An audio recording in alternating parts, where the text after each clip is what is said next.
Hey everybody, and welcome this week to Jak 3. Yes, we're finally finishing up the trilogy this week, so a couple things just real quick before we get started.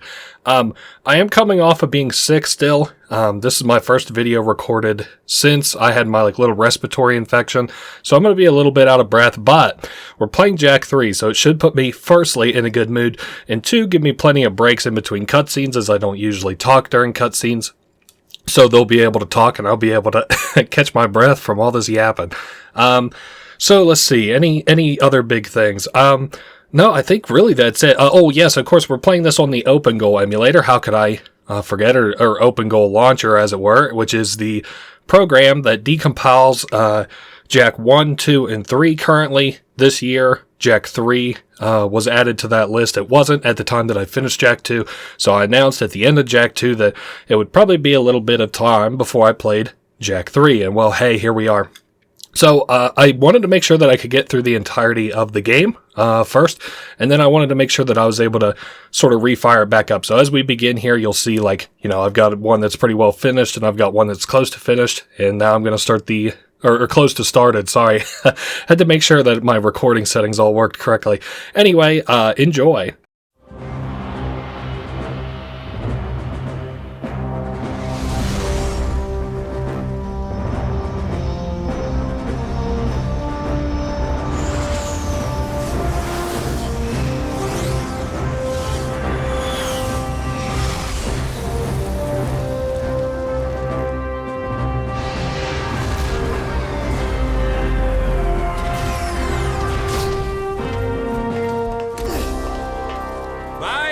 Of the Grand Council of Haven City, for heinous acts and crimes against the people, you are hereby banished to the wasteland for life.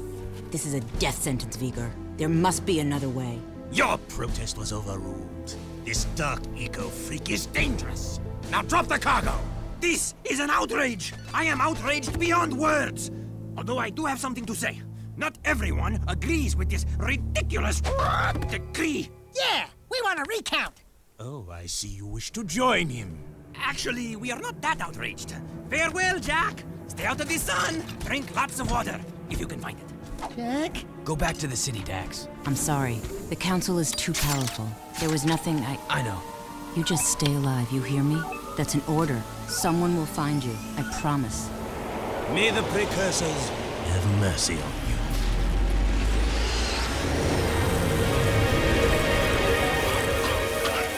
Daxter! Don't thank me. I'm only here because you wouldn't last a second without me. Okay, tough guy. You got us into this mess. Now you gotta get us out. Ah, what a team we'll make. Let's just get moving. But which way? That way! That way! Oh, and I suppose you know where you're going, huh? Better than you do, bent beak. Let's just move.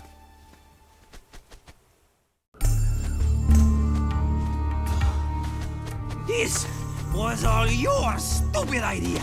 No, it was yours. Only a bird brain could have thought this one up. Let's go with him. We'll help together. You mean we'll die together? I can't believe the city hates us. We saved those lowlifes.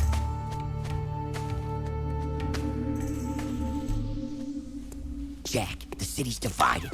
Reports say new Crimson Death bots are holding a vital section of the industrial area. My men are getting their asses kicked. The KG have a new leader.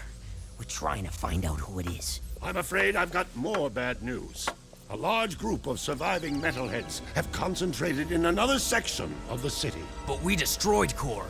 It appears the strongest metalheads have survived. The battle for the city has just begun. The people are blaming you, Jak.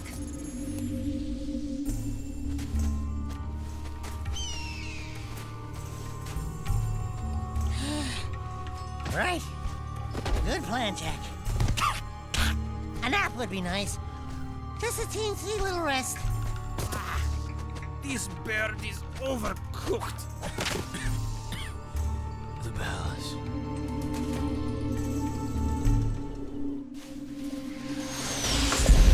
Report! It's bad. The city's become a battlefield. Mechanized death bots have taken the industrial section, and the surviving metalheads have expanded their hold on the west side. We're losing ground on all fronts.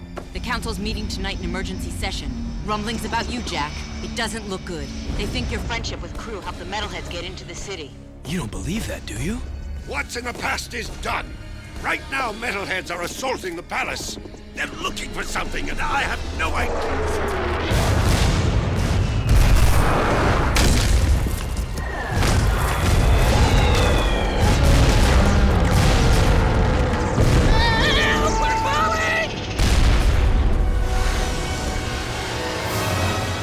Over here!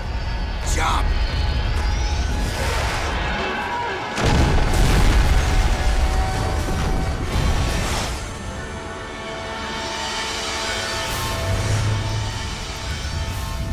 By the precursors.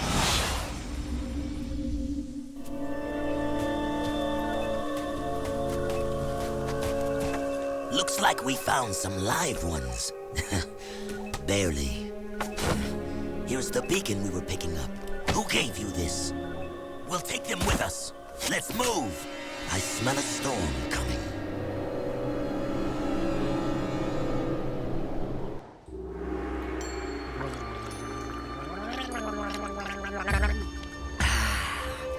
I love water. Oh, yes. It's so good. Desert bed. Well, you've come back from the dead, have you? And my monks were ready to pray for you. I am Damus, king of Spargus. Spargus? Wait, nobody lives outside Haven's walls. Not a whole city. Ah, yes. We are the Forgotten Ones. Haven City's refuse, thrown out and left to die. Just as you were. But now that you have been saved, your life belongs to the people of Spargus. And we will use it well, if it's actually worth anything. Hey, that sounds like a bad deal. You are in no position to deal. Out here, everything is either useful or dead weight. Prove yourselves worthy, or the desert will be your grave. You need to work on making a better first impression. In the unforgiving wasteland, we value strength and survival above all. We will see where you stand soon enough. Complete your training, then enter the arena. Just the bravest crawl out and are allowed to stay in Spargus. It's quite simple, really. What happens to the ones that don't crawl out? Then it will be as if we never found you. I was afraid of that. Hail, all citizens of Spargus! Welcome to the Arena of Death, where we get to watch other people wet themselves in fear. These halls will once again test two newcomers, each fighting to prove their worth to stay among us. Let's hear it for Jak and his obnoxious talking animal! Pecker, there you are. Where were you? Demos says I am to be his new counselor. He says my wisdom will serve him well. Oh yeah, and Demos also says that you two are likely to die in the arena today. And he hopes your death is very, Will you stop that? Damus can talk for himself. He is right. You will most likely die. And yes, Pecker is my new advisor. Unlike you, some people appreciate my talents. It beats working for a living. I saw a few of the fights earlier. Ooh, not a pretty sight. Why, you little... Let the games begin!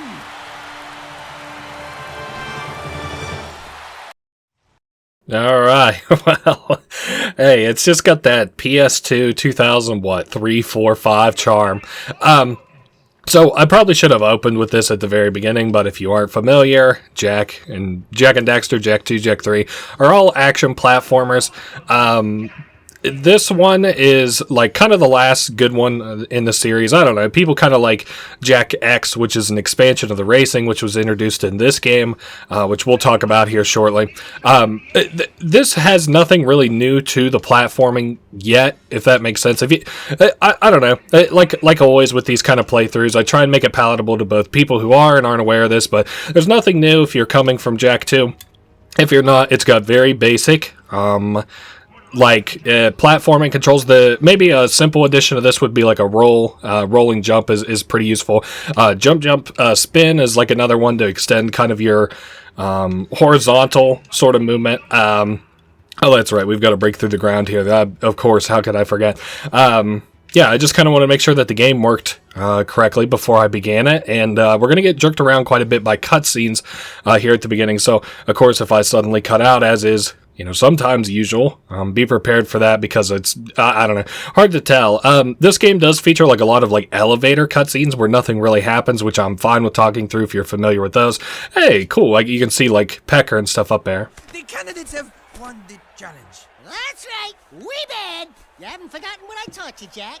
Anyone can make a few measly jumps. Now let's see how you rate against the living. Readjust the matterformers. Prepare the arena for full combat. Prepare the arena for full combat. I just said that. I know, I was just adding, how you do the thing with the... Anyway, prepare the warriors. You mean we have to fight against actual people? With actual weapons? Who actually want to hurt us? Fine, bring them on. All right, that's it. I want to be on his shoulder.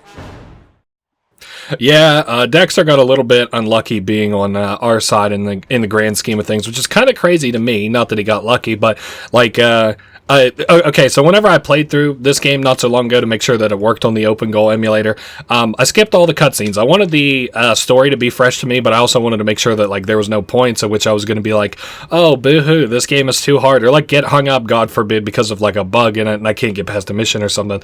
So I played it through like 3/5 of the game or some shit.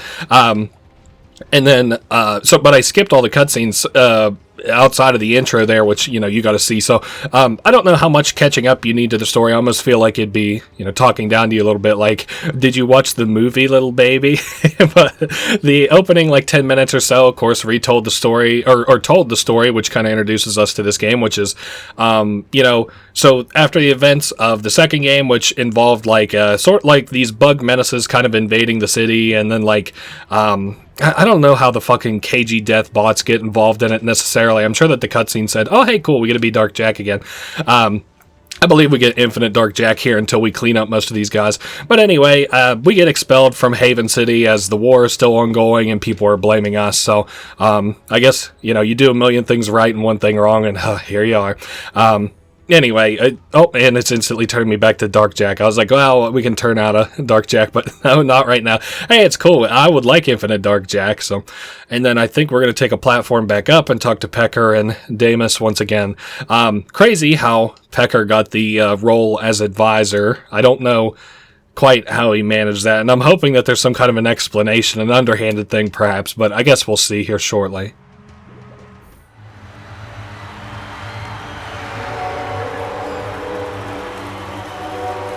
Something you're not telling us, Animal Man? He has been touched with dark eco, my liege. Our boy here gets all mean and nasty when you piss him off.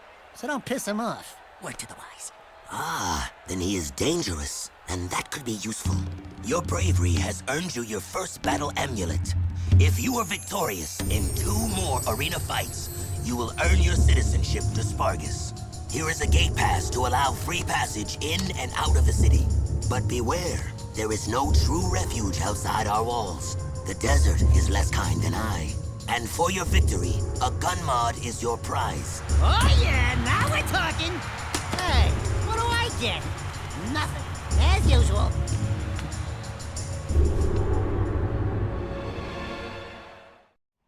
So the arena, I think, is probably one of the most memorable parts of Jak 3 to a lot of people, in that you're kind of there, at least 3 times, of course, as was, described in the tutorial. Well, that cutscene just there.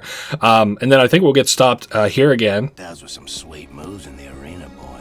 But a little more choke, and you would have popped, eh? You talking to me? Yeah, you talking to him? No, I'm conversing with me sweet departed mom. Of course you borehead. You two are from the Big Smoke, eh? Who's asking? The guy who runs this place, that's who. Cleve is the name. You blokes stick with me, and I'll take care of you. In fact, I've got a job for you right now. Ride me leaper lizard here and catch a few of those little buggers that have been raiding me storerooms. Snag me 6 of them puppies, and I'll let you drive one of me racing vehicles. That is, if Damus ever lets you leave the city. I think we can handle that. No! I hate riding animals! They make me chafe. So I know it's clearly for story, but I really like that, like, people see, like, a lot of potential in Jak in the arena. Now, of course, how many people do you know probably in the arena that are just out now killing, you know, what was it, 30 people or whatever?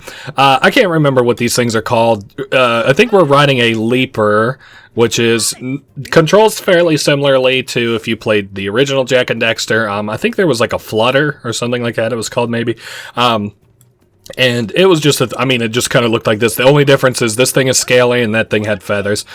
This is just teaching you about how to navigate this. This is kind of funny because outside of a race later on, I don't really remember that we do much with these things outside of just ride them around town, which, you know, I don't know. This game, similar to the second one, had precursor orbs.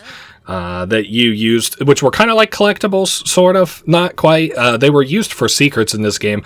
They're like a currency, like a super, well, you know, if you imagine in a game like dollar bills, you know, or like your regular currency, and then you imagine like spirit orbs that you can trade, or like a premium currency, you know, but precursor orbs are kind of like spirit orbs in that regard, in that they're a premium currency, not to be confused with a premium currency from, say, a mobile game.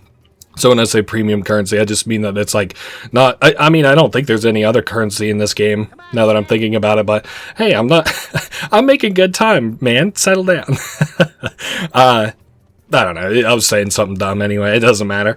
So yeah, we're here in, what is it called? Spargus. I get it confused with the man who runs it, Deimos, often.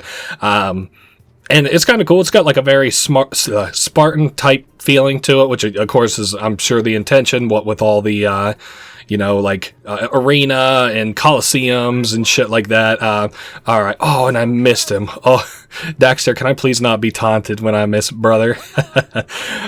And I think that is it to the quest. And then, yeah, Cleaver is going to announce this to us. This isn't quite like a cutscene, so I don't really see a reason to be too quiet. I think I've already got a pass to leave the city. Maybe Cleaver just isn't aware of it. So now we've got another cutscene here pretty much immediately, and another mission to boot. Check out these funny dudes, huh? Nice threads. I didn't know rubber was back in. What are you working on, monk boy? It is none of your concern, animal. Look, coloring book, we've had a hard week. Don't push it. The arena shows all, Dark One. Hate consumes your eyes. Great. Thanks for the tip. It will destroy you, just as these precursors destroyed themselves. It doesn't look like any precursor crap we've seen. These artifacts are an abomination. One fell on the great volcano. We sent an expedition to the mountain, but my monks never returned. Ill tidings sing in the wind. I fear the remaking of the world is at hand. I think you've been out in the sun a little too long. Let's go, Jak. You must leave this place. Heroes think they can save the world when they themselves are lost. You could not possibly understand the dark forces at work here. Don't talk to me about dark powers. I want to know what this is. Stand back. Okay, did you like DDR, folks? Well, that's too bad, because we're playing it anyway. Of course. Who the hell likes DDR? Girls don't watch my shit, and that's all I ever knew who played it. I'm just kidding. I'm just poking fun. Anyway, and that isn't even quite necessarily what this is.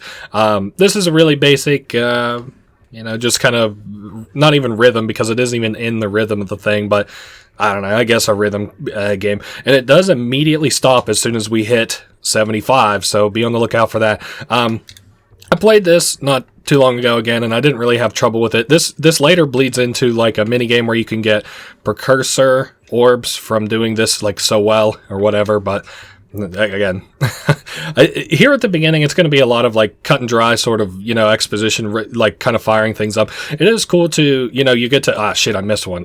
It is kind of cool that you get like, you know, sort of exposition, like, now having like kind of known the story of Jak 3 like as an adult, like you know, over the years I've like read the wiki on it and stuff. It is interesting to sort of see the seeds planted of things like a, you know, like world change, and like Jak, you have to sort of control like this darkness inside of you, otherwise like, you know, it's going to consume you. So it's an interesting sort of tell on the story kind of early here. You cracked it, Jak. Don't touch it. Dark Eco. Yeah, you're impressed now, aren't you? Man, give him his preps. Those are solid eco crystals. It has been passed down through time that they power the greatest of precursor technologies. Strange. It speaks an ancient dialect, the earliest precursor forms. Something about reclaiming this unfinished world. Those look like coordinates, like the ones from... It is picking up a very powerful signal. I don't think we're gonna like what this thing is yapping to.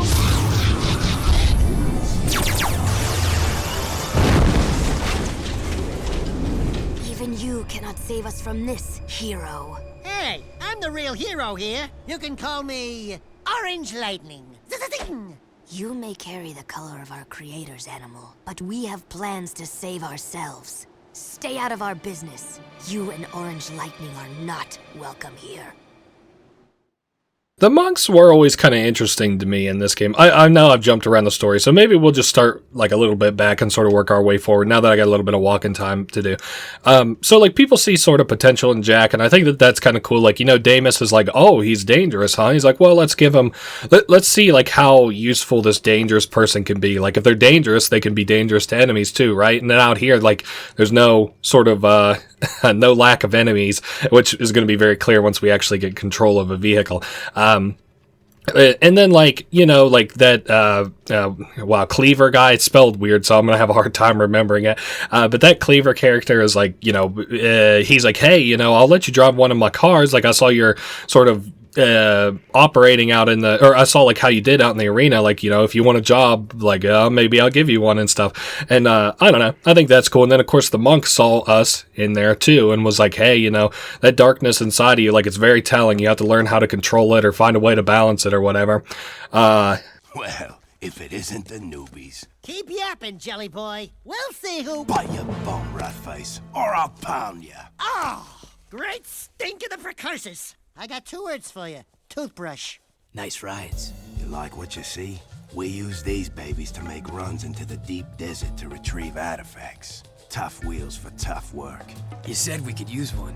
I did, didn't I? But not one of those. Those are for the big boys. You can use that one. What a runt! Seems to fit you. Get in, Dax. I'll drive.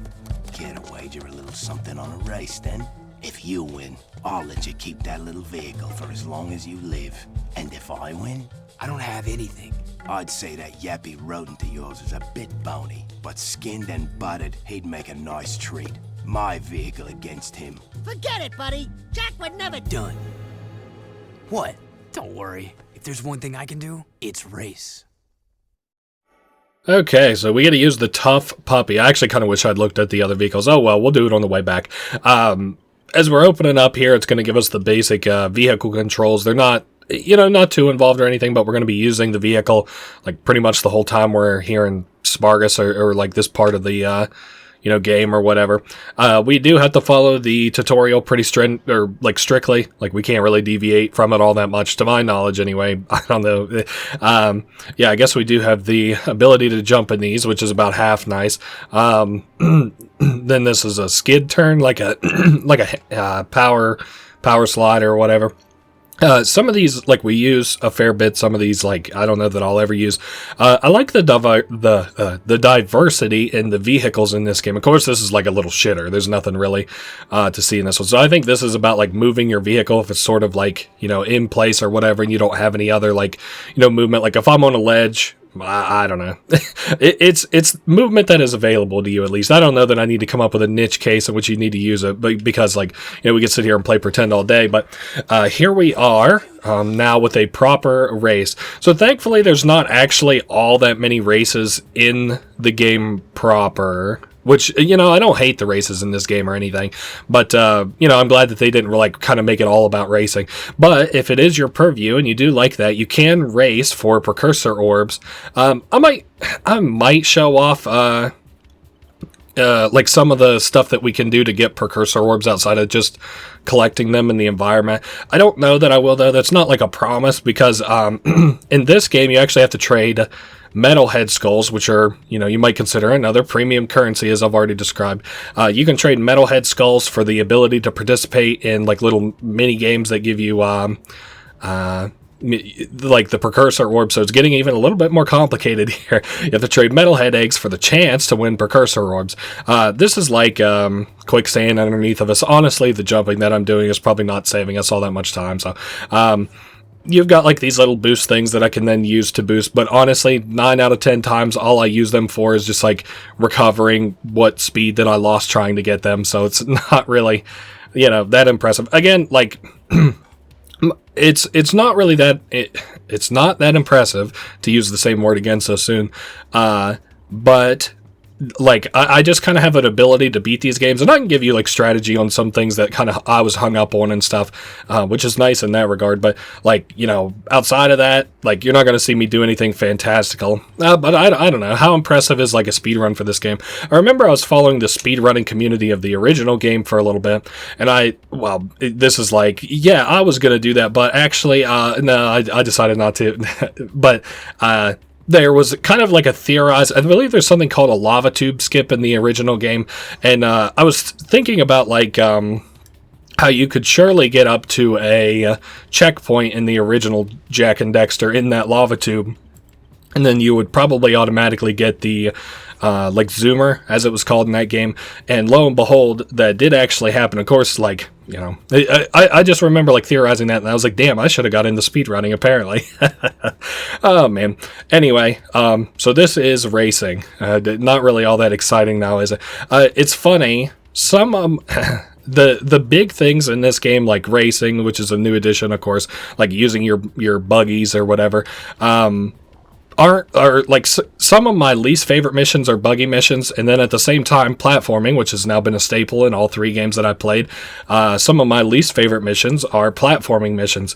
More often than not, the platforming missions that I dislike are the ones that just like take forever, like big long like 30-minute missions, and they don't even like conclude in like a fun boss fight or anything. Usually just platform all around, and then they're like, wow, this is a crazy cool temple. Anyway, let's go back to Sparga City or whatever. Oh man, I don't know. Again, like, you know, if you're really into the racing though, and this is like something that you really like, honestly, let me just go ahead and recommend to you Jak X instead. But hey, if you're not willing to do that and you insist on playing Jak 3, then perhaps you could spend some of the metalhead like heads, which are again a premium currency in this, to have the ability to participate in races, but totally up to you. Okay, thanks for nothing, Jak. I thought maybe you might say something. You win. Total time 3.5 minutes. That isn't so bad for a newbie, I guess. So yeah, we're allowed to keep this vehicle for as long as we live. Who knows how long that is? I guess look down at how long this video turns out to be, and that's about how long, right? The first vehicle we get is alright. It's got like a fair speed. Even though it's the shittiest kind of vehicle, it is not the slowest vehicle, I don't think, because there's like, you know, the tankier kind of vehicle that you probably saw in this, like, I guess what I'll probably be calling the garage. I don't know what else you might call it. Nice wheel work. My advisor here says you have vehicle skills. I can hold my own. This one will be of use to us, Demos. I think you should keep him for now. Can it, Pecker? There are a number of artifacts to be found in the wasteland. Fresh storms churn the sand and reveal items that have been buried for centuries. Take the vehicle and find as many items as you can before the storms come again. And one more thing. If you get caught in the storms, they will tear the flesh from your very bones. Ooh, great. Thanks for the pep talk. Alright, so we're back out pretty much immediately, so I'm not going to look at the vehicles just yet. We'll have time whenever we're back in Sparga City, and then I'll look at it then. So, get a taste of this and learn to love it, because the whole time that we are outside of Sparga City, we are going to have to contend, well, at least while we're driving the vehicles and stuff, like outside of this area, Sparga City, we are going to have to contend with these, like, raider, I think the game calls them marauders, but, like, I'm like going to say raiders a lot, because it's, like, the first thing that pops into my head, my bad, but, like, marauders are all, like, out here, and they're going to cost you quite a bit. I do think that the density of them kind of increases as the game progresses. Not too terribly bad, but I do know that there was some, like, really intense moments that were kind of irritating me towards the end of this game, like, where I'm, like, chasing somebody down, and it's, like, real neck and neck, and then boom, I just get cut off by a fucking marauder, and it was something that was kind of getting on my nerves. I think that this is a really cool way to sort of like, you know, bridge all of Jak and Daxter a little bit in this mission. Like, you know, we've got the precursor artifacts, which are once again making an appearance, and, you know, people were probably pretty interested in those in Jak 1 and Jak 2. They're kind of like, what do they call them? Not quite MacGuffins. I guess they kind of are a little bit, but not like a main MacGuffin, if you get what I'm saying. Like, it's just like a thing that, you know, can kind of move the plot forward. Like, sometimes it's like a key, sometimes it's like a weapon, sometimes it's like, you know, maybe like a communication thing. I don't know, or, you know, something like that. And then, you know, so we're kind of opening up here, and like he wants us to collect some of these artifacts to, you know, continue to prove our worth or whatever, and maybe give us another shot at the arena soon after, which I think maybe comes after this. I really can't remember. I know that the first chunk of this game is all like mini game missions back to back to back, and it is a lot of fun. And then there's like a platforming draught. I think that's the word I'm thinking of, where it's like just nothing but like platforming for, like, I don't know, like probably like an hour, and then finally we make it to Haven City, and that's kind of where the real game picks up. Like, all of this is all, like, yeah, you're getting used to like the new, you're getting used to kind of like the new environment and stuff. Like, it's Spargus City, right? Yeah, I think so. I keep wanting to call it Frogus? I don't know. I've already fucked it up. I'm sure I'll hear some. I think it's Spargus because it's so close to Spartan, and I'm like, I don't want to fuck that up. Yeah, see, like I'm getting kind of cut off here a little bit. It's all right. We're not choking that bad yet. These guys are like so annoying. If I'm in a vehicle and it does not have a gun, count on me bitching at least a little bit, and then some of the later game missions. Now I believe it is time for us to head back to Spargus City. Now that we have these artifacts, I don't know, I thought it was cool. I've always been kind of obsessed with like artifacty deals in video games. Like, if you, just to kind of put us in the mindset here a little bit, like if you remember Shaolin Showdown, the, what are they called? The Shangong Wu, I would consider like an artifact. Some of the, precursor artifacts that like we grab and interact with, as I've already described. I guess kind of SCP items, some of those you might consider like an artifact. I don't know how down in the weeds you want to get into it, but alright, so that is that 20 seconds to spare. Good work. That was close. Oh, are you beginning to care? Demos says... My concern was for the artifacts, and we will use them well. That armor you found, it is very rare indeed. Pecker here says it's the very armor Mar once wore in his battles for this planet long ago. Keep it for yourself. Trust me, you'll need it. So armor is kind of cool in that it actually does something in this game, and not just like a cool new thing that gets added to your character. If you'll notice, we have a wheel in the bottom left, which denotes how much HP that we have. And I believe each time we get a piece of armor, of Mars armor, we get 2 more health blips. So now I can take, 1 heavyish attack, 2 smallish attacks. Depends on the enemy, I suppose. You are still here? Yeah, we thought we'd hang out, catch some rays. This isn't a game. I am Seam. We monks are sworn to discover and protect the secrets of the precursors. These leaper mounts allow us to travel where you cannot. Man, those babies sure stuffed their faces. We saw one gulp a load of kangaroos not too long ago. Stupid rats. They just sat... You will never last out here. That dark eco-crystal from the satellite. I want it before it falls into the wrong hands. I'll wager a light crystal against it if you race my monks on their leapers. Sien Komtava. Baruch, Baruch. Just show us where the starting line is. On your monk? Cool, so we are once again gambling against these guys, sort of. So this can get annoying. I would recommend 1 or 2 things if you're going to, be in this race, like as a strategy. So I would either want to be way ahead of the pack if you can manage it, or like a little bit behind the pack. Reason being is because like you have like colliding sort of like physics with them, and they do not have colliding physics with you. Ergo, like I'll be like real neck and neck with them, and they will bump into me, and I will lose like a lot of time.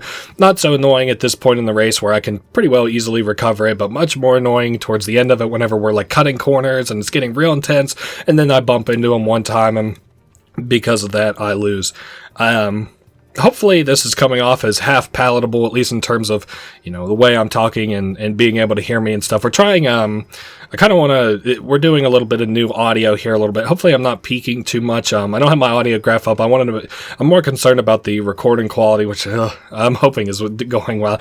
All this stuff, this game outputs now that it's been decompiled and stuff, at 1920 by 1080 at least. I would guess you could go up to 4K. I don't know too much about this. It does what I want it to do. 1920 by 1080.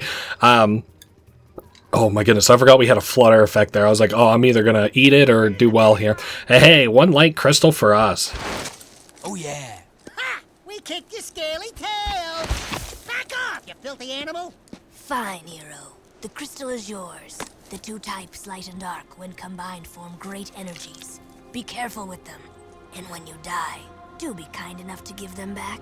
I don't plan on it. Why are you so obsessed with death? Because of that, the Daystar approaches, and every day it grows brighter. This planet's final trial is coming. So the Daystar, huh? Kind of an interesting addition to this game, and you know, like we obviously didn't have that star. I believe it's called the Daystar because you can see it during the day. Wait until they figure out what the other star that's up during the day is called. Oh my god, what a dumb joke. I don't know. I always say that, like, I'm my own target audience for jokes. Oh, you know what? I might try to get that precursor orb just real quick, not to put a damper on things. Like, yeah, we've been making too much progress. I got to slow things down here. But yeah, this is a precursor orb. We can pick it up, and that gets added to the thing that I was calling a precursor orb earlier. Then you can kind of see these statues around. These, like, more of these open as the game progresses, but unfortunately I don't have any of the metalhead skulls, which you saw on the screen there. You get one metalhead skull per eligible enemy, and by eligible, that does not mean that, like, no reason to split hairs exactly, but, like, you know, some enemies are eligible to drop them and some aren't. It kind of depends on how sparkly their head looks whenever you kill them, sort of. Oh, hey, we got Cleaver here again. I wonder what he wants exactly. You guys looking for a bit of action? The scope shows a group of metalheads moving through the desert not too far from here. I don't like metalheads almost as much as I don't like you. And you've got some proving to do. Intercept those bad boys and give them hell. Who knows? You might even get a few toys for your effort. Why does it sound like you're leaving out the dangerous parts? Jack, I'm getting some nasty juju vibes here. I don't have these whiskers for nothing, you know. Relax. We could handle a few metalheads. Have you ever seen a wasteland metalhead? No. Why? Nothing. Just wondering. Go get 'em, heroes. Okay, I was going to say, yeah, we're going to have a new vehicle here. And so I'm not going to, like, meticulously go through every single one of these, but we do have a Sand Shark, which we can now use, which has front-facing turrets. You know, then we've got, like, the Slam Dozer, which is a late game one. Desert Screamer, I think that one's kind of more about speed. Maybe we'll just go through. There's only fucking 4 more. This thing's more about vertical height, the Dune Hopper. This is a little bit of a heavier. This is, like, your first kind of moving heavy, like, heavier sort of vehicle. The Heat Seeker, definitely way more speed, and I believe that this one is a bit of a mix between, like, I think maybe it's more of an emphasis on speed and handling, so maybe the best of the racing. I don't know. I don't know. So we are hunting what is it, Wasteland Metalheads. Now these are actually pretty cool. If you guys ever played the demo, I believe that this mission came with the demo. Wow, this thing's kind of controlling a little bit rough off the bat. This was, like, at least one of the missions in the demo. I remember that. They look kind of like that. This, like, you know, wow, my niece would kill me. Stegosaurus, I believe that's what they kind of look like. They probably look more like another kind of dinosaur, but at least I know that I mean to say Stegosaurus. It's kind of funny because I had a lot more trouble with these guys last time. Although, of course, as with anything, like, the more you play something, of course, the better you get at it. I do think it's kind of cool because I'm pretty certain that these guys can sort of fake you out on a death, but maybe it's just the last one that gets kind of like, you know, like a double attempt at this or whatever. They can insta-kill you, which is a little bit of a pain in the ass if they manage to knock you against one of the rocks or, like, pieces of the environment. But, like, otherwise, if they just kind of knock into you, it's not too much trouble. Okay, so down goes that one. And I'm keeping a special track of them by the counter on the right because that thing will not lie to you, even if they, like, do their little, like, playing possum deal and then sort of fall down. I'm waiting to see. Yeah, he's coming down on the other end of the rock, so it wouldn't have done me any good to, you know, sort of chase him up the thing anyway. All right.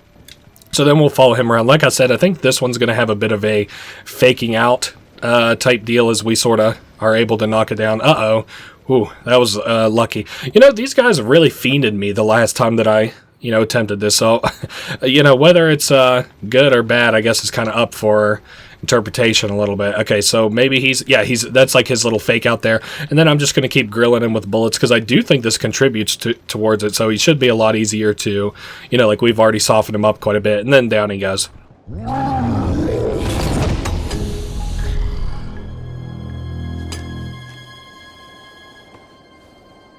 Commander, report. What's happening? If you lost that cargo and you're still alive, I'll kill you myself. I want every dark eco-crystal you can find. Time is short. Did you hear me? Wait, not you. I don't like the sound of your voice. Ha! You sure kicked sand in his face. Oh yeah, that was good. That face looked familiar. Now you're getting paranoid, buddy boy. Come on, Bigfoot, let's get back. This desert gives me the creeps. Alright, so that was an enemy from the second game. I don't know if you kind of noticed him or not, but I don't know. I guess we could talk about it now. It's not like we can't. Spoilers for a now 23-year-old game, maybe right around there. It's Errol from the second game, which you'll, again, you know, either his model or his voice you would probably recognize. So he survived, which of course was teased, I believe, at the end of Jak 2, and that, like, you know, he was still alive and after having ran into, like, these dark eco crates. And now, judging based on, you know, what we saw just there, it seems like he's working with the Metalheads dark. What is it? Cyber Errol was his name now in this game. Before he was just Errol, and he was like kind of like an asshole that just wanted to race. I don't think he had anything like going for him besides the fact that he hated Jak. And I think really that's it. The monks are an interesting addition to this game.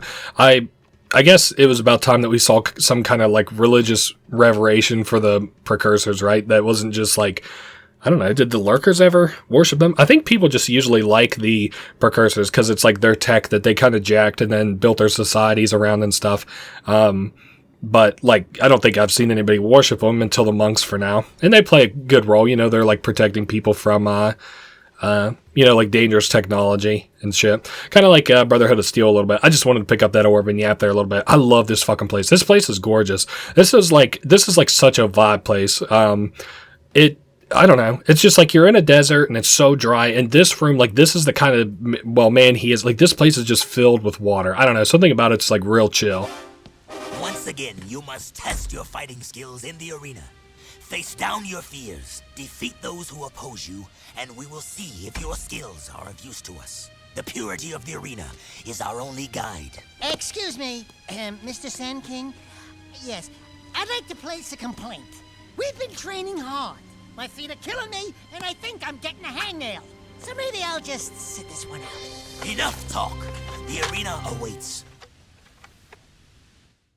Okay, so now we're able to participate in the next, you know, arena. I haven't really talked much about our guns, but like, they wanted to like keep things sort of simple in that you have 4 guns to pick from, like similar to the last game where there were 4 guns to pick from. But now we have mods that we can add to them that like keep.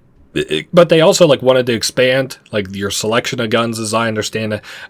So what they did was they just put mods on those weapons where they kind of operate fairly similarly to, you know, whatever they did before. So if you imagine, I really haven't shown off that red gun very much, but the first one is kind of like a shotgunny, like a spread attack a little bit. You know, you could imagine that this like thing that does like a little wave attack under us is another sort of AoE, like, you know, kind of immediate damage, like in the area that's kind of around you sort of deal. Now, of course, I haven't shown this at all. I haven't fired one bullet from it yet, but that is like, this is like your basic rifle, and it's like more focused on like projectile shots. In the you know, sort of weapon mods we'll get for it, you know, are further indicative of that. So we are now back in the arena. I hope that they missed us. I don't know why those are floating. That's not how those are supposed to be. Whatever, who cares? So I can transform into Dark Jak kind of at will so long as I have the appropriate amount of, I almost called it Dark Juju. I'm thinking of Tak and the power of Juju for some reason. like dark eco in the bottom left, which should feel like, especially as I'm like killing enemies and stuff, I don't know, usually these enemies like drop a little bit of dark eco. Definitely the metalheads and stuff, yeah, like these guys are dropping singulars, some of them are dropping singles, some are dropping like, you know, normal 3-4 drops like I think they're supposed to. It doesn't matter. I don't even know if I use Dark Jack anymore in this sort of fight. This isn't a one-hit kill, or I would really like to use it. I don't think it's a one-hit kill. This is where, like, I give the wrong information, and then I give the right information. That's my favorite segment of my videos. Misinformation and then real information. Alright, I guess it isn't so bad of a weapon. Fuck it, maybe that's why they give it to you. Whatever, that's what I get for just being so damn dumb. But yeah, this was another sort of short-lived arena. These things are never really, like, overly interesting, but like I said, you know, as a Jak and Daxter fan, if you like Jak 3, like, this is a pretty iconic area. It doesn't make me feel good, but it is iconic. I can't believe you two are still alive. Yeah, what a surprise. Deimos and I are very impressed. Hey, Featherbutt, who appointed you king? He did. Well, almost. Kind of a semi-king. You know, you should see our sleeping quarters and his harem of lovebirds. I never get any sleep these days. It's good to be the king, no? I don't see no crown on that fat featherhead. You want a crown? I'll crown you. Don't make me come down there from this perch. I got a perch for you, Birdie, right here. Twirl it. That's it. It's go time. Bring it on, Bird Brain. Enough! If I wanted you to fight, I would have commanded it. You did very well, Jak. You make me proud that our training program is so good. Here is your second battle amulet and a new weapon mod. One more arena win, and you will be a true wastelander.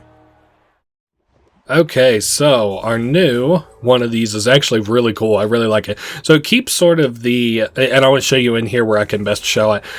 It keeps sort of like the rifle aspect of it, but now it's got a recoil effect. That's the word that I was looking for. No, not recoil. Ricochet. Ricochet. That's the word. I knew it had an R in it. I guess we can go ahead and grab one of these lemurs? Leapers. And I guess we're going back outside. So, whoa, did I piss you off earlier? Apparently. Must have. Maybe stepped on you. Whoa, this guy's a fucking unit. Oh, and they killed my leaper. I thought that was another about half cool thing in this, in that you can, like, sort of kill civilians. Not necessarily saying that's cool, but, like, you know, these people are sort of interactive, and these guys, unlike the citizens in Haven City, actually fight back. I believe each of them has, like, a gun or a rifle of some kind. So it is kind of cool, you know, like, you don't really, I'm trying to dismount, you don't really like mess with these guys so much, or at least you don't get away with messing with them kind of like you did the citizens. Oh, these guys must want something. Deimos has a job for us, but I'm no babysitter, so stay out of my way. Jak's not afraid of you. Are you, Jak? If you knew what was happening out here, you'd be afraid, all right. What's going on here? Nothing, your lordship. Just offering Jak and the little one here some healthy advice. You have a reputation for being rash. Didn't your father ever tell you to pick your battles wisely? I didn't know my father. My point is, sometimes you face your enemy head-on, and sometimes you wait until his weakness is revealed. Patience is a warrior's greatest weapon. Do you understand? Jak, I want you and Cleaver to go into the desert and herd a group of lizards into a waiting transport. We must prepare for whatever lies ahead. I need all the resources we can gather. No problem. I'm good with animals. I'll see you out there, chum. You know, it's kind of funny because, like, the first, like, 30% of the game or so is all just kind of like busy work. Honestly, I might even tick it up to like 40%, which is like, you know, I don't have any problem with it because this game is like fun, and I think that all the missions are kind of generally fun, except some of the platforming ones are boring. But like, you know, so I'm not like hating on it in that regard, but like so much of this is just like do chores for the city, like, you know, collect like rats to eat, or like, you know, go herd leaping lemurs for the city. I guess that's kind of what I get for killing one. A little bit of karmic retribution there, I suppose. But anyway, so we got to work with Cleaver a little bit. I don't think we ever become like super friendly with Cleaver, but oh my goodness, excuse me, I do think he makes it to the end of the game. I do think he drops the attitude a little bit. So, I don't know. Not that I'm just kind of talking the talk here. The kind of, again, we're talking about spoilers for like a 20-some-year-old game here. I'm not going to go too heavy into it, but it is interesting to see a bit of a father sort of son relationship, like in that, like, Damus keeps saying like, oh, I'm proud of how good our training is and stuff.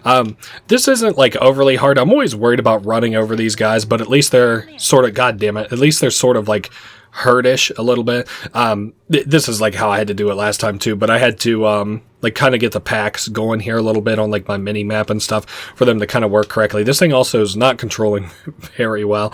And maybe I need to use a little bit more of the handbrake is about where I'm at on, controlling on this thing. All right. So we got one, we got a little bit less going on here. We can't hit the cactuses. If it would make you feel better, you can run over all the cactus with your vehicle or shoot it out of there. This here, we got to kind of come in at a, whoa, that is like the worst way possible to do that, but hey, whatever, it's done and over with now. This is not like really a cutscene outside of, I would consider this elevator transition almost. But yeah, we just have to get 3 of these bad boys, and then the third one, I believe we get some kind of like a reward from Cleaver, or at least like a, hey, good job, whatever, we're done with this job. I think this one's mad. I think this one can get over it. Yeah, we just have to get it into the pen here. It shouldn't be too hard, even though, again, I've already failed this mission once from having, like, ran into a wall. God damn, I wish I could do all that, huh? I never actually played Jak X. I happened to visit, like, a grocery store near me, and it's, like, real small. To even call it a grocery store is, like, not quite right. But it just, like, it has, like, a little deli in it, like a little small town joint.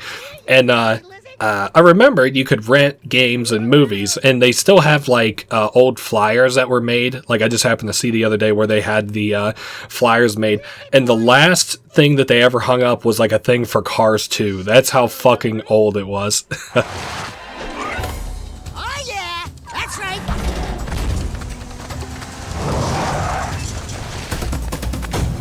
I have to admit, you got some talent, kid.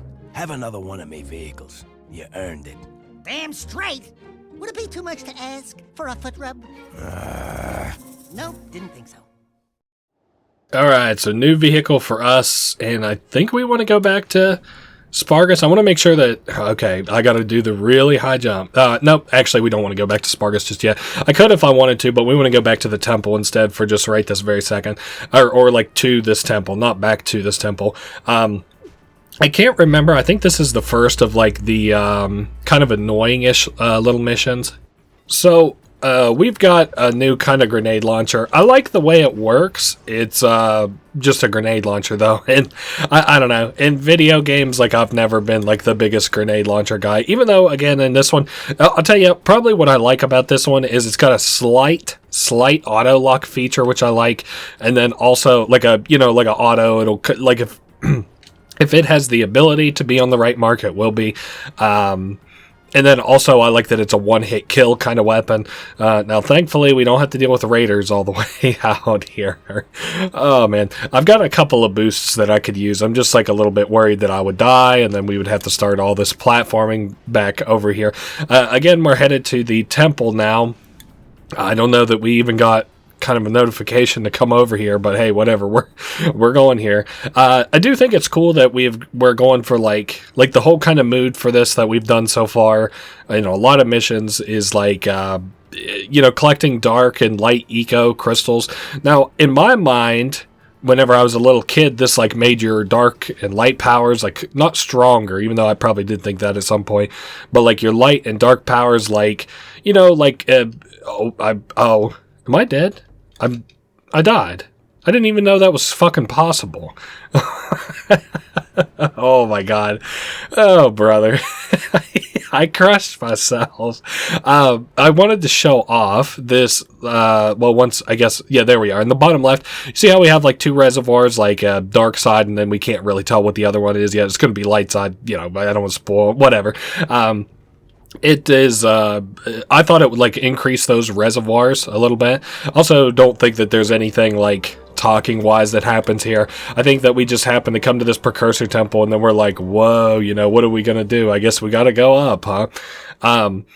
So yeah, here we get kind of our like first taste of like, you know, these like visible thing, like, you know, they can see you and stuff. We unlock like a power before too long that's like going to make it so that that's a little bit less of a obstacle in our path a little bit, or at least a new element for gameplay.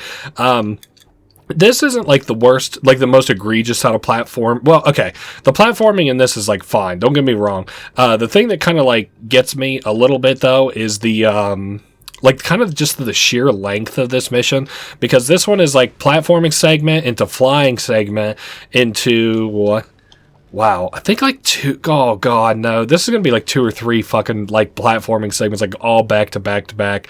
Whatever. I guess who cares? Honestly, I've been like kind of thinking, when do I want to take my first break? Honestly, think I'm gonna take it halfway through this mission because I can't do it. I like this game as a whole, but it has like, for every like 10 missions that I really enjoy, there's one that just like kind of, I don't know, it's not all that great. Now I'll tell you this. This game has the funnest unfun missions. I will give it that, because at least it's still Jak and Daxter. At least it's still like, you know, got like the Jak combat and platforming going on. It's never too outwardly like hard by my estimation. But it is fucking annoying. Like here, this would be fine platforming, and then kind of we wrap it up with this like little paraglider thing we're about to do. Ooh, sweet.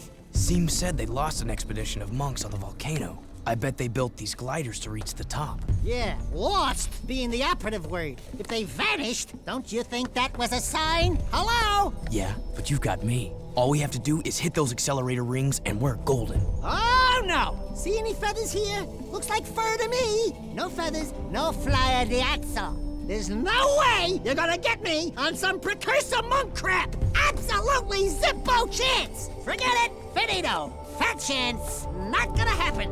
Nope. Nuh-uh. Never. Jack!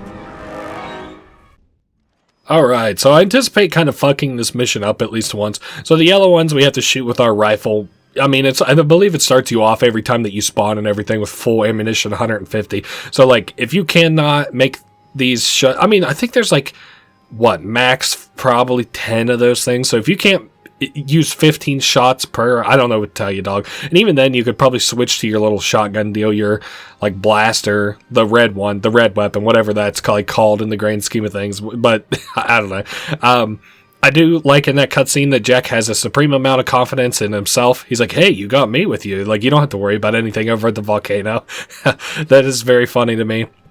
I don't know. There's probably going to be like 3 missions, probably by my estimation, based on what I know about this game. Then I'm gonna bellyache a little bit about the length of it. At least this is fun for like a little break in the mission. I don't think that you ever have this again, even in like the little bonus, like to collect like metalhead eggs, or not metalhead eggs, precursor orbs, like trading metalhead eggs for precursor orbs. At least if there is a mission that includes this, I never had it unlocked. So I don't know. Speaking of unlocked, I think this is the first game to feature like a weapon, or not weapon, a mission replay. Not like the first game ever, but the first out of the Jak series to feature if you collect enough precursor orbs in the secret menu, you can then open it to like, which I guess I could show off right now. I don't know that now's the most pertinent time to show it off while I'm doing this little, you know what, we'll hold off on it for a little bit. But like there's a secrets menu in this game, and I believe that one of the secrets that you can buy is like a mission select. So like you can go back and replay your favorite missions, which was something that I remembered kind of wanting in the second game. Maybe I just never had the orbs for it. So people probably know Game Shark. And what did they have for the fun? Was that Game Shark for the DS? I had Game Shark for both the DS and the PlayStation 2. Now, I rarely used them. I only use it in the DS to play. The Pokemon games had like hidden events for some legendaries, and I thought that was fucking stupid. I also thought like I only ever owned like a couple of the Pokemon games, so I just Game Sharked like, you know, like whatever Pokemon I wanted into it, like a Wailord or like a Mew or whatever. Mew's like been my favorite Pokemon a long time. We're getting to the end of this cutscene here, so we'll talk a little bit more about Game Shark, because this is a fucking long mission.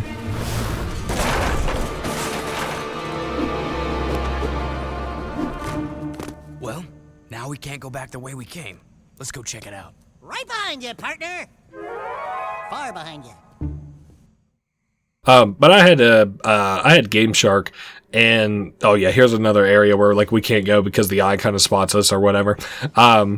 I had Game Shark, and I think that was pretty much it. Maybe I used it for like Bowser's Inside Story, if you guys ever played that. Oh hey, we got our first taste of some metalheads here, so we'll talk a little bit about metalheads soon enough. But I had a Game Shark, and another thing that I used it for was the precursor orbs, because I thought they were kind of bullshit and Jak 2 and Jak 3, and I never even used them all that much. Like, for the most part, like, I didn't have Game Shark until I was, like, probably in the last, like, 3 years of me ever playing PlayStation 2, which would have been, like, probably, like, 2012 to, like, 2015.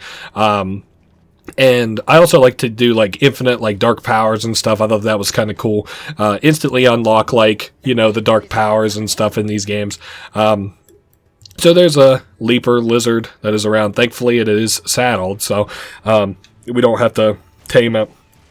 Now that's a gameplay aspect, kind of like Red Dead, but just something that I'm kind of, just kind of pops into my head, like the fact that we had to capture those lemurs out in the desert earlier for Paragus.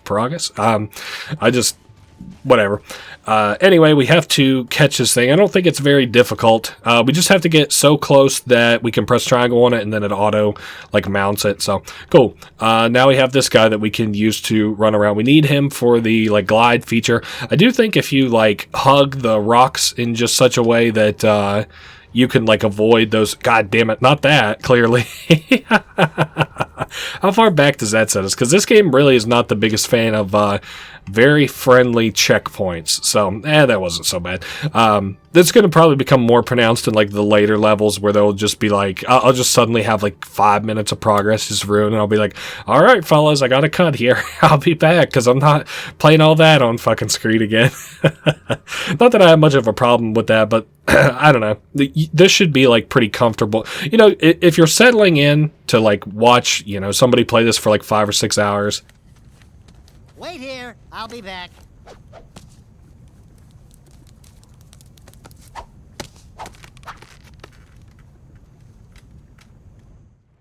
Sorry, if you're settling in to watch somebody play this for 5 or 6 hours, not that I anticipate anybody would watch.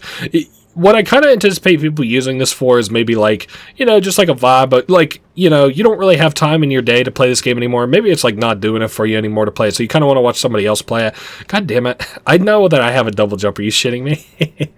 Alright, whatever. I had too much forward momentum there. So I kind of anticipate people to use it for that reason, or to have a little background noise.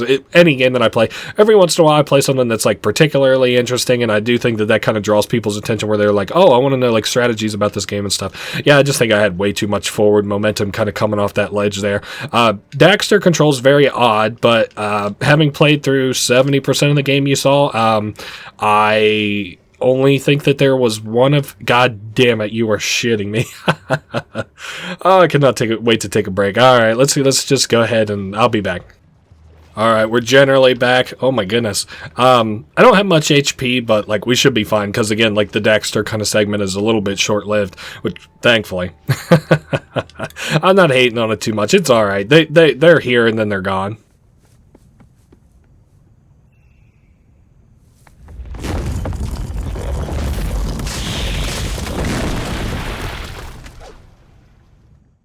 Yeah, there's no boss fight or anything for this area, so I do think I'm just going to go ahead and just wrap it up. I'm not going to stop in the middle of it.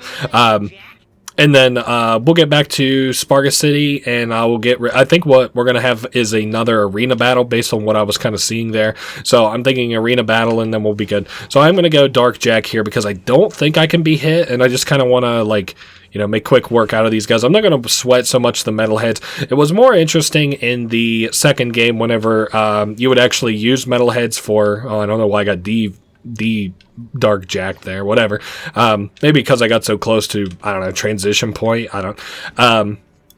But it was more interesting in 2 whenever you could collect the metalhead heads, and then you would sort of unlock additional powers. I guess we'll go with this gun. This gun will help me out a little bit more in the cramped spaces, clear out the a bunch of enemies. But now it's just kind of for like little mini games and stuff. And I do think I probably, at least at some point in my life, because you got to remember, like, sometimes I've had PlayStation 2s, sometimes I've had, like, not had them. Like, you know, I've had like a lot of volatility in the consoles that I've had in my life.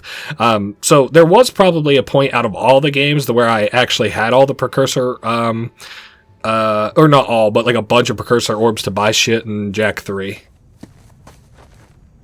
Do I have to do everything?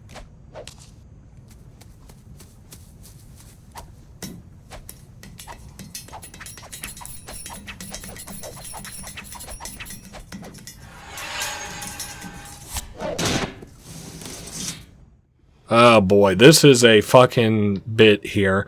So you actually have like a fair bit of forward and back control of Daxter as he's kind of on this thing. So like, if I could slow down a little bit here, but then like as I round the corner, I have to kind of go forward a little bit, or I'm gonna, yeah, god damn it. Okay, we'll give this one, well, this is like so quick, I just don't know. And then I died again. Okay, how about one more shot, and then I'll kind of like start cutting until like, you know, I get an actual half decent attempt at this. I don't know. You do lose your double jump here, which is something that's probably going to be kind of new to you as Daxter. God damn it, we're so close there at the end. All right. This is it for real. This is the last one. I'm just kind of like, I don't mind to you know, cut or whatever, but like this is like so much of like a, you know, real fast kind of thing that we're doing here that I don't know how much you know, it would help me to bother cutting anything out of here, because it's going to be 10 seconds. I'm going to be like, oh, I died again. Oh, I died again. Oh, I died again. Oh, man, which I suppose is what the commentary ended up being like for there anyway. Like I said, the Daxter missions are kind of whatever, but at least they are short-lived. I never thought that I would be interested in the Daxter game for the PSP, I think it was, and I'm still not. I don't have like any interest in it at all from what I read about gameplay. But I like, you know, it bridges the gap between Jak and Daxter and Jak 2, so that's kind of interesting. I don't know if it played like this at all, where you're like a little Daxter and you're fighting stuff. I know in the Lost Frontier, which is the game that came out in story-wise after this,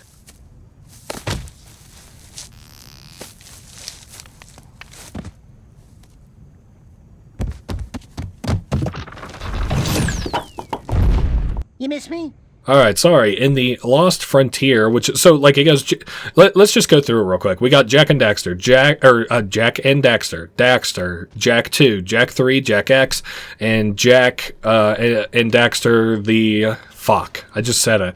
The Lost Frontier, that's right. And the Lost Frontier was kind of like about, well, it was about a lot of things. I don't know. We'll probably play The Lost Frontier like someday whenever I'm really, really, really bored and I want to play it. But we have to move these platforms over to like clog these steam vents, and then it opens up this third one for like it jets this third one up into the air. But I don't even remember the point that I was making in between the games, really. It doesn't matter. I'm sure it was fucking dumb. Anytime that like the Lost Frontier like comes into my mind, like so much negative like emotions about the game kind of come to the forefront that it's easy for me to forget shit. So it's kind of cool. You can see like some of this like dark metal pillars here, and I'm gonna kind of equate these to like dark precursor like sort of metal and stuff, because it's kind of like what it is. So we've got regular precursor metal, which is like this like bronze looking stuff, and then this dark precursor metal shit, which is like a darker, you know, shade or color of stuff. Looks like I didn't agree with him. Don't touch it, Daxter. Who knows what more dark ego would do to you? Look at me, Jak. I'm short, I'm hairy, and I itch in strange places. I couldn't do worse. Relax. I know what I'm doing. Oh, yuck! Cold, clammy, dead hands. Oh, I can't look. Look out, Daxter! Jak? Jak? Where are you, buddy? Hey! It's a dark power, Dax. Some kind of invisibility. Yeah, well, cut it out. If you moved that fast a long time ago, I'd still be wearing pants. You know what I really miss? Soft underpants. You know how it lifts and cradles? You wouldn't understand. we're out of here.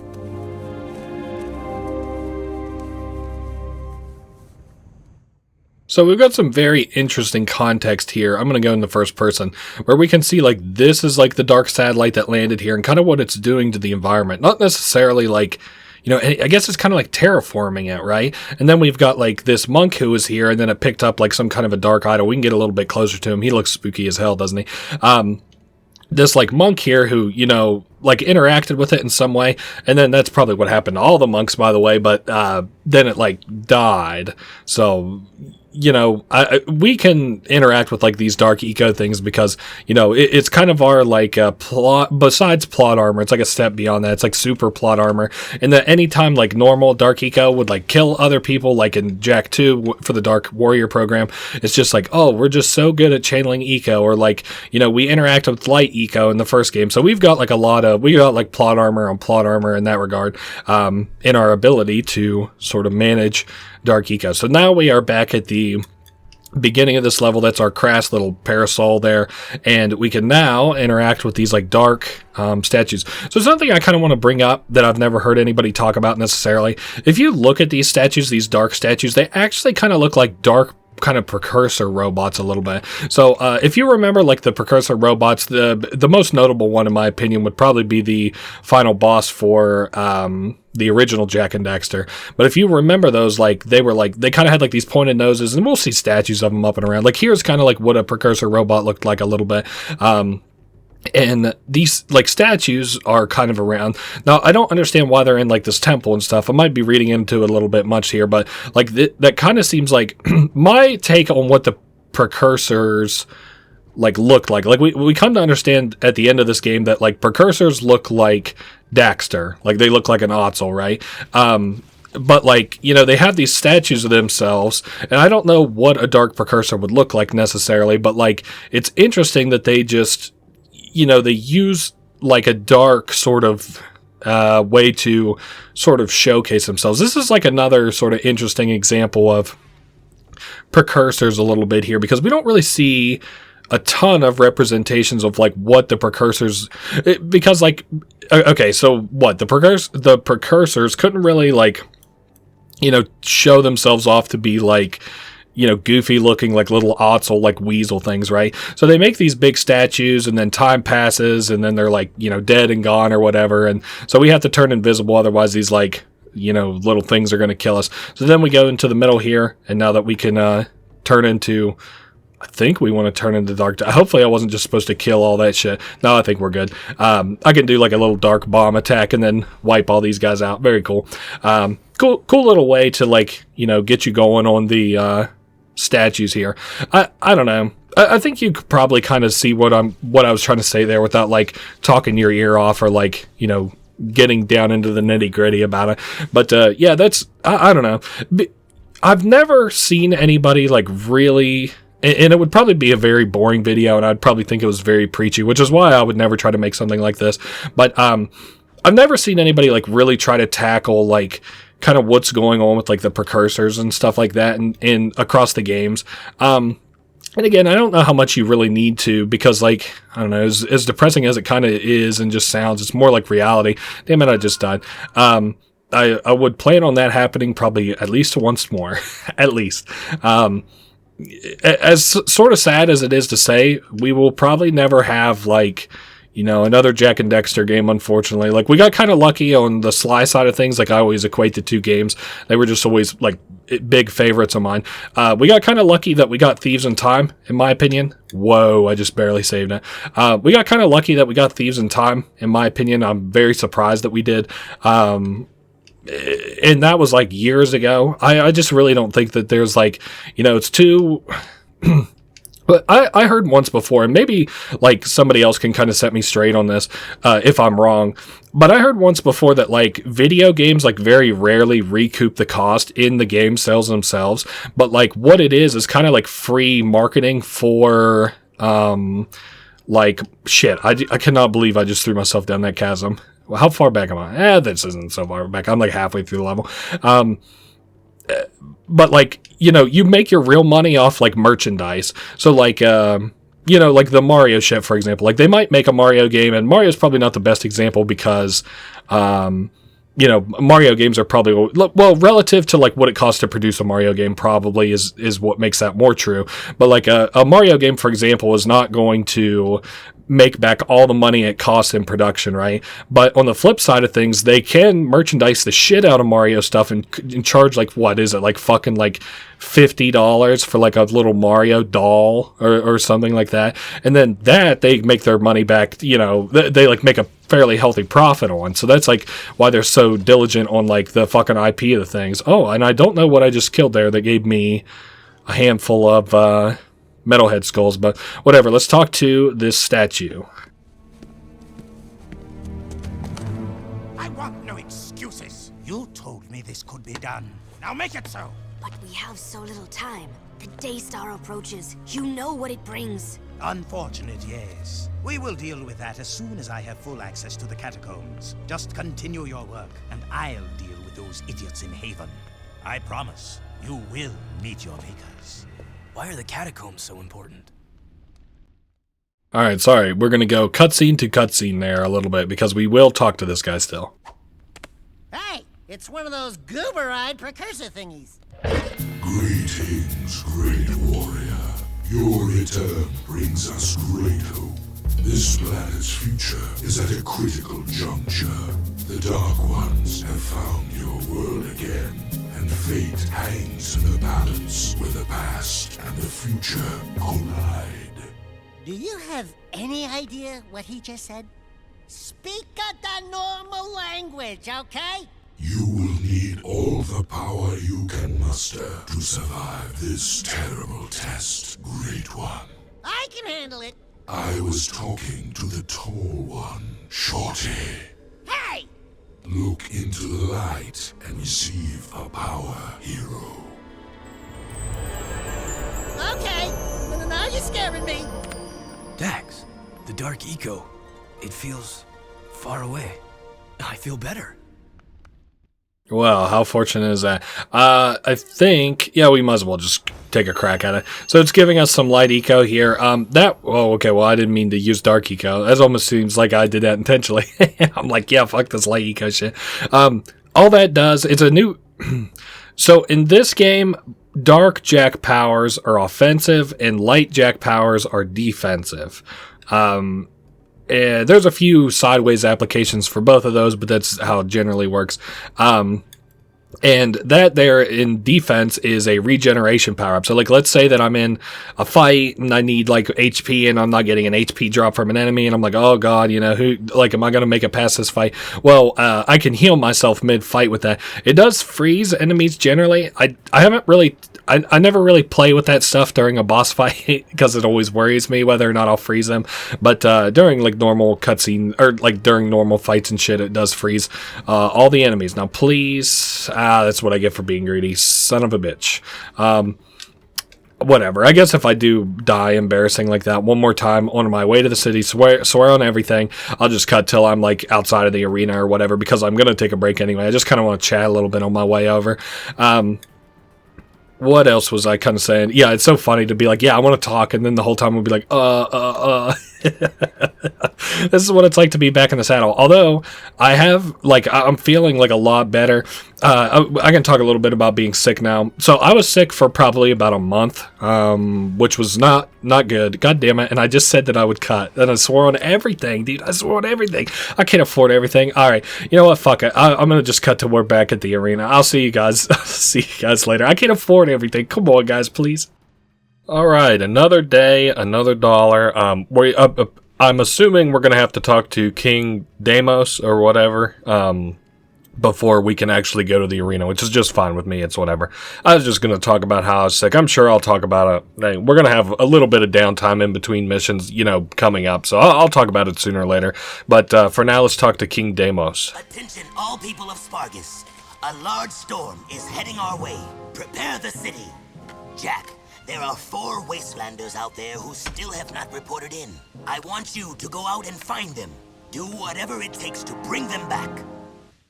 So we talk about iconic missions a little bit, or at least like I was talking about the iconic arena earlier.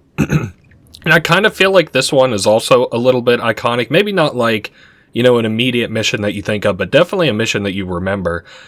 This one, as Deimos has just said, you know, we're going to have to go out and collect 4 wastelanders who are out there like during a storm.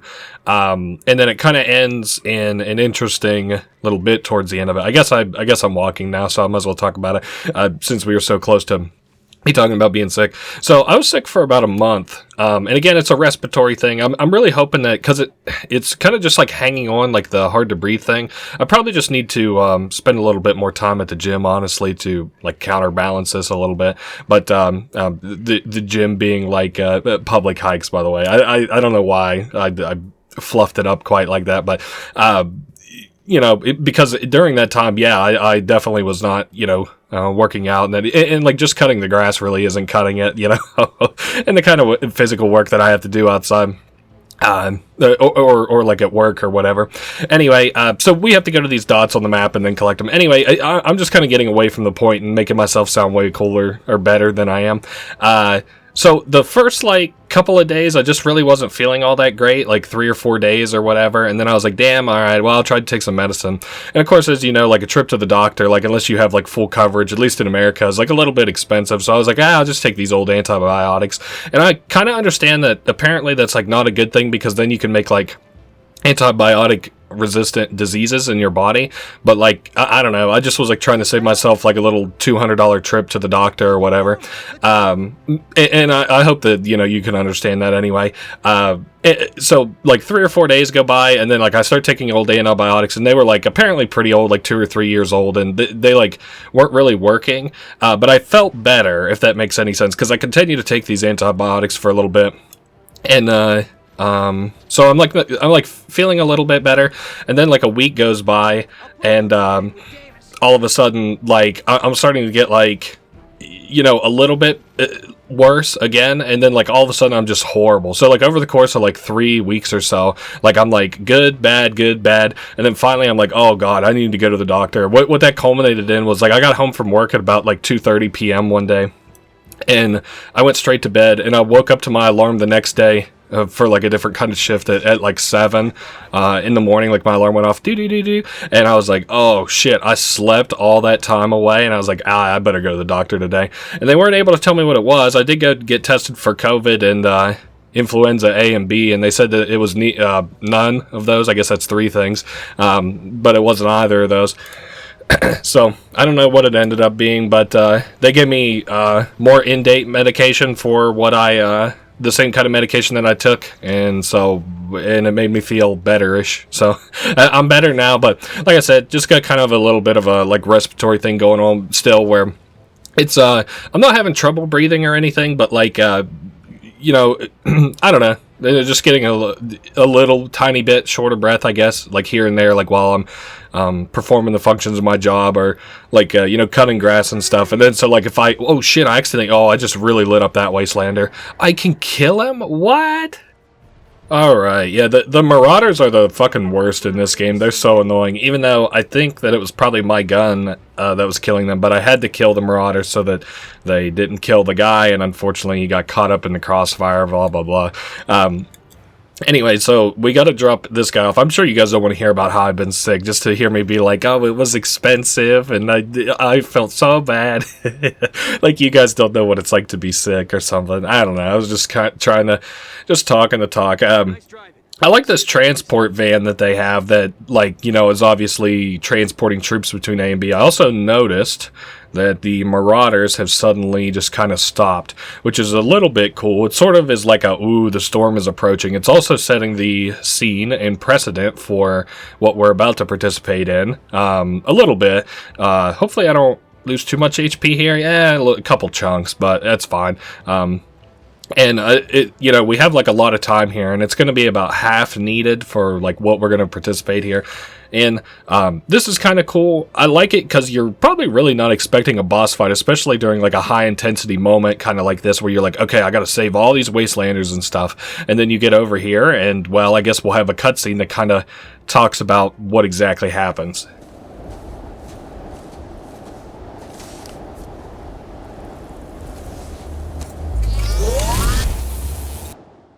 So if I'm remembering right, again, I guess, that goes without saying. If I'm remembering right, like, these dark satellite things are also hunting for dark eco gems, or like everybody kind of is a little bit. Like, we're hunting for them. The Errol guy, the cyber Errol that we had already, I talked about a little bit earlier. He's also, like, hunting for them, and then these satellites are hunting for it. So, like, not to say that those guys aren't necessarily all the same players, and that I'm not aware of that, but it's kind of interesting, like, what do they want it for exactly? Like, I'm not even clear on what we want it for, because as a kid, I always assumed that the dark gems and stuff kind of made you more powerful, but, they don't perform that function. It's actually kind of interesting, and I never noticed it, what they actually do, but it'll get shown towards the end of the game. I actually did this boss fight without, like, too much hubbub or trouble. I guess if you know the combinations and stuff, it's really not so bad. Oh, I guess I better back up. I didn't remember that they self-destruct. So I can't remember if the timer was counting down at the same time. Probably wasn't, but yeah, so you've got, like, the timer on the boss there, which is, like, then shared with, making it back to the city and stuff. So it's kind of like you got there to save that guy, and you're like, oh, fuck, the 4th Wastelander's dead. Like, oh, we got to go back. We had a boss that we had to fight. This is, like, a really fun, like, high-intensity mission. Like, it's not... it doesn't get my heart pumping or, like, anything right now. Like it's not the scariest thing. I don't know. Games have kind of come a long way. I'm not trying to disparage the level, but, like, for being an old PS2 kind of game and the story of this mission and stuff, like, this is a good mission. I don't really know what... Well, I guess I have some later missions that I would probably consider more favorites, mostly whenever we end up back in Haven City, if that's not too big a spoiler. I just need to, like, stop saying that, like, spoilers are coming up. I guess that's kind of with the territory now that I've already mentioned it, like, 4 or 5 times, just spoilers for later parts of the game. But at the same time, I'm trying not to talk too much about them until, like, they're either, like, right there or something that you could infer anyway, kind of like Cyber Arrow and stuff like that. Anyway, I was thinking about this a little bit too, because I'm probably not going to have much of an opportunity to talk about it maybe in the future. Because I do kind of plan on playing Jak X. I've never played it before, but I plan on playing that for the channel, and then also I would like to play the Lost Frontier. I don't really have a super interest in it, but I would like to do it to just kind of sew things up and talk about, like, maybe what I didn't like and stuff like that. Okay, I guess I got to be right in the center there. Alright, now we get to go to the arena. Hot dog. But I want to talk a little bit about, like, Gol and Maya, because I really liked those guys as villains in the first game. And, what was it, Samos? Not to be confused with Deimos. Samos, the Green Sage, which I think we saw during an intro cutscene. If you're trying to remember him into this game. He was, like, your mentor in the first game. Samos, like, says at the end, he's like, Dark Eco, will kill most people, but I don't know, they were like Eco sages, so, I always thought, well, to be fair, that cutscene where we saw the digital Errol or whatever after we killed those big, like, dinosaur-looking things, I always thought that was meant to be, like, Gol from the first Jak and Daxter, so I was like, oh, shit, Gol was, like here in this game. And then like, being a dumb kid, like, my attention span, I just never noticed that he was, like, not in the rest of the game. So, of course, now I know that he's Errol. Isn't it time for you ankle biters naps? Yeah, whatever. That gun turret used to be the only thing that stood between us and the desert's cruel kiss. I used to be the tall puppy on that baby. Wanna try to beat me, Score? Oh, don't worry. Jak beats things all the time. Hey, Jak? Alright, multifaceted joke, either sexual innuendo or a man who just beats things up all the time. Either one, depending on where your crassness and jokes kind of lie. This is an alright minigame. I think this is another one of those minigames where you could pay metalhead skull eggs, metalhead skulls. I keep wanting to say metalhead eggs for some reason. I guess there's enough eggs in this game, huh? All that you're doing is, like, shattering these targets. It's kind of like... what do they call it? Like, not duck hunting or pheasant hunting, but, like, where you go out with, like, a shotgun and then you pretend like they're birds and then you go, like, pull, and then they pull it. I went with my dad one time and shot them like that. The clay pigeons, that's what they call it, clay pigeons. I wasn't, like, hyper impressed by it. I mean, it was cool enough. I liked watching him do it more. I think a person who does, like, well in it is more entertaining than someone who's not. Of course, he would have always liked me to be better at better and more interested at things to do with like hunting and guns than I ever was. But I don't think he was ever too disappointed that I didn't want to be into that kind of shit. Not that I have a problem with it, it just never tickled my fancy. Like I said, I like to see people who are actually good at it, even like sort of mediocre good at it, like my dad was, just somebody who knew how to actually do it and stuff. Of course, we'll get back to the game here. We don't have to talk about my daddy issues. Just kidding. Just kidding, of course. The red ones cost 1 point, like if you're imagining it in points. Blue ones cost like, 2 points-ish. You can see that they're kind of randomized. I don't know that like shooting them quicker as they get out of the water gives you more points. I guess it sort of seems like that's probably the case. Well, no, because that one was up higher. I don't know. It doesn't matter. Blue ones 2 points, green ones 3 points, and they got like these cool disc things. I can't imagine that these things are very cheap to make, so they look like a little bit expensive. I think that there are at least two in-game moments like this, and then originally there was a cut mission in, I think it was, Jak 3. It was called like Defend the Wall, and it was supposed to take place in Haven City, and it was supposed to mirror this mini game, and it was about like Torn. If you remember him, we're going to run into him. He's the guy with the face tattoos from the intro. If you remember him, he's like the head of the resistance or whatever. He like wanted or he's like in that mission there. He's like, come on, Jak, we have to get up on the wall and defend Haven City on this gun. And then like you do it, and then people were able to dig a bunch of this stuff up from the game files, and then they were able to, now that we have like this is open goal, now that we have an actual venue to like, what am I trying to say? Like to mod stuff more appropriately. Like it's not just trying to mod something through the PCSX2. They're able to like mod that into the game easier. I'm not going to participate in that. I don't even want to. I'm lucky enough that I can kind of get open goal even working, let alone open goal like modded. So, you nippers walloped me score. Fine. The top poppy has to be snipped sometime. Law of the land says the top gunner holds a special trophy in honor of their skill. This crystal's yours now, but I'll be getting it back soon enough. Alright, very cool. We got another light eco crystal. I've kind of lost count of them. I think we're 2 and 2 right now. Too light, too dark. But, like I said, I've kind of lost track. Also, when the fuck are we going back to the arena, bro? Come on now. I just feel like it's been a minute. It probably really hasn't, but, I don't know. We got a sword mission coming up. And I think the arena is in the other half of the city, so maybe that's what we're headed over to, is the arena finally. I don't think I would say... Oh, I was just talking about like modding a little bit. I saw they have a Tetris mod for open goal in the Jak and Daxter games, which is kind of cool. You can just like play Tetris, and it takes the boxes from the first game that held like Dark Eco and like the metal boxes and stuff, and you have to match them to get like points and shit. I thought that was cool. Hopefully, people are able to make like really cool mods out of this game. It was always a shame that they never went on to make more Jak and Daxters, especially quality ones, like I would consider 1, 2, and 3, but alright, let's see if we've got a cutscene here quickly. Greetings, brave fighters! The one, the only, the greatest highness of all highnesses! The magnificent, eminently... Enough! Just get on with it. Sorry, I got a bit carried away. Did I mention how fabulous your hair looks? Back off! Yes, right. Another round of games has been called. This is combat to the death. Good luck, and may the bravest man, or in some cases animal, win. So this one's kind of cool in a lot of ways, in my opinion. Firstly, we got a new addition to our gun, the Vulcan Fury, which is the third of the edition. So we have the red, yellow, and now we have the blue.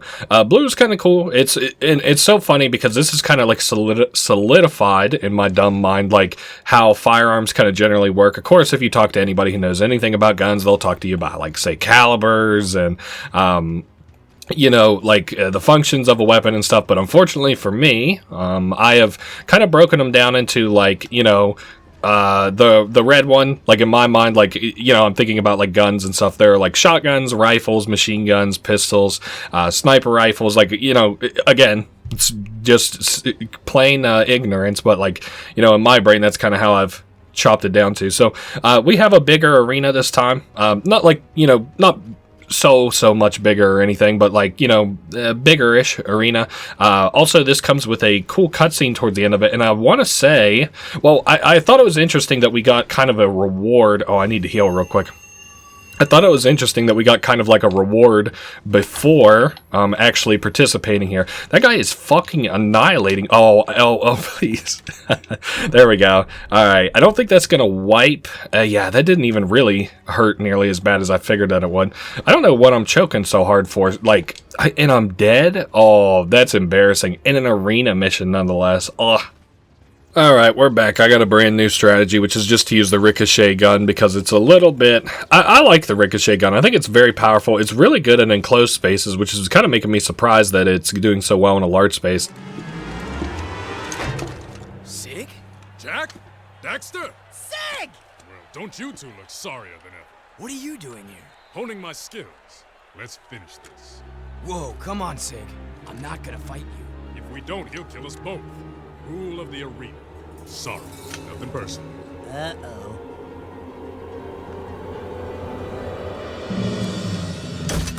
Blasphemy! One must destroy the other. Complete the test, or face worse pain. I just know I'm gonna regret this. Seize them! How dare you two defile the purity of the arena? Sig, your time in Haven City has poisoned you. And you, newcomer, you deserve no mercy. I should toss you both into the jaws of the desert. However, Sig, your years of service as our spy in Haven have earned you a chance to redeem yourself. But only this once. A spy? Just shut up. I'll tell you later. There is a nest of metalpedes not too far from here. They have been harassing our artifact carriers for some time. I want you to drive into the heart of the nest and take out all the creatures you find inside. I'd say good luck, but then luck won't help you. Alright, so we met Sig. That's a welcome addition from the second game. It is kind of cool. I don't know. That's a good way to kind of tell the story, because Jak is like, I'm not going to shoot Sig. Like, that's kind of his mood. He's like, he's like, fuck it. If Sig wants to shoot me, he can shoot me.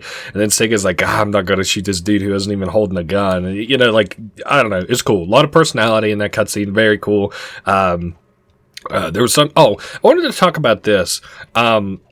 I thought it was kind of interesting earlier in the game whenever Jak, like, wakes up and he's up in Deimos's, like, little, throne room there, and, Deimos is like, hey, you woke up and stuff, and Jak is like, yeah, wait a minute, where are we? And they're like, you're in Sparga City, blah, blah, blah, and he's like, wait, there's no city outside of Haven, like, there's no people outside of Haven City, much less a city. And so it makes you kind of wonder, like, what else is out there? And then, of course, if you look at something like the fourth game, Jak and Daxter, the Lost Frontier, hey, are we going to get to talk to Sig? No, we're just driving straight out there. Respect. We got a bigger, cooler kind of you know, vehicle to drive. I know I'm always so worried whenever I pull out of one of those that, like, I'm just going to fall through the map. But that's never happened to me yet. The only real bugs I experience are, of course, like, sort of those, I don't know if you would consider those, like, loading time bugs or whatever, but also the, I had, like, some dead textures at one point for, like, the PNG artifacts for missions. So, like, let's say that, excuse me, they have, like, a PNG of, like, 3 things that I have to collect, and it's on the screen. That was showing up as like a default texture for me, which was just like a transparency texture sort of deal. I don't know. People who like know what I'm talking about will know what I'm talking about. People who don't probably don't care. So, yes, we've got this gun, or this weapon. It's really cool. It's got a turret, and then it also, like, you can whip it around to, like, fire at things that are also behind you. It's kind of cool. Of course, the flip side is that it's not very fast, and it's not very... well, I would argue and say that the handling is alright in this thing. It's like, fine. What else was we just talking? Oh, so, like, you know, supposedly there's no cities, and then, like, you get to the Lost Frontier, and you find out that not only are there cities, there's, like, these giant flying cities and stuff, but, like, just to imagine for a minute that, like, at least to Jak, and at least to Haven City and stuff, like, there are no other cities, so, like, you know, I wonder what is out in kind of the wilderness.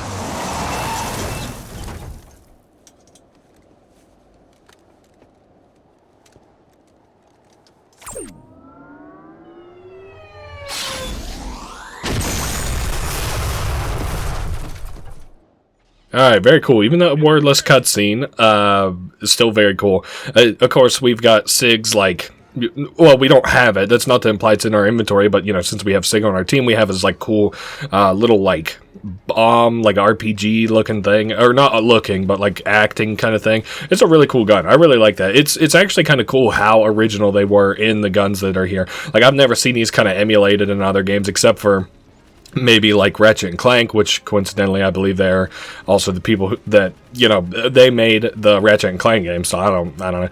Is that right though? I guess it seems like it's right. If they're not, if it's not the same studio, wow, I feel like I'm kind of talking on my ass. You know, you'll have to forgive me a little bit maybe, because I never played the Ratchet and Clank games. I had friends all my life that were like big fans of the Ratchet and Clank games, but me myself, they never did it for me, which is a little bit surprising because I've kind of come like around on them a little bit as an adult. Like I'm like, they're okay games,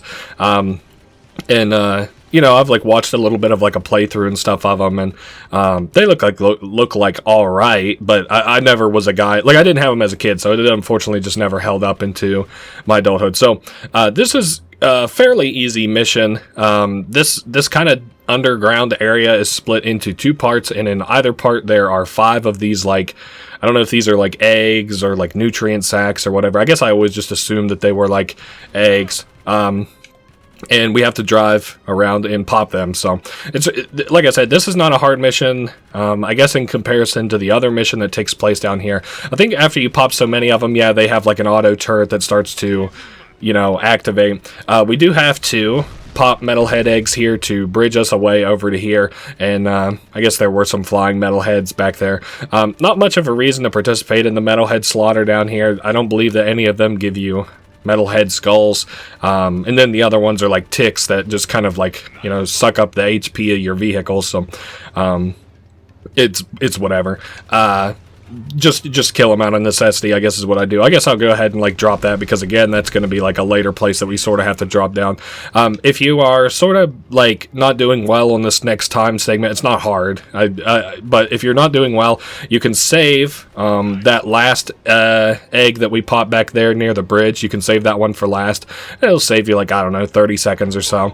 Yeah, I don't know why I did that. I should have known that was not going to work out. I'm actually really glad that I didn't get pinched between 2 rocks and then instantly killed.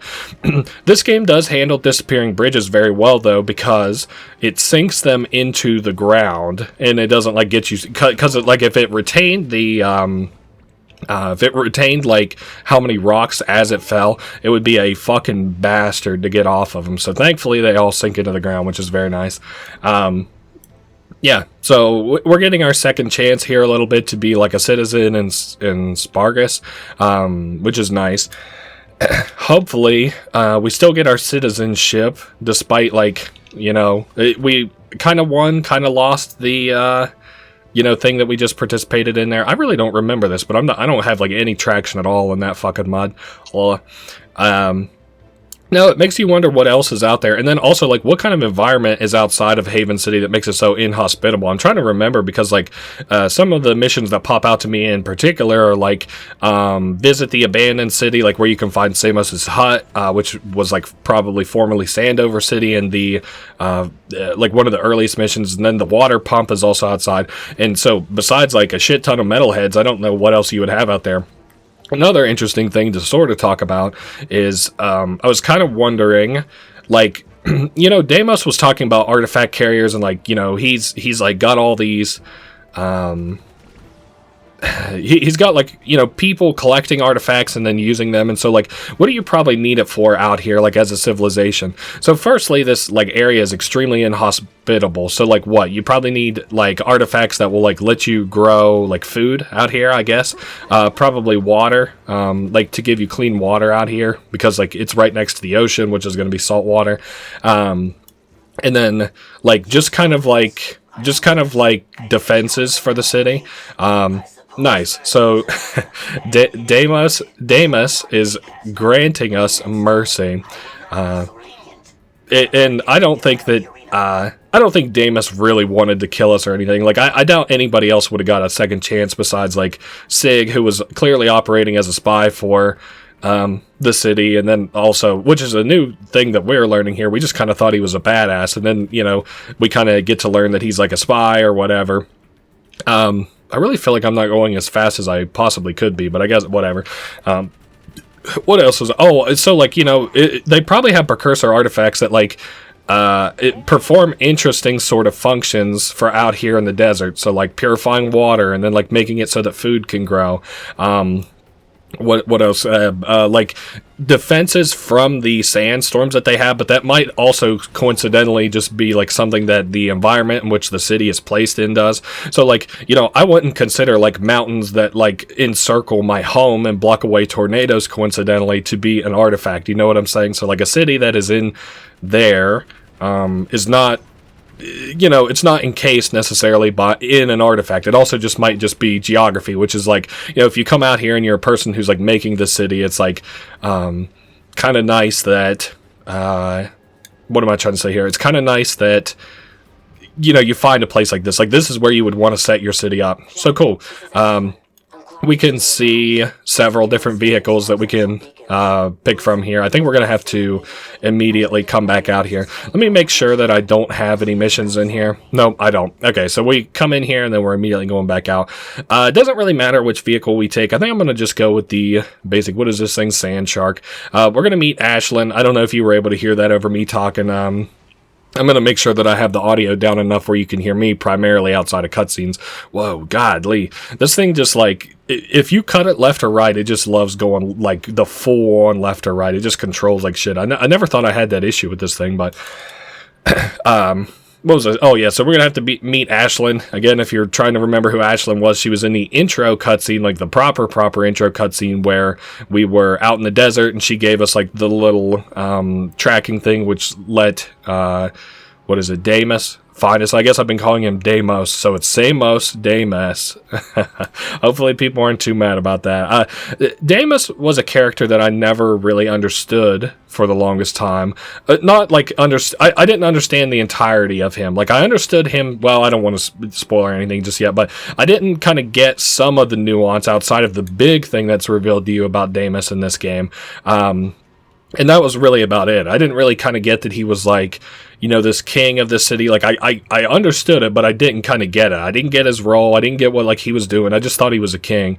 And I always kind of thought that, like, you know, kings had to be, like, generally more powerful than their people or whatever. But I would like to see a fight between Sig and Deimos. That would be fucking sick. So anyway, Ashlyn's out here, and she's going to talk to us. So I guess we'll do that now. Hey, baby. You thought you'd dump me, huh? I knew you'd be back for some more orange lovin'. Get a good look. It's the last time you get to see it. Ashlyn, what are you doing here? Jack, it's good to see you. Listen, Toots. You left us in the desert, so talk to the tail. Cause the whiskers ain't listening. We out, Jack. That beacon you gave me. Thanks. I knew Damus would find you. He doesn't miss much in his desert. How do you know him? It doesn't matter now. Jack, I need you to come back to the city. We're losing the fight. Vigor is drunk on power and he's taken command. He doesn't understand what he's up against. I need you... Look out!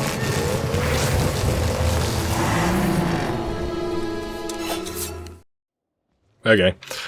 Sorry, my cutscene hung there a little bit for just a second for me. I don't know, I had to end up skipping it there at the end. So if there were weird, like, audio artifacting or whatever, I don't know. Anyway, so it is kind of cool. You know, Ashlyn gave us that thing, and I think she said that it was one of, like, Sig's old tracking things, and then, like, of course, Deimos doesn't miss anything in his desert. I imagine one of his riders was like, what the fuck? Why is there, just some dude walking around in the desert? Do you know this guy? Alright, so we're supposed to... Yeah, there they are. I was about to say, I think it's because I have my camera in just such a way, like, they're supposed to, like, spawn kind of behind you. Like, these two sides, or maybe 3 or 4 sides, they're like, supposed to spawn around. I just happen to have my camera in, like, a really convenient way for me. Now, I'm a little bit worried that I might ding her with this. I'm hoping that's not the case, but otherwise this is like a good, very good defensive, oh shit, I definitely don't want to intentionally ding her. Very good defensive weapon, the, like, bouncer is. Okay, I'm getting shot once again. I think if those guys didn't necessarily just do 2 damage, they would not nearly be as deadly, but also, Ashlyn pops a little bit before her HP hits 0, which is sort of annoying. So if you pay attention to, like, her HP, sort of in relation to how much HP she actually has whenever she dies. It might be less. I was having sort of that issue the last time that I played. But she was dying before HP hit 0, basically. So the cars, I believe, do also count towards the guys that you have to kill. So, let's see. We've got a car way out the way. No, that looks like that's her, like, sort of, little flying thing that she has there. I don't know. I thought the flying vehicles in all these games were like super, super cool. I mean, she's taken this one from like Haven City all the way out here, and I mean, that's fucking sick. I see we have some of those guys out there, and I'm just a little bit concerned that if I were to go out there, that it would fail the mission. Kira wanted me to give you this. Jack, your friends need you. I need you. The city threw me out, remember? They can rot for all I care. But what about your... Get it! Just leave. I have new friends now. So the hero I knew did die in the desert. Or was it long before that? Don't you remember who you are? I'm through saving the world.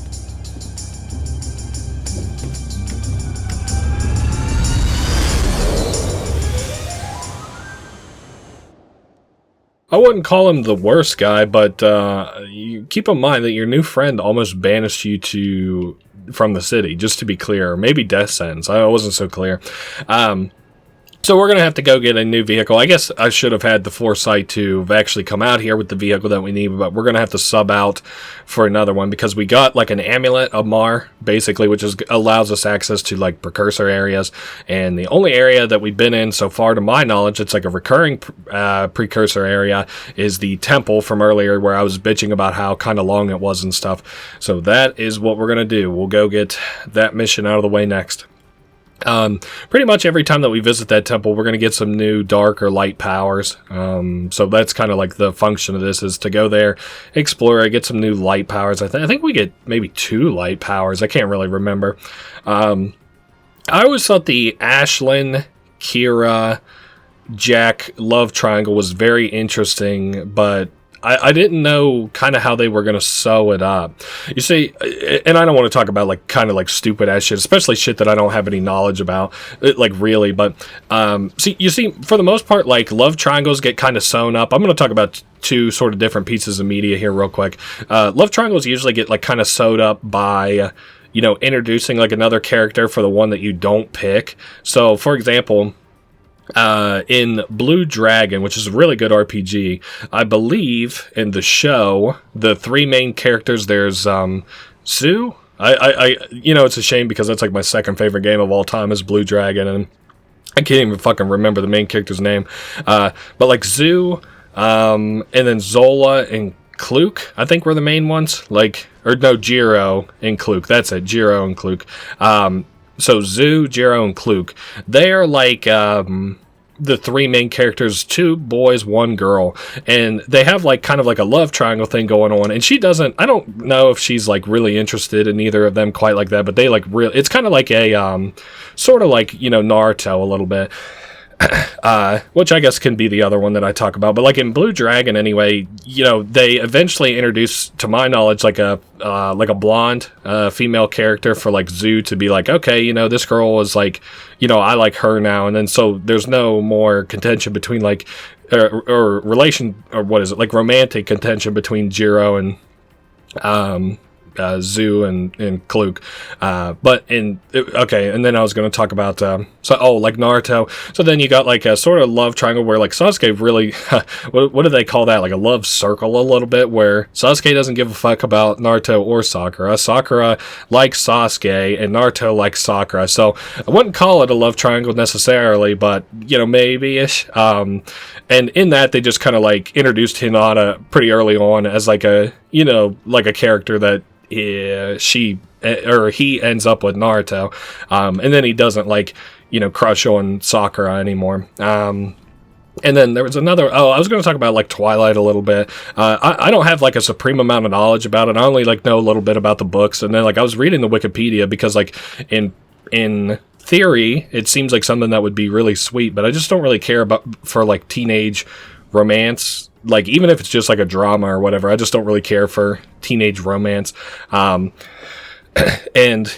so I don't have like a lot of knowledge about it, but the wiki is actually really cool to read. And I was reading it, and it was like, talking about how like the vampire werewolf are, they both are interested in like Bella, and then the vampire sort of wins out, and then like they introduce like another character to be the werewolf's like new love interest, and he just kind of gets over it or whatever. So that's kind of, I guess what they would have to do to sort of sew up things between Kira, Ashlyn and Jak is just like introduce some other male character. I guess it wouldn't be so crazy for Ashlyn to end up with Torn, as it were. I mean, they're both like freedom fighters or whatever. So anyway, we are back at the temple. This time we have some new guests around. There are now metalheads here. I don't think there were metalheads before. I think it was just vermin, like pests, like spiders and shit. But now we have metalheads. I'm not going to sweat trying to get the metalhead eggs. Unfortunately, like I was mentioning earlier, they don't like give us any huge buffs, so I'm not super interested in them. I actually don't know if we have to do anything in here for like the dark eco, similar to what we did before with the dark bomb. No, we just go to this door.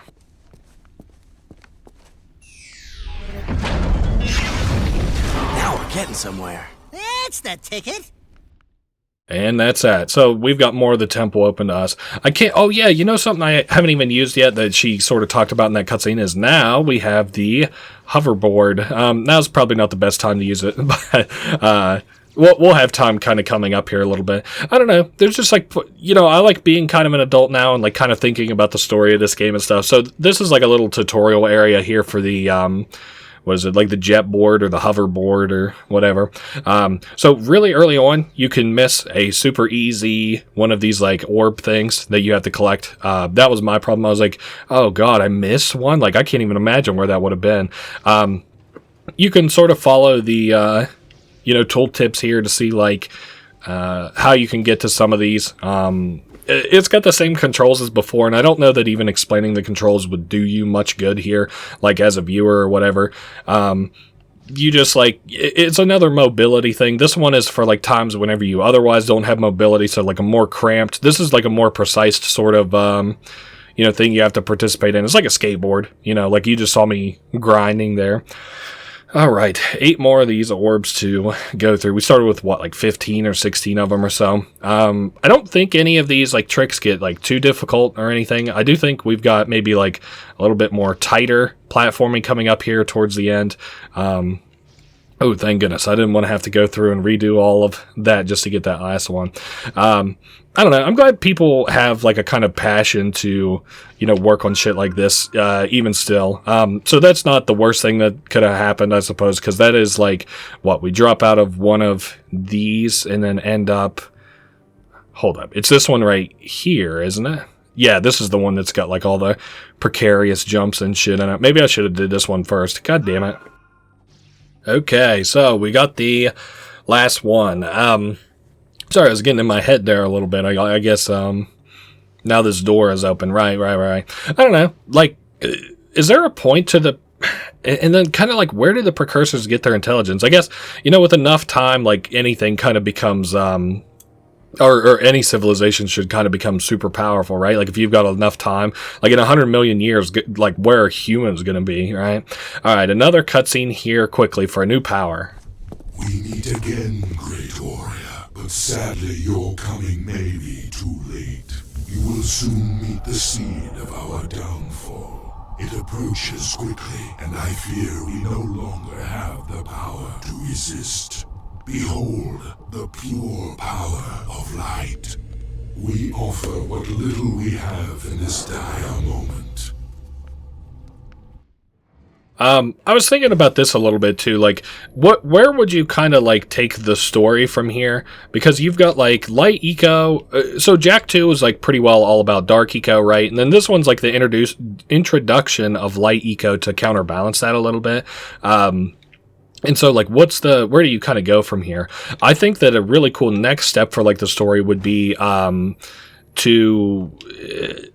like show like a balance between the powers a little bit. It's really unfortunate kind of that the next game, the Lost Frontier, just was like, yeah, fuck all the powers. Like I don't even think you can use like red or blue or any of that kind of eco, but like they wanted like an emphasis on like the combat, and not only the combat, but like this weird like fighting, what do they call it, fighting combat too. I was just like supremely unimpressed by it.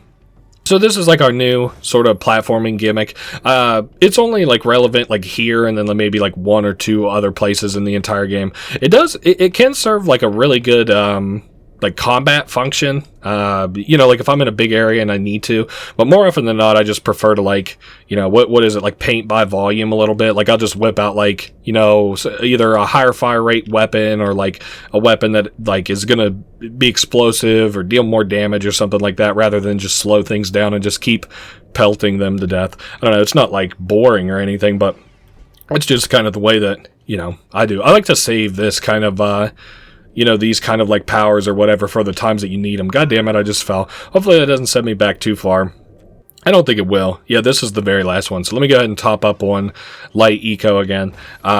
Slow things down here a little bit. I think that the light powers are really cool. They are all like uniquely defensive except for one, which is mobility. And that one is like, I don't know, all the light powers are really cool. I don't know how you can make the dark powers like interesting. I don't know that you really can, but so this is sort of a cool little gimmicky thing here. It was something I never thought about, but like let's just try to walk across it and the whole floor just falls out underneath of us, and that is highly, highly, highly predictable. So we clap to make it slow, and then we can just simply run across. It's actually kind of crazy just how fast this thing falls if you think about it.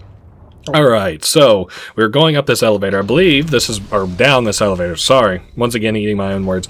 So, I was talking a little bit earlier about how like the elevator things are like never voiced. This is very odd to me. I don't even know why they did it. You know, in the original Jak and Daxter, and I believe in Jak and Daxter 2, they did like a, what is it, like they just let you go down the elevator, or whatever. So we will have a cutscene for here, though, where we talk to Pecker, I think? It looks just like the catacombs we saw in Haven City. But where do they go? There you are. Ah, I'm so squawking happy I found you. Look, Jack got a seal back, and it opens doors. Onan says we must get back to Haven City. She says the catacombs are the key to the planet's very survival. You boys up for a little ride? So, I'm not remembering exactly what Jack is talking about when he's talking about catacombs in Haven City, unless he's like, oh yeah, we can shoot here. This mission is not too bad for the like whatever you would consider this, like a car driving joy. But the one that happens towards the end of the game, I remember being like a little more difficult. What was I trying to say? Oh, yeah, I wonder if he's talking about, if you remember whenever it looks like Sig dies to, like, this millipede thing, I wonder if that's what he's talking about, but even then it doesn't, like, quite, like, I don't remember anything that looks like this, except for Jak 1, if you remember Golem Maya's Citadel, it does kind of feel like this, like a hive, like this. Oh, and I died. What an idiot. How far back are we? Like, see, yeah, the beginning. Alright, I'll be back in a sec. Alright, we are back. Apparently I have to destroy, like, the red flying circular things. I wasn't aware of that. So, crazy how close we were to the end here. I guess you probably have to have them destroyed before you get here. You show promise, but your bravery will not protect you from the foes you must soon face. Use this light power to help in your quest. It is what little we have left to offer. Alright, coolio, so we now have another new power. This one, unfortunately, I don't think has like a ton of application, the Jak Light Shield, unfortunately. I think maybe it has like mission applications where you're like on like a platform moving horizontally and you can just like pop it to move left to right. If Pecker says anything here, I might, you know, mute myself, I guess, but I don't think anybody's going to say anything here. It's kind of weird. I think we're taking this. I don't even remember how we got here. Yeah, we went to the Precursor Temple, that's right. And then we're like using the Amulet of Mar to get back to Haven City. Dude, Jak is done with Daxter's bullshit. Anyway, so we're kind of like out, you know, you get a feel for this. This kind of reminds me of like the missions from, I don't know, there were all kinds of missions like this, I feel like in Jak 2, but where you're on like the outskirts of the city and stuff, and you're, like mining or whatever, like the mining places. Oh, disabled cutscenes. Kind of old eco mine. When Mar built Haven City, he must have carved out these old caves to get at the eco power. Sheesh, that Ma guy must have never slept much. I'm going ahead to tell Onan we're back. Watch your tail feathers, Jak. This is a spooky place.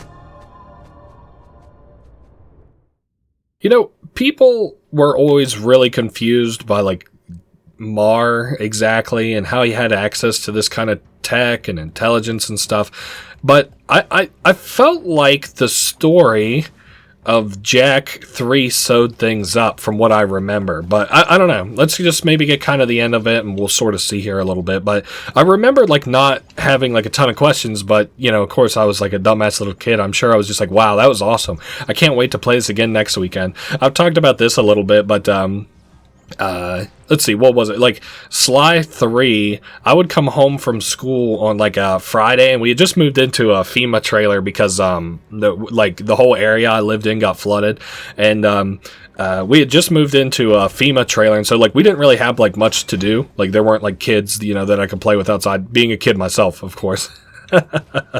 Being like a 6 or 7 year old kid, 6, 7. And it, so like, you know, I was playing like Jak 3 and in Sly and stuff. And so I would get home on like a Friday, and then I would just like nonstop play Sly 3. And it was always like my intention to beat it before I got back to school on Monday. So like there was a while there where I was just like, literally just coming home and beating for the weekend, like just coming home and beating Jak 3 or Sly 3, sorry. I know I'm confusing you here, talking about a game that isn't even on screen, but that's just how much that I really like Sly 3, I guess.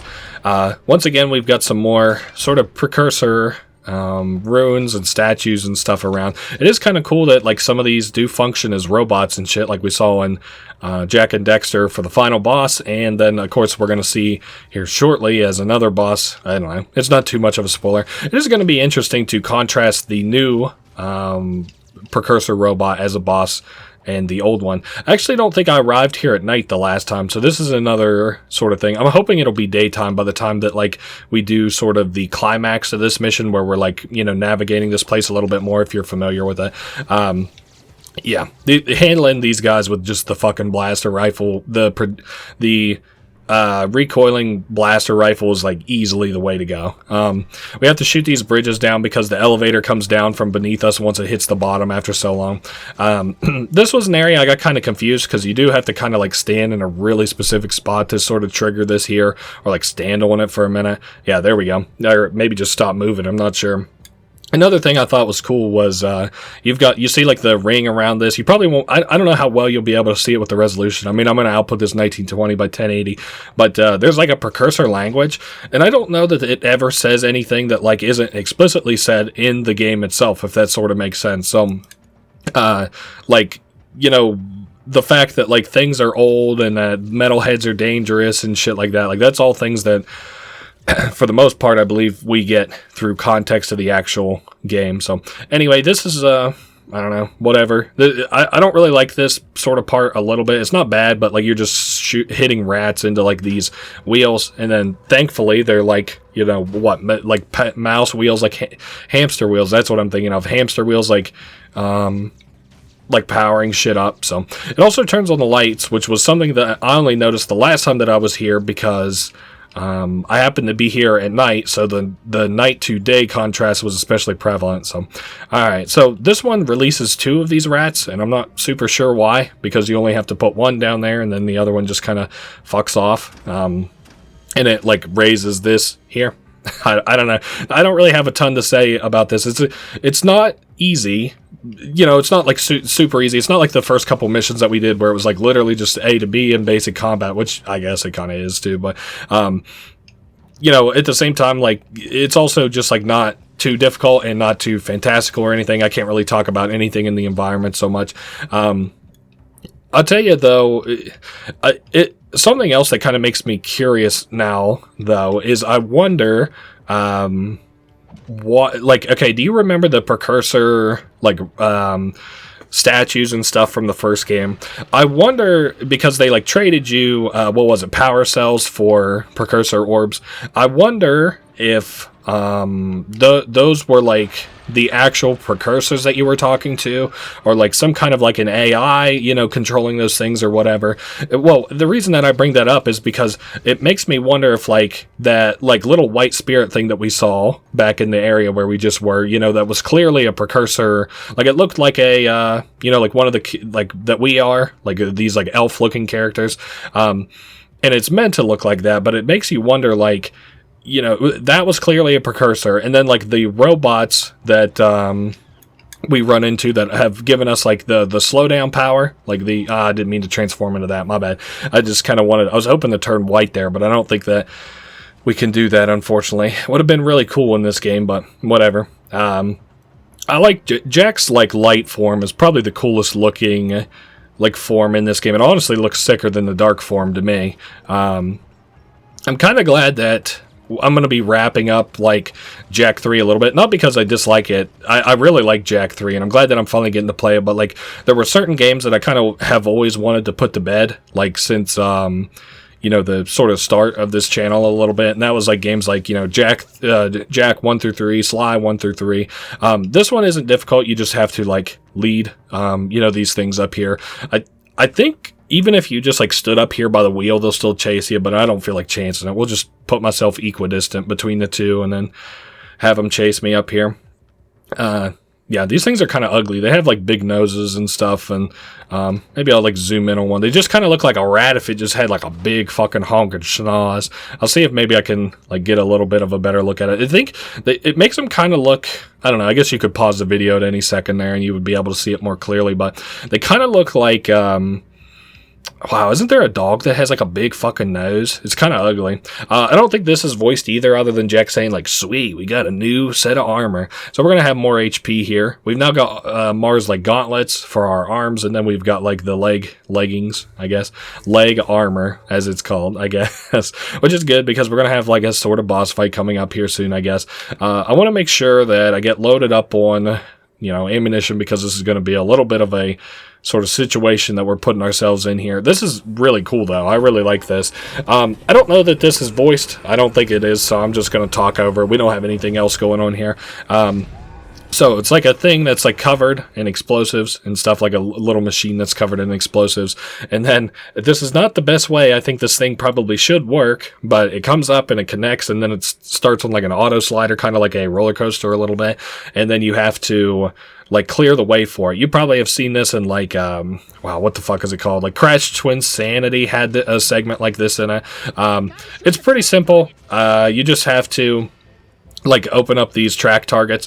If you use the ricochet, you've got probably like a 1 in 20 chance that it'll just automatically hit the next thing that you need it to hit anyway. Yeah, see, it's already popped like the next two for me, so oh yeah, I am gonna have to get on the jet board. I was like, I could get on the jet board, but I don't have to. Now I clearly have to.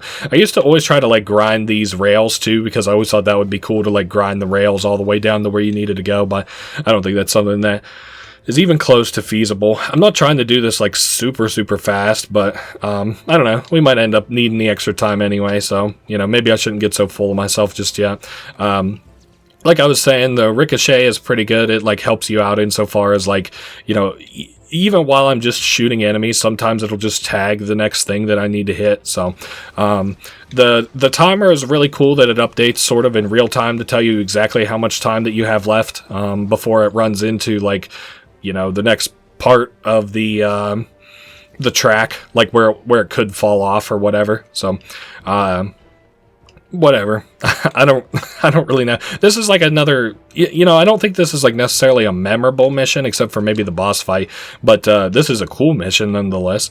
All right, we'll flip onto our board here and get them moving. We got about 40 seconds here, and I'm starting to see some more of these, you know, like little platforms coming up. So yeah, I've got 52 whole seconds. I got plenty of time, and I think that once we hit the last one, it's like automatic, like, you know, victory, so like we don't have to wait around for the whole, you know, 52 seconds or whatever.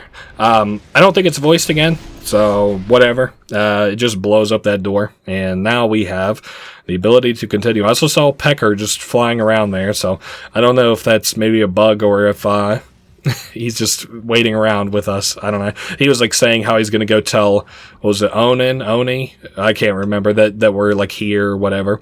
So I think this is another time where we just have to stand on the middle and then it's going to transfer us to another layer, I guess, continuing to go down. In all fairness, the temple was very high where we started. So, all right. So we're going to have a cutscene and a boss fight.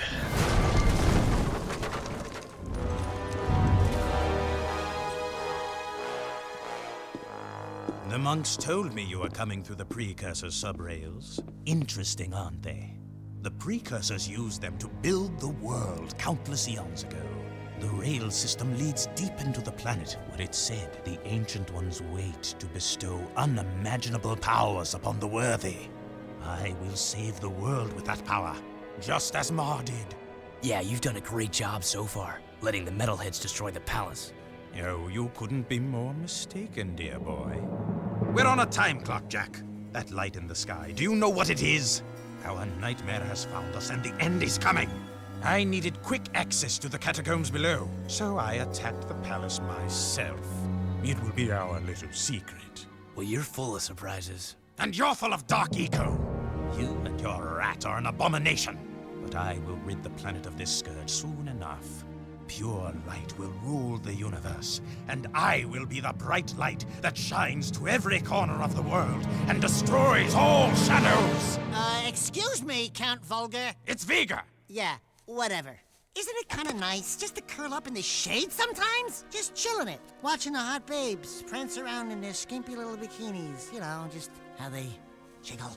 I get that special tingling feeling in my tail. Enough! We will stop the cleansing of the world with your demise. Behold, I now command the very power of the Ancient One! And this time, the precursors will not have mercy on you.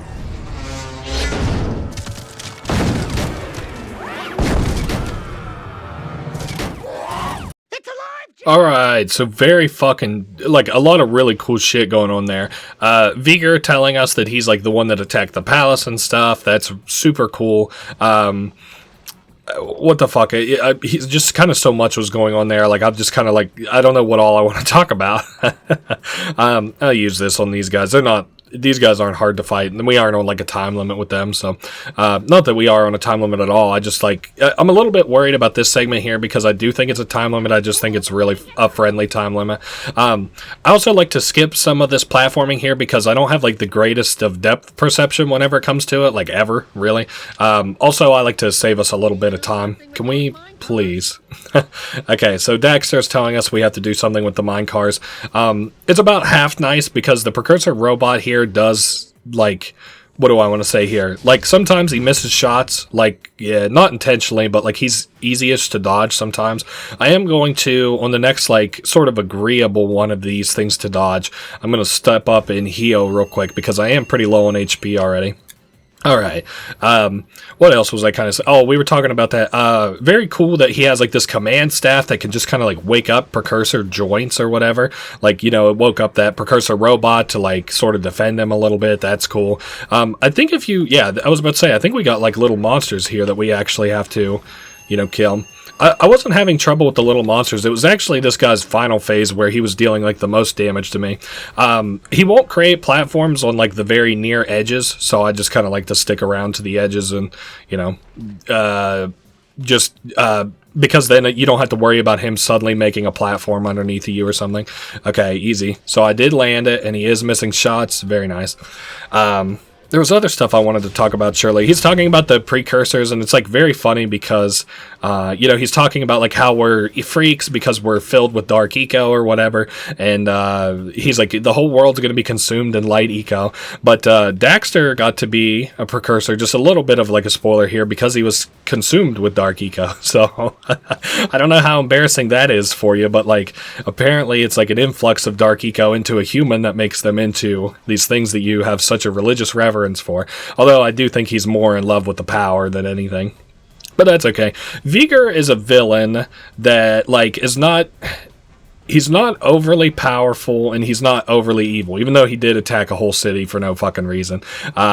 But like, you know, he's a villain that can kind of stay. He never learns his lesson and he never really stops being evil and he's never like redeemable. But on that same note, he's not like the worst fucking villain that there ever was or anything.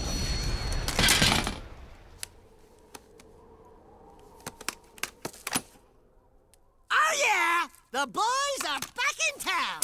Let's go topside and see what kind of trouble we can get into.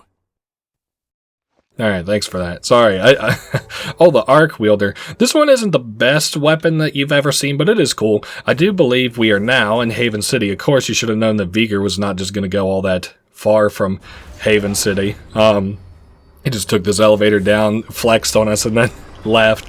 The arc wielder, I guess I could show that off, what it kind of looks like and what it does and stuff.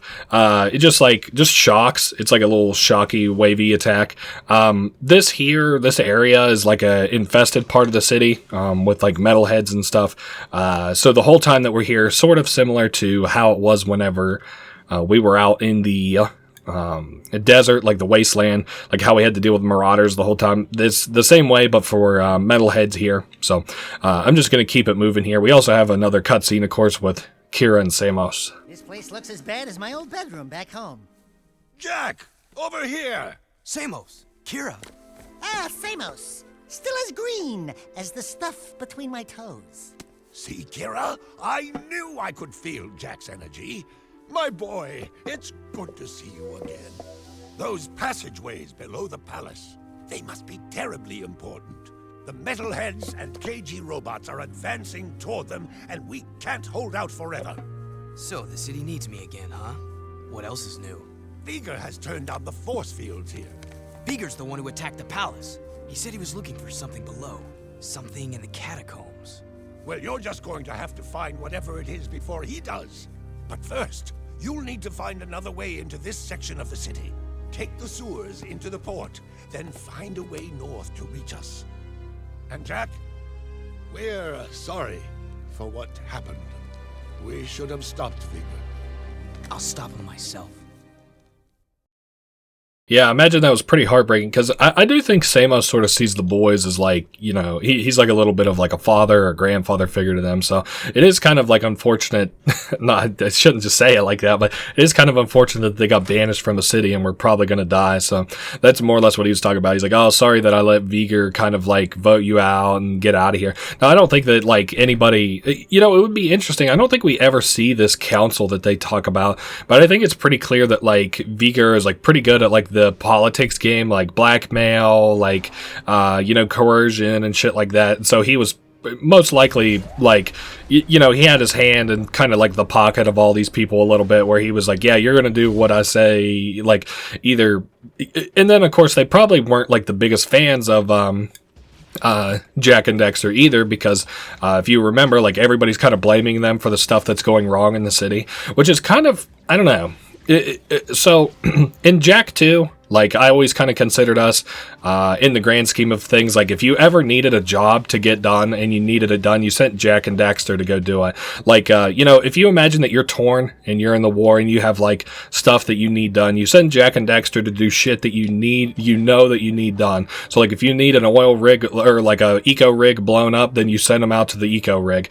If you like maybe need a place guarded and it's whatever, you send your soldiers to go do that. But like if you, for like missions that you need done, you had Jak and Daxter do it. And so, like, you know, it's interesting that between Jak 2 and 3, Jak is no longer that kind of guy necessarily. Now, of course, as soon as we pick up Jak 3 and we start playing it again, we're that guy again. But, like, you know, there's failure that has happened between Jak 2 and Jak 3 that our main characters, like, are taking part in, that is kind of interesting to me. It's not like something that you need to super read into, but like, you know, every single one of these missions, let me make sure that I'm thinking in my head, yeah, like every single one of the missions that we participated in, we've more or less succeeded in. So we're back on our like hot winning streak, if that makes any sense at all to you, which I think is interesting for like a character. I think it's a very interesting way to sort of tell a story, is with a character that like everything that they kind of do for the most part they like are good at and they win, and that's a good vessel for the player too. Like I think people generally kind of like, hey, there's some precursor orbs in here. I guess I can show you the secrets menu. I sort of promised to do that like a million years ago. Oh wow, I can get weapon upgrades? Interesting. I didn't even know and like damage upgrades? Oh, damn, I kind of want to save for some of these. That's cool. Fuck it. Unlock the Heat Seeker. This is a vehicle upgrade, so that's probably a new vehicle I can unlock. I might hold out on that. Fuck, I might grind a little bit off screen. I didn't know that you could do this. Cleaver's Diaper. I can afford it. No. Level select Act 1. Holy fuck, the secrets in this game are so much better than like they were in the past games. Alright, I'm good. I'm fighting every instinct of my body not to buy Cleaver's Diaper. No, just kidding. Everything else. I want to save for some of the weapon upgrades. It would be kind of cool to get into the end game and have some of those weapon upgrades, I think. Alright, so we are moving out of here. You kind of want to be on your hoverboard for as long as you're like able to here, because the water sort of pushes you back, which is not something that you actually have to deal with if you're on the hoverboard, as you probably could presume, guess, have already seen, etc. We are moving along here. I don't know. This place is pretty. This is kind of a boring mission, though. I'm not really the biggest fan of it. On the bright side, though, missions like this are kind of a breeze whenever I can just, like, bullshit and kind of talk and stuff at the same time. That's one of my favorite things about, like, kind of doing playthroughs and stuff these days. It's not my favorite thing, but, like, one of my more favorite things is, like, just being able to bullshit while I kind of do a playthrough. Because, like, if I were to, like, imagine that I didn't do this channel or whatever and I was just playing games by myself, like I would be like, oh great, we're here at this mission, I don't like it. Instead, I can kind of bitch and moan about it a little bit, and I can talk about a story about what's been going on at work, and then guess what, that mission's done and over with in 5 or 10 minutes. It's sort of like, what do they say, like a good time shared with friends is doubled, and misery shared with friends is halved. So that's a good way to be. Anyway, so I think we're supposed to go up on this next, like we're kind of going up and up and up. The ricochet gun is just like really fucking powerful, and it gets shown like doubly how fucking powerful it is whenever we go and we have to do the weapon range for it here in just a minute. Weapon ranges are like really the most boring thing in kind of all the Jak and Daxter games, but it's whatever. I'm not like heartbroken that we're gonna have to do it. I just whatever. We get to meet Daxter's love interest, which is always so funny. So funny to me. And it's funny that this girl like matches Daxter's energy out of everything too, but we haven't met her yet, so I guess we better hold our horses for a minute.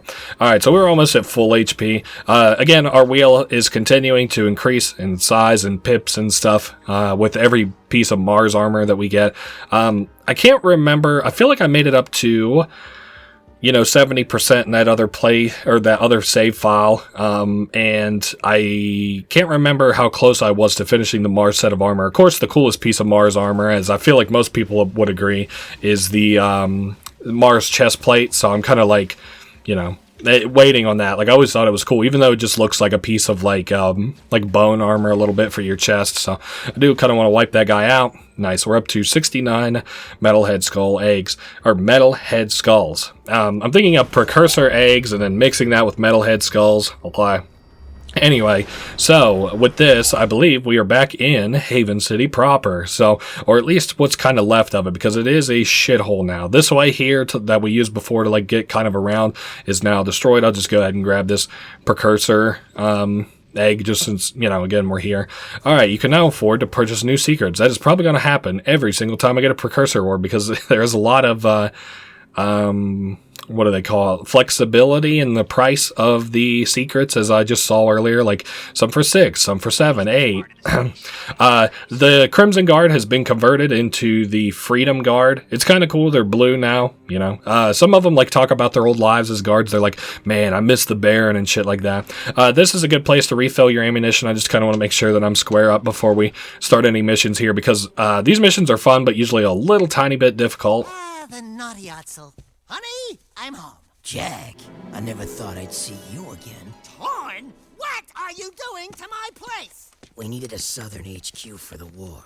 Plus, I kinda like the sign with the ocelot outside. Yeah, it's cool, huh? We use it for target practice. Hey!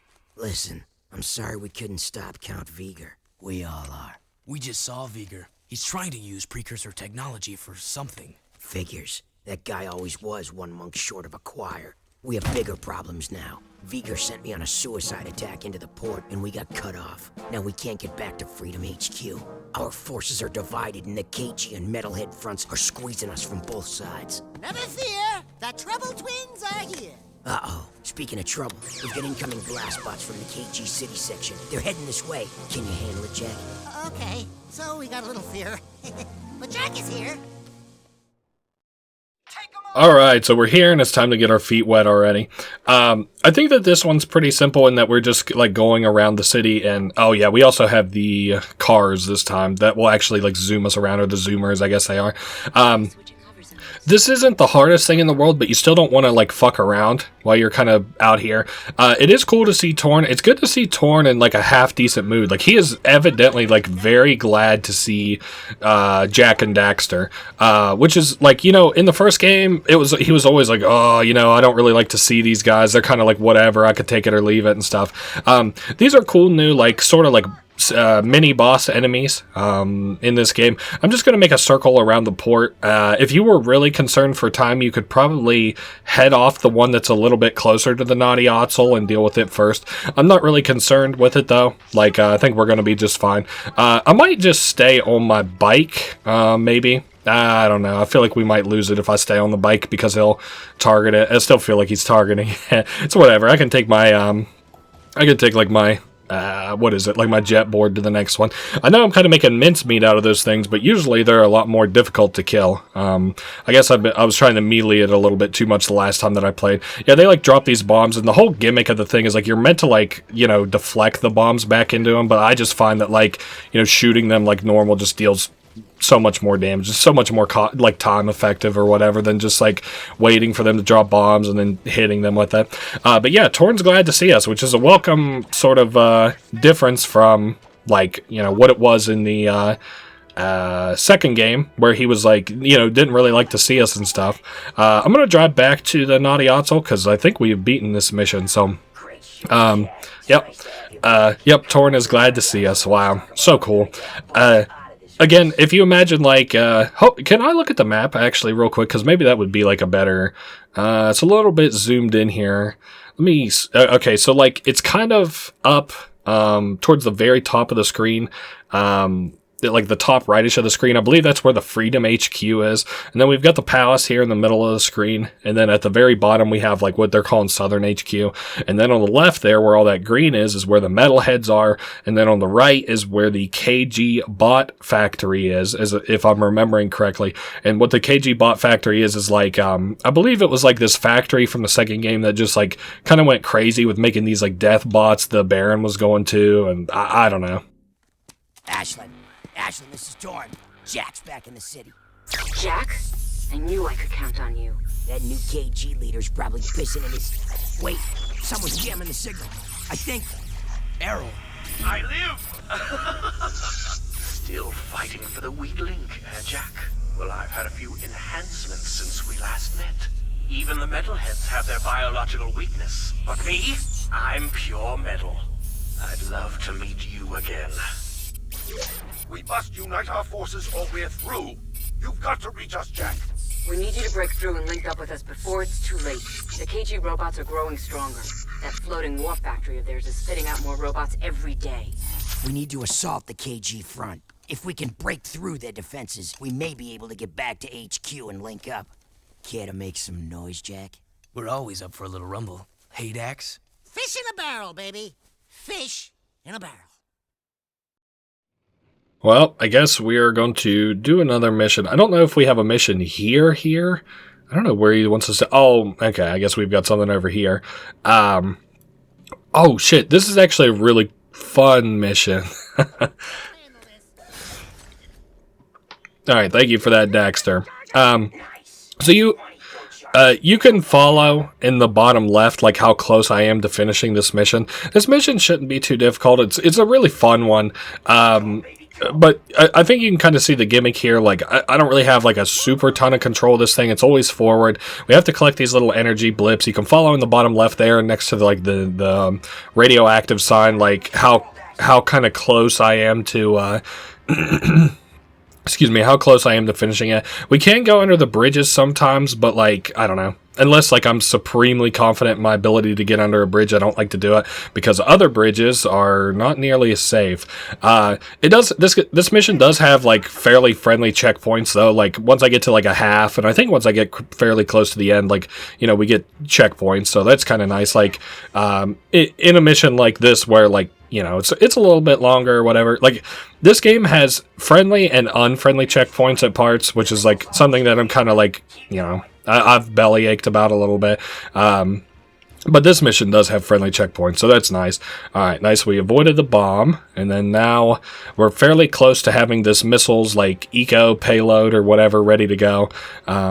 Just keeping an eye on it. I believe as we kind of, like, finish up here, yeah, we got, like, this and then one more. Whoa, I almost missed her there. Or no, it's just good to go.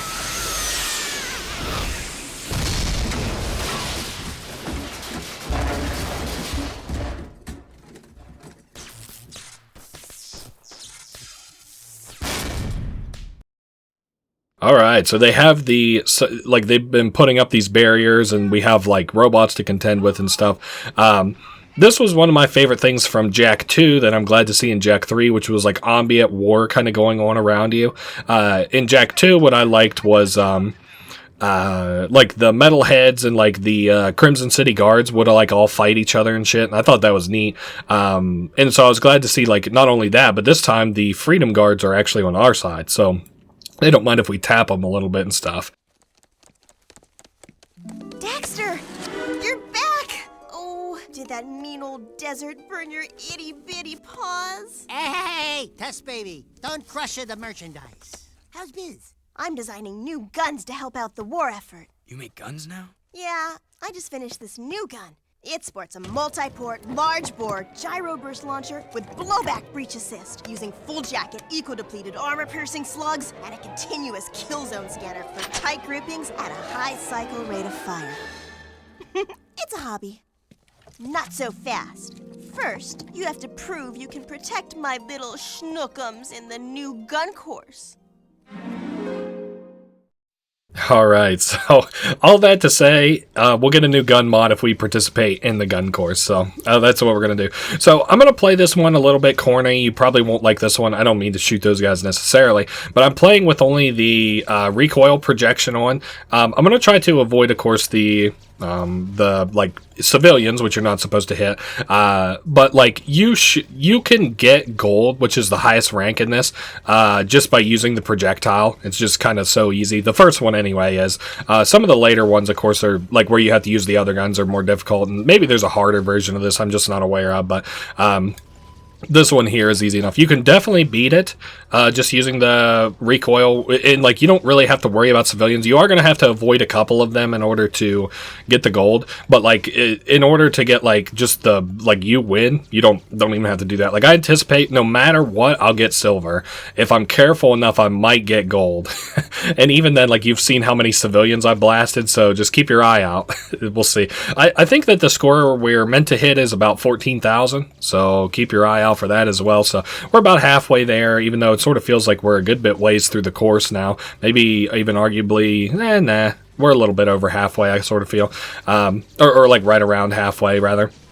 We're at about, what is it, 10,000 points a win. I just don't think we're getting deducted nearly enough points for hitting civilians, which is good. This doesn't have to be any harder. I'm like, this is a kind of boring mission for me, so there's not much strategy to it. There's not much going from A to B, like, you know, platform-wise. It's just kind of, you know, you're along for the ride a little bit while I press R1, so welcome. I don't know what else I could say about it, honestly. Oh, man. So, we are at... you know, about 12,000-ish points. you know, my thing was like, whenever I first did this, I almost kind of did it as a bit of like a rebellious thing a little bit. I'm like, I'm not even going to participate in this mission. Fuck this mission or whatever. And then like by the time I got to the end, I was like, fuck, I got gold anyway. Whatever. We're going to end up with like a lot of golds here at the end. So I see we're close to hitting 14,000. Maybe I was wrong. We got to get 16,000 for the gold. 14,000, 16,000 is coming up next.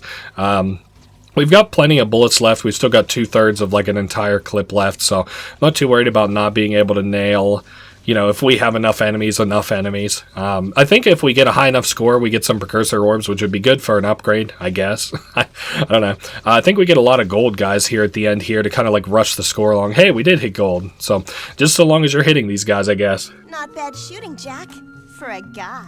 Now, I want you to protect my little baby with this, or else I'll hunt you down and hurt you real bad, okay? Wow, I didn't know you had so much... Alright, so I'm not really a guy who kind of likes the corniness of, I don't know, what is it, like a tough, crazy girl, I guess, a little bit, but I do like Tess's personality. I do think it's very funny. Our new weapon, I guess I can just kind of go ahead and show this off. It's really cool. So you shoot it, and it's got like a little, like, it's like a turret that shoots things. Now, it does track on the enemies, so that's kind of cool. I'm going to... What do I want to do? I say we've got probably enough precursor orbs that I can afford to, you know, buy an upgrade or whatever, which I do want to do. I don't really have a ton of... Well, I use the rifle mostly, so maybe I will put points into that and, like, get an upgrade in the rifle. We'll see. Let's go up here and see what I have in points, and we'll decide. Cleaver's diaper, once again calling to me like the fucking Joker mask. Ooh, or I could get some new cars. We'll put a pin in it. Blaster damage upgrade. I think I'll take that. And then, the Reflexor is the next one. Increased deflections. I think I want it. Yeah, fuck it. And then the gyro burst duration upgrade. I don't know how good that'll do me. Let me test that out now, actually. Is this always 50? No, it automatically shoots it out, so it probably could shoot more than 50. We've got some KG defenses we need eliminated. Super range sniper cannons are keeping our men pinned down. Jak, you need to find those hidden cannons and take them out. There's sure to be an enemy counterattack when they see what you're up to, so watch out. You know the routine. Yeah, we do all the work, you get all the credit. Alright, I don't remember this mission necessarily. Something about like sniper towers or something like that. I don't really know what we're doing here other than the fact that we're gonna... Oh, you know what? I think we have to go do some like stomping shit. Every time that you get a mod in this game, like a weapon mod, your what is it, ammunition count increases as well. So like now we're up to 200 in this, where if you look at the before we did the track or whatever, we only had 150, and before that I'm sure 100. So that's kind of cool. It's nice, you know, as you get more of a selection of weapons, you get more ability to use them. So I think I have to go, like, all this is up on the upper floor here. It's not that annoying or anything. It's just kind of like a whatever mission. Your idea here is to stay on the upper platforms as much as you're able to, and then hit these buttons and you'll be good. So like this one here, we have to hit these two, and then it opens this like little energy thing, and then you shoot it. This is really not a super awesome mission or anything. It's okay. The KG Deathbot missions they're not bad, but like they're not really that interesting either. As you're kind of moving along, just keep in mind if you pass the like little, you know, engine thing or whatever, it does fuck with your perspective a little bit, which is good because at least it then tells you that like you're being targeted by, you know, the auto target, whatever. You can dodge it. It kind of reminds me a little bit of whenever you were... Oh, shit, I almost fell off the edge there. It kind of reminds me a little bit of the thing that they did at the beginning of the munitions factory for Jak 2. A little bit, if you happen to remember that. If you remember that mission. I'm getting a little bit... I don't know. Like, this mission's okay. I just am not nearly as excited about it as I have been other missions. So, we've had a string of good missions, so I guess it's time for us to get back to some direct ones. Huh? It's not hard. It's not long. It's just here. And then it's kind of cool. We get an automatic mission bleed into the next one. Like, we've got like I don't know how best to describe it without showing it to you, so let's just go ahead and wrap this mission up quickly and then move on to the next one. Not seeing so many freedom fighters around here, so hopefully they're doing all right, because like, you know, the war sort of moves a little bit. It's not like super dynamic or anything, but oh shit, I'm almost dead. Okay, let's get me healed up here a little bit. I don't think I need a ton of HP, but that'll do us. Alright, so let's get back up, and then there's probably a... Oh shit, you know what? I'm on a timer. I did not realize. Alright, so there's me one. There's another one. The little robots are really screwing me here. There's another one, and I'm gonna try to... Oh, I just died. You're shitting me. Okay, does that restart the whole joint, or just the one? Oh, alright, I'll be back. I didn't even think about it, but this art gun has been, like, putting in hella work for me, so whatever. That should be that. I was talking about a mission that sort of bleeds into the next mission, so I saw a precursor orb earlier, like, while I'm kind of waiting on the mission, I might go over and just grab it real quick. I think Ashlyn will call us and be like, hey, there's a container at Eco if you want to grab it or something. Not seeing it, though, so maybe we'll just go back to the place. Maybe I'm thinking of a later mission or whatever. Let me make sure I just kind of want to get an idea of my guns here. We've got a interesting mission coming up. So he was talking about how, like, we'll probably have like a what is it, like pushback, like a you know, repercussions for having like attacked those sniper towers or whatever, and that is exactly what's going to happen. Is a repercussion. I'm trying to think of the word, like counterattack. Yeah, that's probably what it is. There'll be a counterattack. So want to grab some ammunition, make sure that I'm a little bit healed up here and stuff, because this mission is going to be a little more difficult. This is where the difficulty starts ramping up just a little bit. Jack, I need you to go into the sewers, into the Metalhead City section. We need to attack their hive from below, and the sewers are the only way in right now. We haven't been in those old passageways since the war broke out, but no scouts have reported movement down there. That's a good thing, right? I mean, no scouts have ever come back alive to tell us. Oh. Ow! Still giving us the crappy missions, huh? Dark, dirty, dangerous. I'm beginning to like this war. Okay, apparently once again I am mistaken. I have no idea where the fuck we're gonna go. I just keep forgetting these missions, which is my fault. Maybe I shouldn't just talk unless I'm 1,000,000% sure of a mission that we have coming up. We're gonna go pop some metalhead eggs, but I don't know where we're gonna do that or why necessarily. Maybe we're out in the... No, I don't think we go out in the forest for this one. I don't know. We're headed over to the KG Deathbot place. I think we maybe go down. Maybe this is a short mission. I think we're a little bit under half of the way through the game right now, so it's interesting. Right before you get to Haven City, the synopsis on the wiki for this game is about 6 paragraphs long.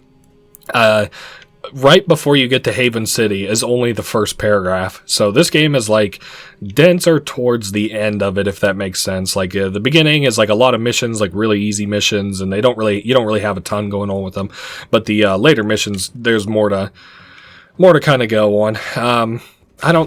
I'm really just trying my best to remember. Is this like a maybe riding around on the hoverboard mission? I'm not...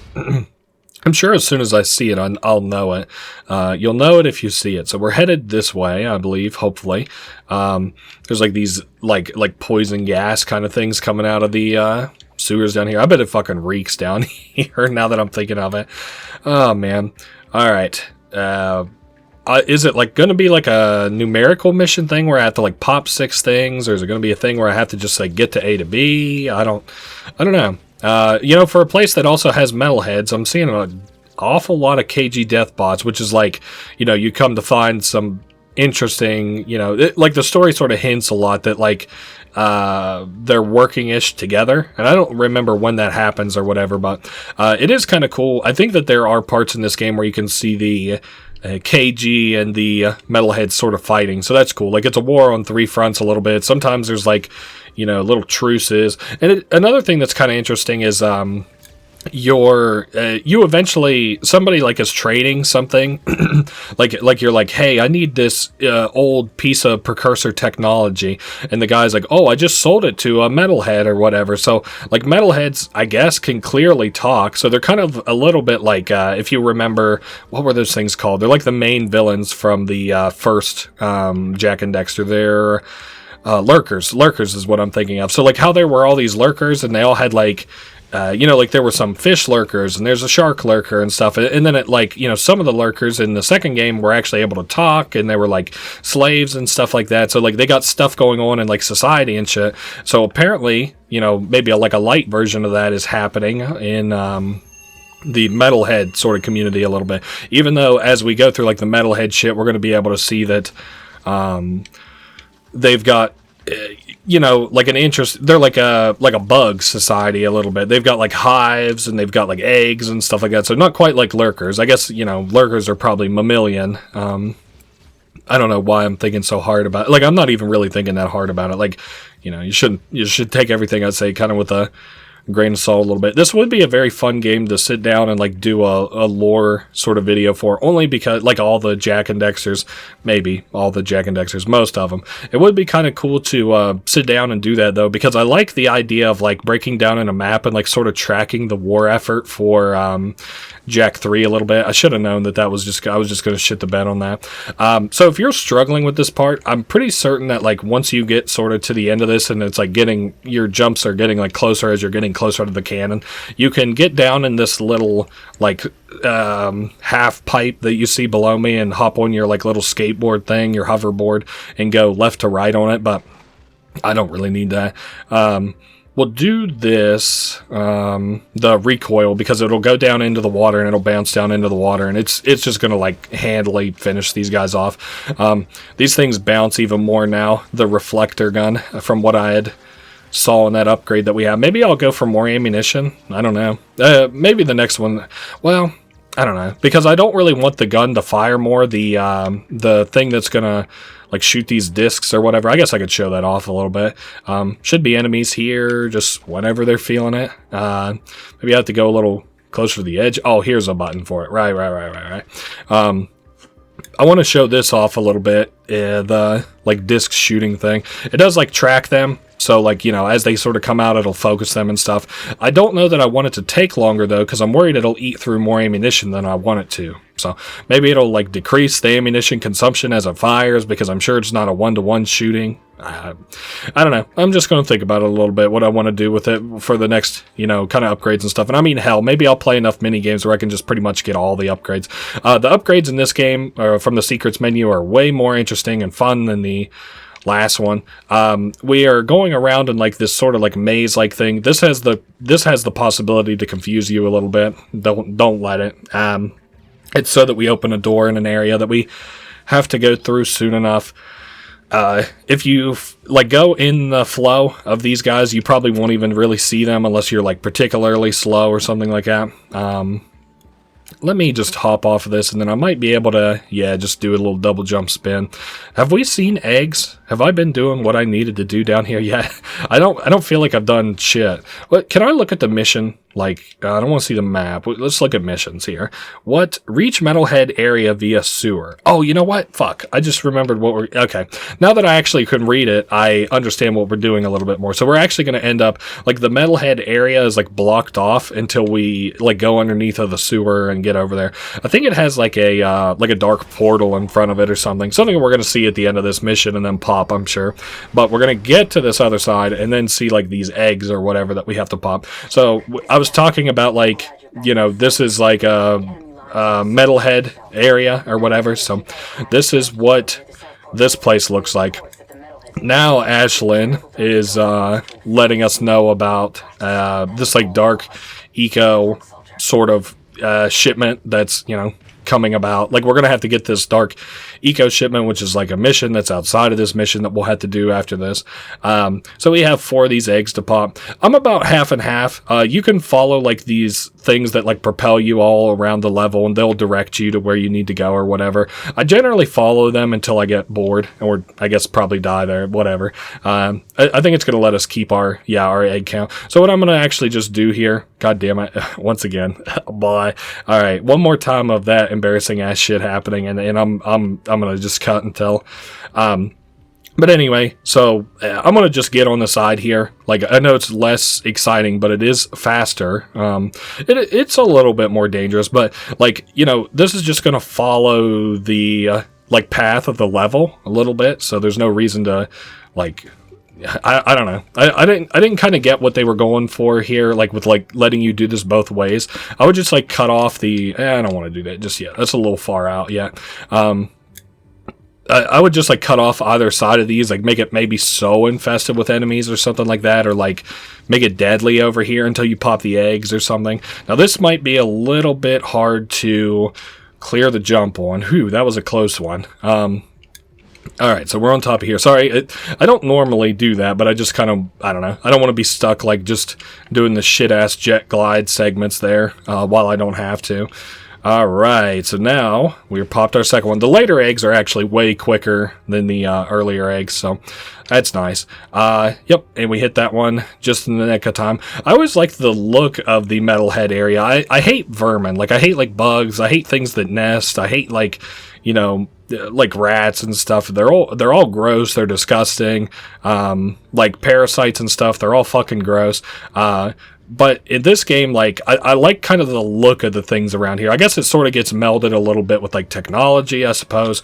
Oh, I just got knocked off the edge. How fucking far does this? I can't believe I just got ate like that. Alright, yeah, I'll be back in a sec. Alright, so we're here. This is gonna, like, launch us into the other launchers. I just don't really like the launchers so much. They, like, really snappy. They don't really feel, I don't know, they just, like, immediately put you in the next area that you need to be, like a snapping on a Lego piece is what I mean by snappy. So I think I'm going to be able to, like, roll off of this, yep, and then I'll just take the jet board. I think that this should be comfortable enough that I can actually make it to close to the end of the level. Yeah, I tried to take that, but that's okay. We'll get up to, you know, up here towards the end. Yeah, and then they got, like, tentacles that you can blow up and they explode in Dark Eco, so, like, they're probably full of Dark Eco, all these, like, metal heads and stuff, and so it's almost like Dark Eco is almost like a lifeblood, at least to, like, these things a little bit. I don't know. Eco is, like, such a goddamn cool thing in this game. In all the Jak and Daxter games, like, it's crystals sometimes, and then you can use it for power, and then you can use it to power tech, and I don't know, it's just so fucking cool. This goddamn game is so goddamn cool, dude.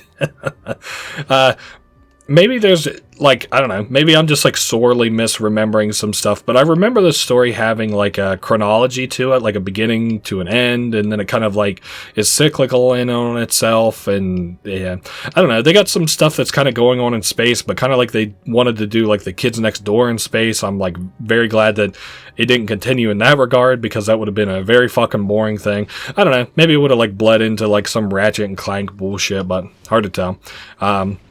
Alright, so that is the last one that we have to pop, and it's going to put us down here. That's like the wall that blocks off, you know, Haven City to this side of the city or whatever. We destroy this, and then we get like a new sort of power up here. It's not, I don't know, it's whatever.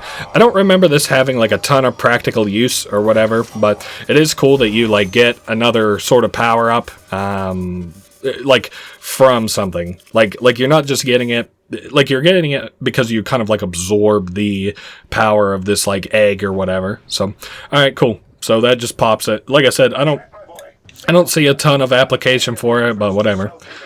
All right, let's turn around and go to South Haven Forest. There is Dark Eco infestation here. It actually plays extremely similarly to a mission from the first Jak and Daxter, where you have to collect green eco and spread it on like these dark eco plants. It's whatever. Samos is a very, very yappy character. Alright, so we've got Kira now telling us how things are going. Okay. I'm getting in my head a little bit here after hearing them yap so much. So it's pretty simple. If you get near to these things, it'll like kill the plants. You can see how many plants there are generally by both the mini-map and like on your screen in the middle right there. You'll notice up at the top we have a green eco like bar that slowly degrades over time. You can hit a circle, which like puts out this shockwave attack. Yeah, there we go. I just sort of showed it off. I don't want to waste too much of this dark eco or green eco. There we go. I'll like show it off there. Since we got like a green eco thing coming up here, I'll shock it a couple of times. Yeah, you can like see it like outputs a shockwave. It's good insofar as like doing that. You know, if you're getting kind of what I'm saying here, where you're like if you need to like clear out like a wave of them or whatever, or if you have like more green eco like coming up and you're aware of it, it's good for that. But otherwise, I just like to run over them. It saves me a lot of green eco. I can like run for way longer. I can pop these without having to worry about. Hold up, I could probably just like hop up if I do one of these moves and then that, and then I can shoot these guys and I can get more green eco. I think, yeah, I want to end up hugging this wall here. There's like upper and lower levels to this shit, and it's not a hard mission. It can get a little bit tedious. I want to make sure I popped the last one there. I did. It can get a little bit tedious if you like are really not a big fan of the I don't know, the hoverboarding here. It's not bad. I like the hoverboarding. I like the hoverboarding in this as a function of like performing gameplay objectives rather than in Jak 2 where like you had to do like tricks and shit. And I don't know. I didn't really care for that. I don't know that there's necessarily any of that in Jak 3. I can't remember, but to my knowledge there isn't. All right, I'm going to shockwave that to make sure I got all the rest of them because I got another green eco vent sort of coming up. Yeah, if you remember in the original Jak and Daxter, there was a mission like this in the second hub area that played pretty similar to this, so it shouldn't be something that you're too unfamiliar with. It is a I don't think it's a little too long. I think it actually sort of slides towards the end where like you're clearing like I cleared out. I feel like I'm well over like halfway there, like probably like 3/5 of the way there, maybe a little bit over, which is not necessarily indicated by the bar on the right. I think the bars might be a little bit bugged in open goal a little bit. I don't know. I guess we'll see as we sort of come up on stuff, huh? I shouldn't be talking too much shit until I actually have all these dark eco plants popped or whatever. Whoa, that was a sick move. Shame I used it for nothing. Oh, man. I don't know. For people who did like the like hoverboard tricks and stuff, I can't remember, but I feel like there might be metalhead egg like challenges and stuff to get precursor orbs in this to do that. I can't remember either. Alright, I see we've got some purple, and I'm gonna, or like the dark eco plants, and I'm gonna assume lightly that they are, like, yeah, up on this mountainous sort of area here. Oh man, I see we've got all kinds of dark eco plants down on the floor there. And then we also have another, we have another green eco vent in the back here. I don't know. This is like a fine mission or whatever. It's not hurting anything. It's not too long. It's not too like annoying or anything. The like little mite things that are running around can get on your nerves a little bit. I could definitely see that. I also see that we have to, we're probably going to have to take some of this green eco up. Like, we're going to end up having to go up to the topmost area here to sort of finish it off. It's not timed. It's, nothing's crazy about this mission. I assume if you died, it would probably, like, retain how much progress you have. Just based on, that's just an assumption. So, out of, like, kind of all the missions, this game kind of has, like, the funnest missions, in my opinion. Like, the most varied, fun missions, if that makes any kind of sense. Alright, so we're down to the final 6, which are right here. Very cool.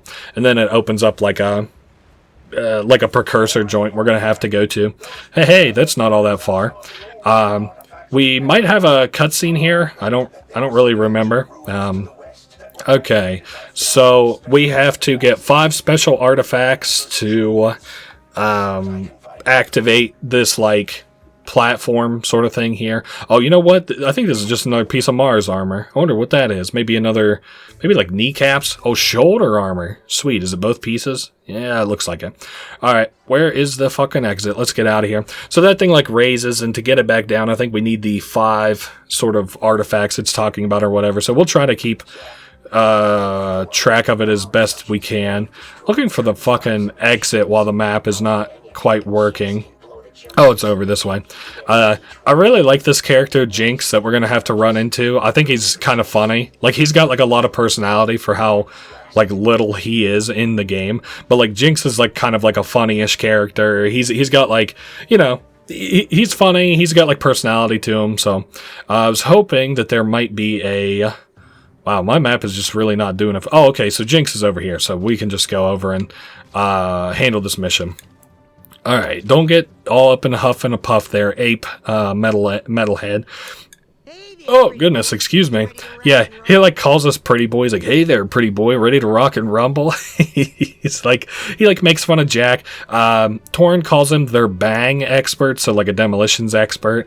We have to do like, I think it's like 4 of these, like little things around the city or whatever. I don't think our reflector or this weapon, the reflector, recoiler, whatever, I don't think it like locks onto allies, so that's good. Like, we're going to be able to protect them pretty easily with just the recoiler, at least for a good little while. I think eventually we get attacked on 2 fronts in some of these places.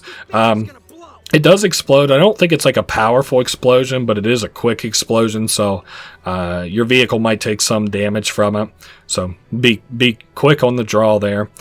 Alright, so we got like 4 of these. I don't know. He's like funny. He's cool. I like the look of all the freedom fighters. I think they're all like pretty cool. One of my favorite missions from Jak 2 was where you had to escort those freedom fighter demolition guys down to the statue of Mar, and they like blew it up to get like some kind of like a Mar key. I can't remember if those guys were freedom fighters though.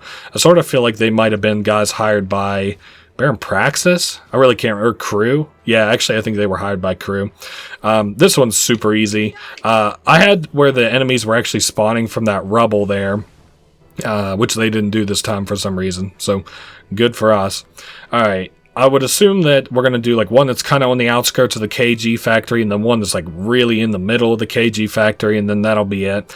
I don't know. It's cool. This game is like so pretty. The environments and stuff. I was thinking about this while I was playing Skyrim the other day. Like, Skyrim came out in what, like 2013, 14, something like that. And like the attention to detail to, like, you know, they decorated shelves and shit. You know what I'm saying? Like, they put like potions where potions kind of belong. They put books where books belong. And they did that in like hundreds of dungeons and houses all across the game and shit. That's fucking crazy to me. I don't know. There's just like, you know, I don't know how much detail, but like they put like these lights on each of these things, and they you know, put like explosion marks, like where explosions probably happened around and stuff.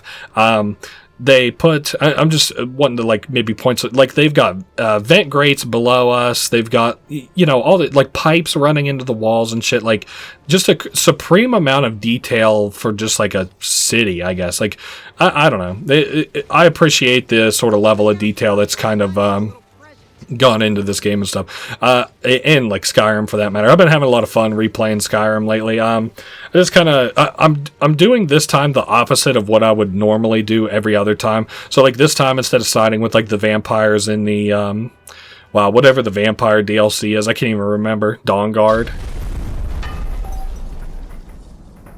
Sweet eco, Jak, you did it. You've got us deeper into KG territory. Nice work, Jackie boy.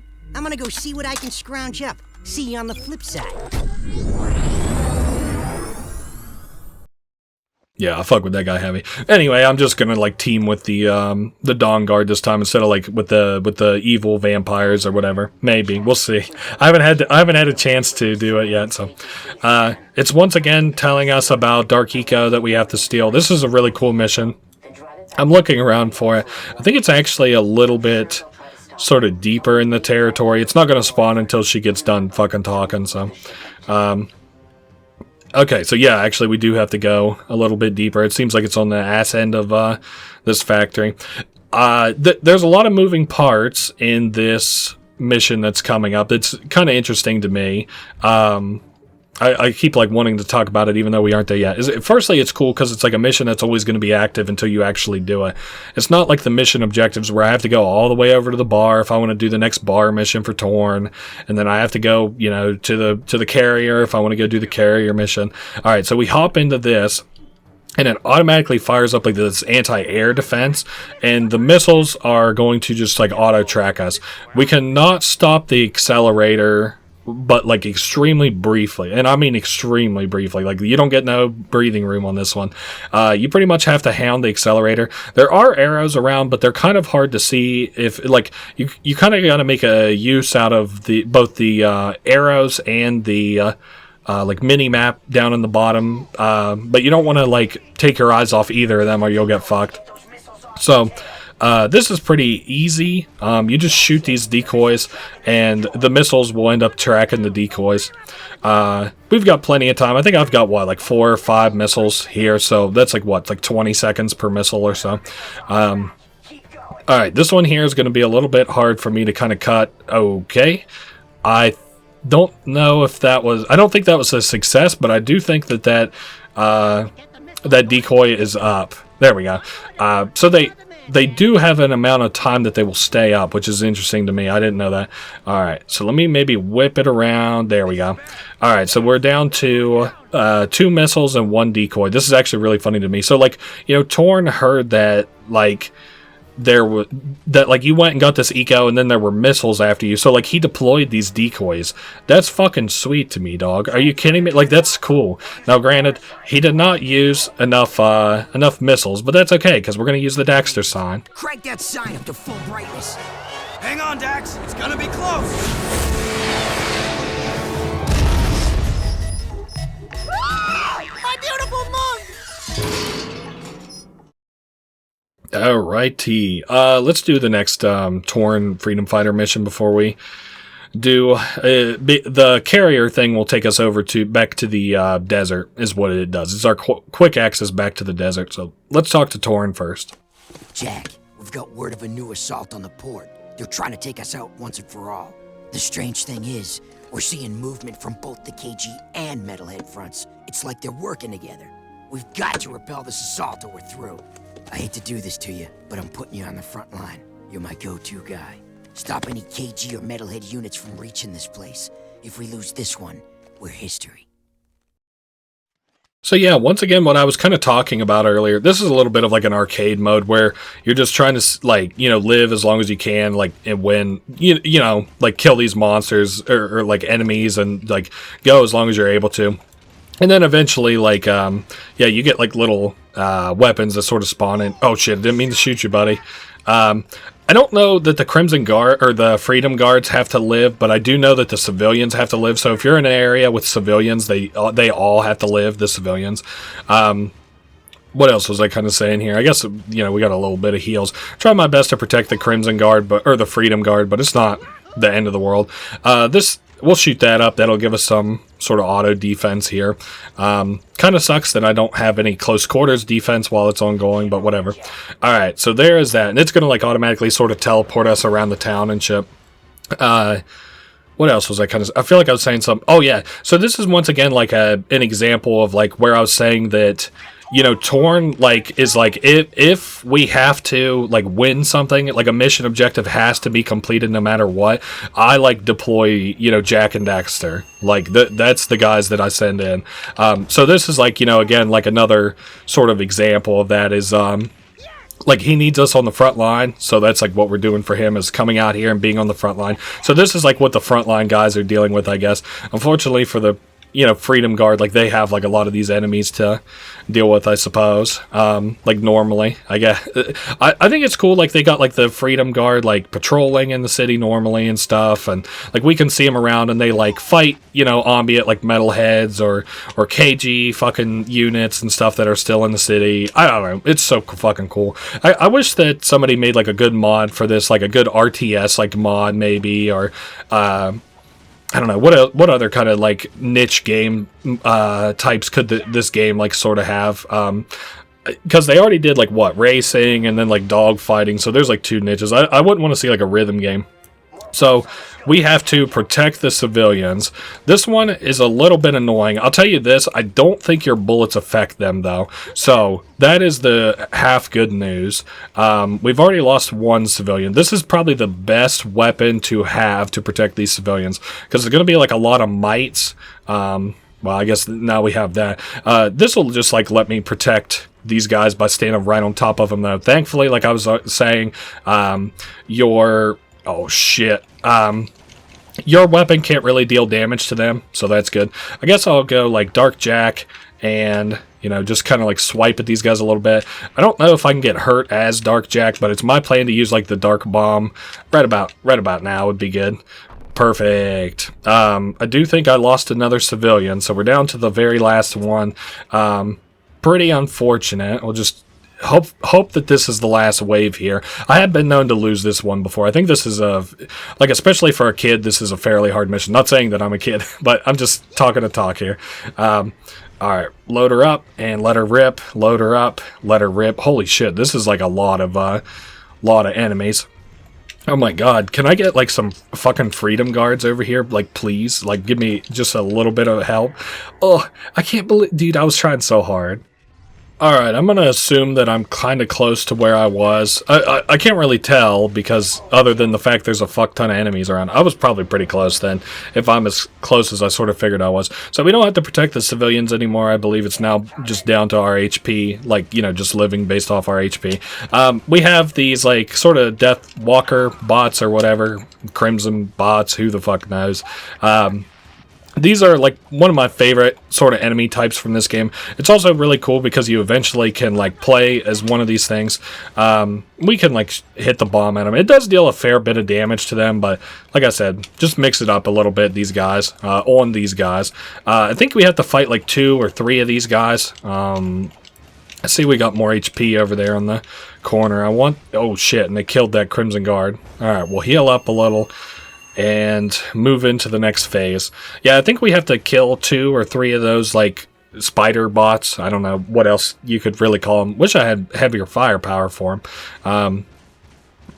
I don't think anything else is really going on. I'm kind of, like, losing my sort of piss and vinegar here a little bit. I might have to take a little break here before too long. I'm just thinking about, like, what missions we have next. You know what? Honestly, I think I might show me, like, going to the Wasteland next, and then do something from there. Okay, that's going to kill all the Crimson Guards, or the Freedom Guards, which is awesome. Hey, we stopped the assault. Okay, so we're going to do the gun range, and then I'm going to do all the missions except for one over here, and then we'll go to the Wasteland after that. So we'll talk to Tess. Daxter, my hero! This city is too dangerous. We need our own little place in the country. A little pink house with a white picket fence and a fireplace and a big 4-poster bed for me and a little osel run on the side of the house for you. Aw, are you worried about me, my little Desi Boo? Of course, my itty-bitty whisker puss. Oh, please. Will you two take it outside? You need a hug, Jack, because we got plenty to go around.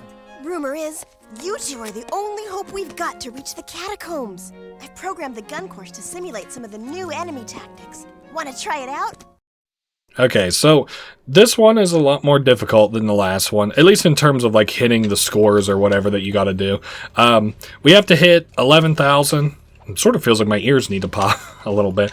I don't know what happened in that cutscene that did that, but I don't know. This one here just takes, like, a lot more effort in comparison to the last one where I was just kind of able to use the fucking reflector or whatever.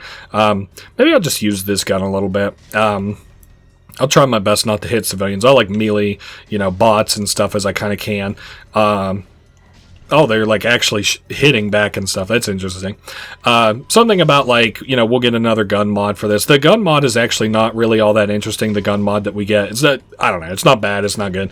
You know, honestly, what I might do, I might just grind a little bit for some metalhead or precursor orbs. Just kind of, well, I don't know. We'll see what happens. We'll see how I'm kind of feeling after this mission and stuff. I just kind of want to hit the criteria for this mission, and then we'll kind of go from there. I want to, like, I want to get everything that I kind of need to do off screen done off screen before, like, the next time that I play, because I'd like to this to be, like, my last little break before I you know, do the very end of this game. Like, I would like to my next recording session to run through clean to the end of the game. So, but I guess we'll see. Can't always get so lucky, I suppose. Damn, we needed a whole lot of that ammo, didn't we? All right, there come these guys with the explosives on them again. I don't know what else to say. Wow, I've had, like, a lot to talk about in this session too, and I just, like, all of a sudden I just am kind of just wiped on energy. I think I didn't have, like, a soda or anything today, so I'm not falling off a sugar rush or anything. I'm not doing the greatest on HP. If you can die during one of these things, one, that's fucking news to me, but more than that, that's really embarrassing. If you're one of the few people that have ever died to this shit, I guess. Alright, we just barely nipped those guys. I need 11,000 points, like, real bad. Okay, we're up to almost enough. Alright, we're at 11,000. Now just open the doors. Just don't let me die, please. I got her filled up, ready to go if need be. Whew. Not bad shooting, Dark Boy. Here's a nice boomstick for your sidekick, baby. Go give him hell, boys. Then come back, and I'll scratch you behind your ears. Yes, sir, indeed. What the fuck? Alright, so I can show this off a little bit. It's just like a grenade launcher. I don't remember if it has, like, high volatility, like, you know, it does damage, like, it does, like, a fair bit of damage, but I don't know if it has, like, any kind of, like, high volatility to it, like, where it's got, like, a good idea to use it in a specific area. Like, I don't know. I don't have a lot of strategy for that. I never used it all that much. I would always like to use, like, the Vulcan cannon, which is, like, the purple weapon mod, which is like Sig's weapon mod. I liked using it a whole lot more. I guess we'll do whatever Torn wants done in here. I don't remember. We may have a way to reach Freedom HQ. Jinx here has a plan. Hey, Jackie boy! Long time no see. I think we got a boomer of a plan here. You know those nasty blast bots you seen around? Well, I captured one. Don't ask. I'll show you the scars later. I've rigged that baby with a remote control, and even more explosives than the standard package. Jack, link it to the remote and direct that blast bot into the KG area. If you can get the blast bot close enough to the Freedom League border and blow it up, it should punch a hole in the defensive line there and allow us to hook up with our comrades. Alright, so this is easy and fun enough. You get kind of a feel for the thing right here. I don't think there's, like, you know, melee or, like, bombs or anything like normal. Pretty certain that your only moves are, like, to walk and to shoot this laser gun. On the bright side, your laser gun's fire rate is way higher than theirs is. Like, theirs, they have to take a break, and they don't have the best aim, and yours, of course, is, like, way better. So, you know, it's just kind of a mix. Like, this is easy-ish. I don't know, I'll say that and then, like, I'll die a whole lot or something. But this is easy-ish, and it's very fun. It's fun to fight against, like, the other, like, tank bots that they kind of have rolling around and stuff. Okay, I see we've got, like, the tank bot rolling up. You can track how much HP they have by, like, how close they are to being on fire and stuff. Like, smoke. I mean, it's like GTA cars. It's like smoke, fire, explosion. The Freedom Guard is also, like, fighting around here at the same time, so you're just making it from one side of the Crimson KG Crimson Guard, like, bots. You're just making it from one side of the city kind of to the other one, and then you're done. I like to help out the guards as best I can while I can, but, like, also not stop moving. You can see how much HP you have down at the bottom. We're, like, well, I would say, like, maybe using a quarter of HP per like, each of the tank bots is kind of like where you should be at a little bit, maybe a little bit less damage than that. And if I'm using that metric, we're doing well past fine. Like, we're doing really good.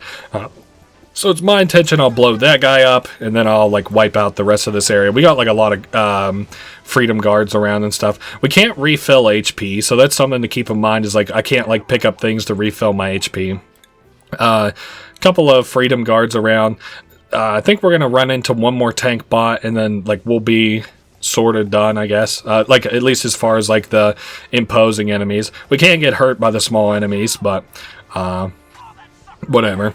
Anyway, I don't know. I just thought it was cool that you could play as an enemy, and not only an enemy, but an enemy that I considered semi-tough a little bit at the time that I had, you know, played this game and shit. Like, you know, it's clearly, like, a tougher enemy. I like the idea that we're, like, hacking it. Its gun is, like, really good to, like, obviously deal with the other robots and shit. So, they've, like, filled this thing with, like, a lot of explosives, which is going to be very evident as we get to this other gate on the other side of the city here, and we go kaboom, thanks to Jinx. Alright, now, another cutscene. Great job. We can link up with the Northern Front now. I'll get on the horn to HQ and give them the good news. You're the man, Jack. You are the man. Alrighty, so now we have the Peacemaker. I think I was thinking the Vulcan cannon. I don't know what the fuck. Maybe that's like a late game thing. But the Peacemaker, very fucking sick weapon. Always was my favorite in this game. It's got like so much fucking like damage. Like, oh, I was hoping to blow up a car with that, but that's okay. I think it hit something way off in the distance. So on this side of the city, I'll show you on the map. We're not going to be talking very long about the map, but like all the way up in the north is where the Freedom HQ is, and we'll have to do missions up there. So what I'm going to do is just go ahead and go out to the Wasteland, which is on the other side of like this little water area that we're at right now, and I'm gonna go do like prepare to do missions in the like the Wasteland again, because I think we get like most of the artifacts from like the 5 pieces of artifacts from the Wasteland. So that's what I'm gonna go do. We can use this like troop transport thing here to get to the other side of the city. I'm only going to show this cutscene once from either side, and then if I have to transfer anymore, I'll just like skip. But I want to show it off because I always thought it was cool. I always like the troop transports in games like this, like the Pelicans and the Halo games and stuff. I always thought that they were really neat. Alright, so that is that, hopping out of the troop transport. This one does kind of suck because the enemies will spawn, like the Marauders will spawn. I'm trying to make the most use out of like, you know, being ahead of them as I possibly can. But enemies will spawn and you don't have a vehicle out here, so I'm just trying to make it into the garage as quick as I can. I'm not sure what they're wanting me to do. Maybe something with Sig or something. I kind of don't want to hop like right... Well, let me look at my mission list. See if it'll tell me on my mission list real quick. Alright, so we have talk to Sig, reach Freedom Head HQ. So what I'm going to do is I have... I'm going to hop into here, and I want to show like one of these off. Because it doesn't make sense for me to be like, yeah, I'm going to grind this and not even show you what I'm grinding. So there are like these statues all around. I'm going to trade 4 skull gems. And it's telling me I have to go to a spot. Show me why we should trust the fate of the world to you. So that is... It's kind of near the palace steps a little bit, it looks like. I don't know that I'm anywhere near the palace steps, am I? I guess I have to be, right? Oh, yeah, it's right here, so it would have to be like... Yeah, right up there. Kind of lucky in that I think I might actually hit this one. I didn't think I would get so lucky on my first try. So we got like, what, 2 or 3 precursor orbs. And if you look down on my mini map, it should probably appear. Yeah. I've got like 3 other of these that I can kind of do around. So I'm going to take a break for the day. I'm going to just kind of grind some of these. I'm going to save up the precursor orbs, and we'll go on a little shopping trip and talk to Sig the next time that you see me. So until then, I'll see you guys here shortly. Alright, so we're back. I did go out and I collected a bunch of precursor orbs in between the city and then out in the wasteland and stuff like that. So I did buy a couple of things, even though I said I wouldn't because of necessity. I'll show you what I bought. They're towards the bottom. I bought the Heat Seeker, the vehicle, and we'll talk about why here in just a second. I also bought turbo jet board in desert just because I was really curious what it was. All it is if you're out in the desert, the jet board has a higher like acceleration and max speed, but it's not like crazy. It's not game breaking or anything. So I bought the Heat Seeker because I wanted to go out and collect precursor orbs. It was like an investment, and all the, like, if you look here at the middle, that's like one vehicle I could use. I couldn't use that one, I couldn't use that one, and then I couldn't use these 2 because it would trigger the Sig cutscene. I'm not even sure about the Gila Stomper, but it's not quick enough for anything I wanted to do. And so that left me with either this, which I obviously can't use, or this. So I bought it a little bit out of necessity, and I think that's it. But otherwise, you might have seen how many precursor orbs I have. I don't even remember. I got 112. I know I've got enough to buy like a ton of weapon upgrades, so that's my intention. So firstly, we're going to buy all the ammunition capacity upgrades. I don't see a reason not to do that. That cost me 16. And then we're going to buy each of the basic gun upgrades, like the scatter gun, Vulcan Fury, and the Peacemaker. And then moving up, we're going to buy the concussor upgrade, which these are like the first set of add-ons. I believe this is now all the third set of add-ons. So the gyro burster, plasma mite, that's like the rocket propelled grenade almost, and the needle laser. And I think that's it. I'm going to maybe just hold on to the other ones. I'm not like so worried about any of this other shit just yet. Might save it for like weapons upgrades in the future, who knows. But anyway, now we should have weapon upgrades. I think this went from, what was it, 200 up to 300, 5 to 10, 200 to 300, and this one I think was max 100 before. Now it's up to 150. So a Sig cutscene coming in. Another storm's really churning the sand. Scanners show a few new artifact sightings. You 2 up for some rough riding? Sure. I can race with the best of them. Good. Take the vehicle and bring us back some booty. You know the drill. Get to the artifacts first, and they're yours to claim. Wasteland or right. Go get 'em!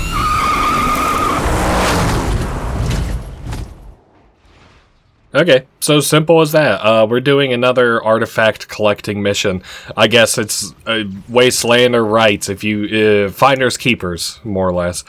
This isn't a hard mission, but this is the first of the 5 missions to collect like the 5 pieces of the precursor artifacts that we need to get the, I don't know, it's something viewer, like sky viewer or space viewer or whatever to, or maybe the precursor viewer, I don't fucking know. That thing that was out in the forest that they said we needed 5 precursor artifacts for. It's kind of interesting the way that the timer in this game works, and it's always kind of fascinated me a little bit. I used to always think that it was like a simple plus. So like, for example, if I collect something, it gives me 10 seconds, or it gives me 11 seconds, 12 seconds, something like that. Well, the way it seems to actually work is that it takes the time and then it sets the amount of time for the next collectible. So like every time I collect that, if I'm down to like 2 seconds, 3 seconds, 4 seconds, if I'm at 15 seconds, it's always going to give me that, what was it, like 21 seconds to get to the next artifact. So I don't know, just kind of like an interesting sort of game design decision. Feeling a lot better here today. Not that I was feeling that bad, but I was just kind of like running out of energy at the end of that last little recording session. I still don't think we're going to quite make it to the end, because I think I'm only like 60% of the way through this game, and I know almost for a fact that I'm probably going to need a break between A and B. I guess it sort of depends on how some of the later game missions go, but we'll see what happens.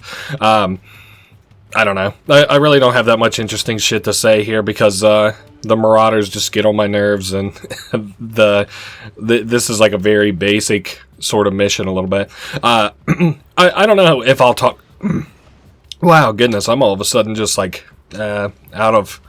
You know, I almost lost my voice there for a second. I don't know that I'll talk about this story if I get like interrupted with like a cutscene like anymore, but I remember once being like really young, and I got in trouble because I saved over like a relative's like save in this Jak 3.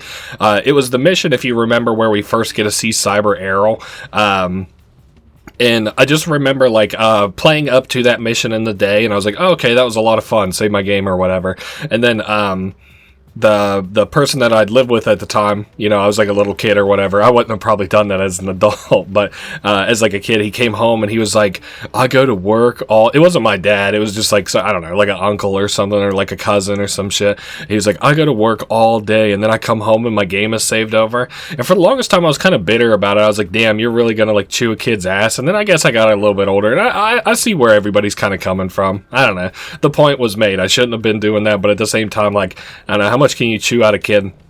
I've got two nieces right now. They're the light of my life, and they my older niece like threw something the other day, like a little ball, and it hit my younger niece in the face, and it was like clean across like what would have basically been like 2.5 rooms. It was like a Tom Brady like beautiful fucking like pass, and I was like upset because, you know, she had hit the baby in the face, and, you know, everybody else was upset. But at that same point, I was like, there's no way she meant to hit that baby in the face. I don't know. It's not, you shouldn't laugh at it, but it's just something that happened, and I don't know. Anyway, so I think it's pretty important that you're actually hitting these jumps, otherwise you probably won't clear the time necessary to finish these missions. I also think that this one ends with a, like, where you, god damn, I'm just really just getting all kinds of torn up here looking at my HP. I think this ends with, like, you collect whatever you need to collect, and then they're like, oh, Sandstorm's moving in, Jak, you gotta make it back to Spargus or whatever. These guys are, like, exceptionally getting on my nerves. Wish I could have picked my vehicle to come out here. I don't know necessarily that I would have picked one that was fast enough. Maybe I'll just shut off the new sort of speedster that we got going on. I think we're going to have to go back and get the, like, the jumper for one of the missions that we have to do out here. So, and then I also saw there was an inventory, and we'll take a look at that towards the end of the game, because it shows like all the vehicles that we have unlocked and guns and stuff, so that's kind of cool. It shows us how many like dark and light eco crystals we have and shit.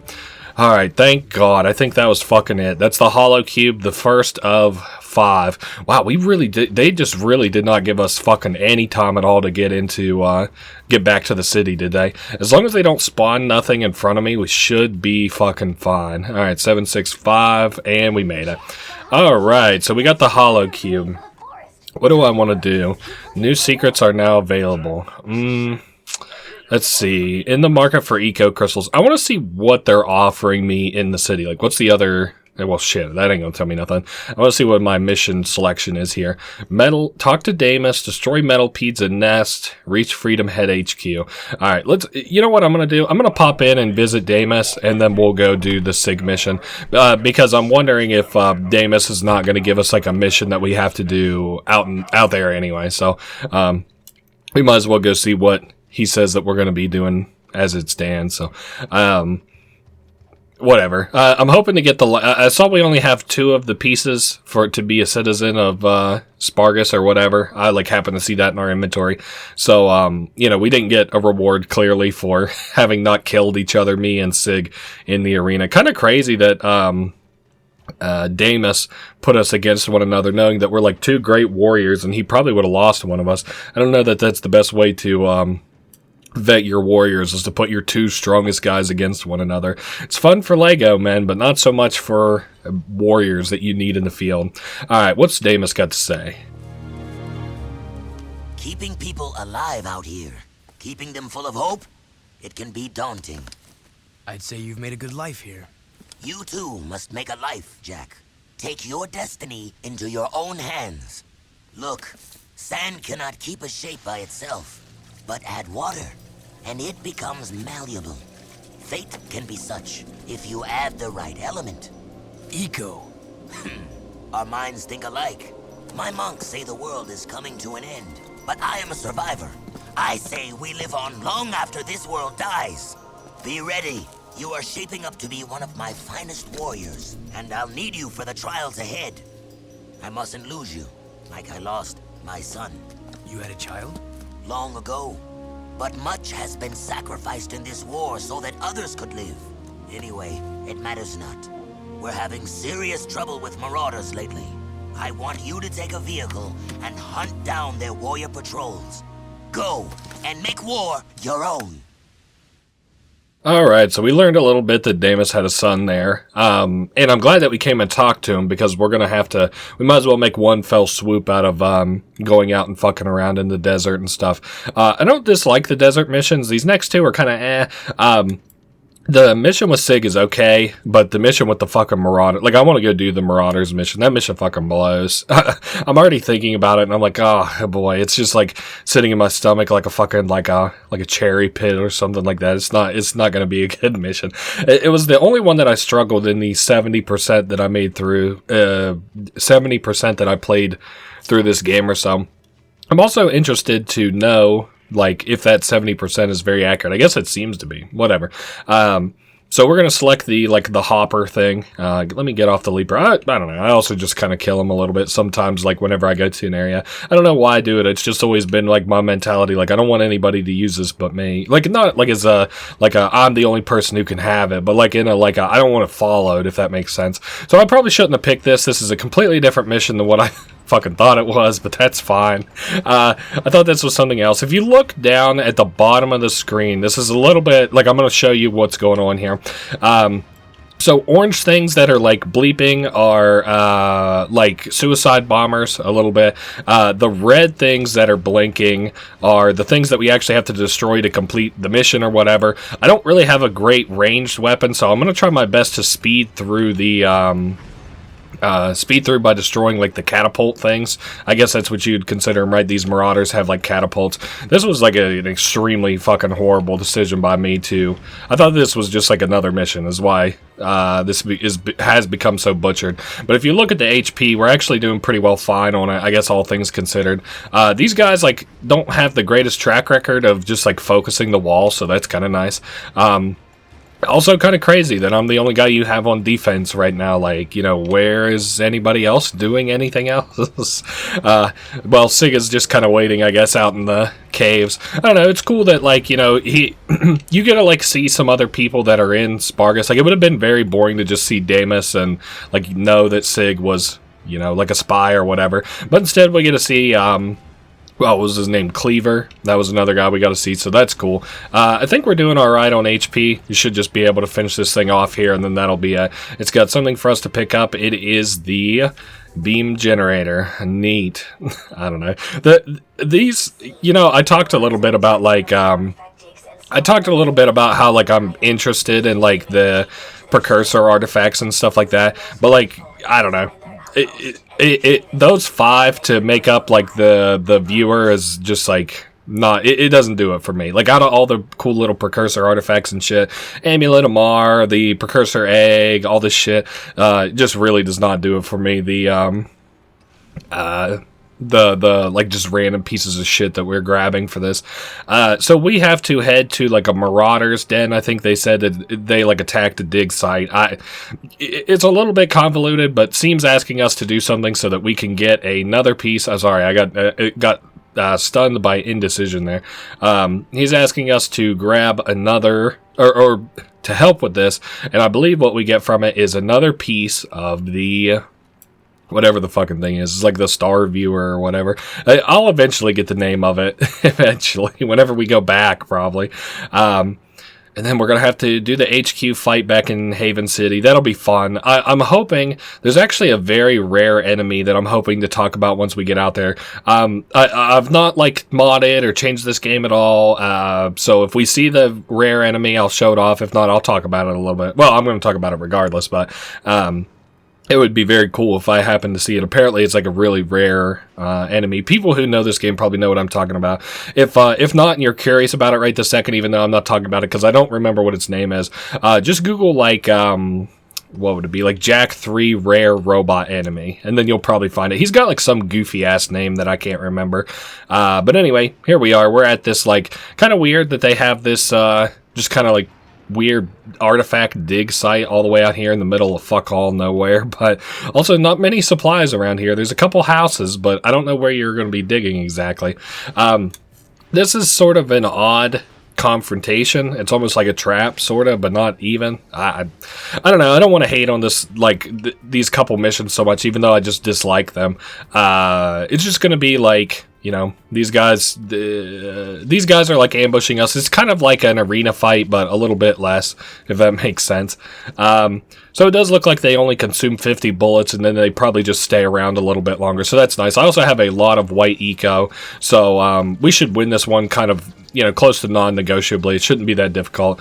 I see that I have some Peacemaker ammo here, so maybe I'll use it a little bit. Is that what this is called, the Peacemaker? It's sick, whatever the fuck it is. This was always one of my favorite guns. Seeing Sig use it, and then getting to use it for yourself was like, oh my god, chef's kiss. I love this shit. I know I'm not playing this the best right now, but whatever. You know what? I might use my auto targeter a little bit, show this off some. I don't know that I've gotten to show this off. It's nice. It's just like heat-seeking missiles a little bit. It's not great. It's not awful. It's just kind of somewhere right in the middle. I am just going to go ahead and heal up to max, and then I probably won't have to worry about healing up anymore. I know that this is like a dumb thing to talk about like here and now, but it's something that I've been kind of thinking about. Like, do you think that it's kind of like my place to play like Five Nights at Freddy's on this channel a little bit, or is it like too overdone? I would only want to play like 1, 2, and 3, but I want to play a lot of like fan games, and maybe I would play like Sister's Location and stuff. Basically, I at least want to skip 4, but I'm like so interested in Scott Cawthon's like body of work a little bit. Okay, so we're gonna hop in this, and I think not being in the correct direction is already like fucked us. So what I'm gonna do, this is a little bit dumb, but I want to be like, you know, in the right spot for it. All right, just go ahead and then let me jump here, if you don't mind. If you don't mind, please let me jump a little bit. So I just want to like throw myself into the water. I'm gonna start this like just straight because this is a mission that I struggle with. So I want to be like as ready for this shit as I absolutely possibly can. Anyway, we're now headed for these like marauders. It's just it controls like so fucking bad. Oh man. And then the whole time we're gonna get like accosted by these like marauders out here, and we're gonna have to dodge marauders, we're gonna have to chase after marauders. They're gonna be so fast. The first one, I guess, is not the worst one to catch up with, and in fact, like, I would argue and say that like really 3 of these are not so bad, but fuck that last one. And it does get rid of the timer for the last one, so it's like a thing where like, oh, you know, maybe you focus one too much and then you lose it. What is the idea behind the timer at the top of the screen? But yeah, I don't know. I was losing my mind with this mission a little bit. Like, I was just like, damn, I don't know that I can beat this mission. No, it was never like that. But I was struggling with it. You best believe. It is nice that we can one-shot the, like, Marauder vehicles. So, like, not only these ones, but, like, the other ones that are going the parallel direct, like, coming at us versus, like, driving away from us. I'm going to cut through the city a little bit. It's not much of a, it's not much of a time saver, but it does save a little bit of time. Alright, and then I'll cut up this right side here. Alright, there we go. That's fine. And then I'm gonna boost, get a little bit closer, and then blast him. Oh shit, I overshot it. Okay, wow, I really overshot it. Alright, at least we sort of saved it a little bit there. So now we're on the last Marauder. This Marauder... It gets rid of the timer, I assume, because, like, you know, as I already mentioned before, it's like, okay, now you only have to focus on the one Marauder. But, like, I don't know if it just, like, ups these guys or, like, gives them, like, I don't know. It's something about, like, the Marauders, like, are pissing me off here a little bit whenever I played. And then also, this guy is just, like, so hard to catch up to. Or at least he was whenever I, you know, tried this. He also takes a different path here, like instead of going up the rock path to the right, he now goes to, like, the left. And then, yeah, the Marauders are just, like, much more deadly. You do sort of have a limit in this chase, though, which is how much HP that your car has. Now, I know it says that I have a half HP, like, barely over a half, but keep in mind that I also came into this with about that much HP, so really these guys aren't hurting me that much, and in fact... really the only person hurting me is myself. And can you blame me? Jesus Christ, this is getting on my nerves. Alright, so he's like pretty well halfway across the desert. He has made extremely good time. I'm hoping to make not much out of this mission in comparison to how much I struggled with it my previous attempt. I'm just glad that there are no other missions kind of like this one, at least to my knowledge. This guy was just extremely annoying. I would always get, like, so close, and then I would get, like, a fresh spawn of Marauders, and then they would just, like, cut into me. Like, the Marauders don't care. They just, like, you know, have the simple AI to, like, cut you off. They don't care about it. Like, it's not... Oh, wow, what a fucking shot. Alright, so I think that's, what, the second or third item that we needed? Third. Yeah, we got the prism. Nice, they called us, Hero or Jack, and then called the Daxter Orange Lightning. And Seam is saying that they might have misjudged us. And it was something that it seems like Seam might have given us anyway, but it's something that's of use to us, which of course we're gonna have to take back to the forest and plug in. I can't remember how many fucking artifacts we have. Unfortunately, it doesn't pop up in the inventory, or else I'd just go ahead and show off the inventory.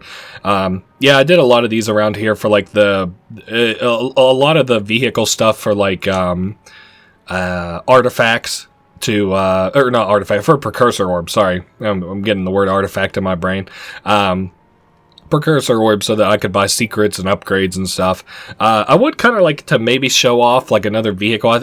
It's weird because I don't know what the other vehicle upgrades are going to be. I think I'm going to be able to buy one more vehicle, and then I don't know what the fuck's going to happen with the other vehicle upgrades. Like, maybe they're faster? Question mark? Shrug emoji? I don't fucking know. There you are. I was beginning to think you chickened out. I saw an eco crystal in this place, and it's yours if you want it. Trouble is, metalheads have been spotted here en masse. But we wouldn't want those nasty boys to just move back in here without a welcoming party, would we? Let's go give them a big surprise. Alright, so we are driving again. Sig's just kind of along for the ride. Once again, we're going down to the Metalhead Nest. This one isn't, like, the hardest mission, especially now that I kind of understand how it works. But, it has the potential to. Just kind of keep an eye on your HP a little bit. As always with the vehicles, there's no way to restore your HP outside of, like, just dying. I do think it keeps track of, like the checkpoints are friendly enough in this mission, meaning, like, we have to kill, like, what is it? It's, like, 6 centipede things.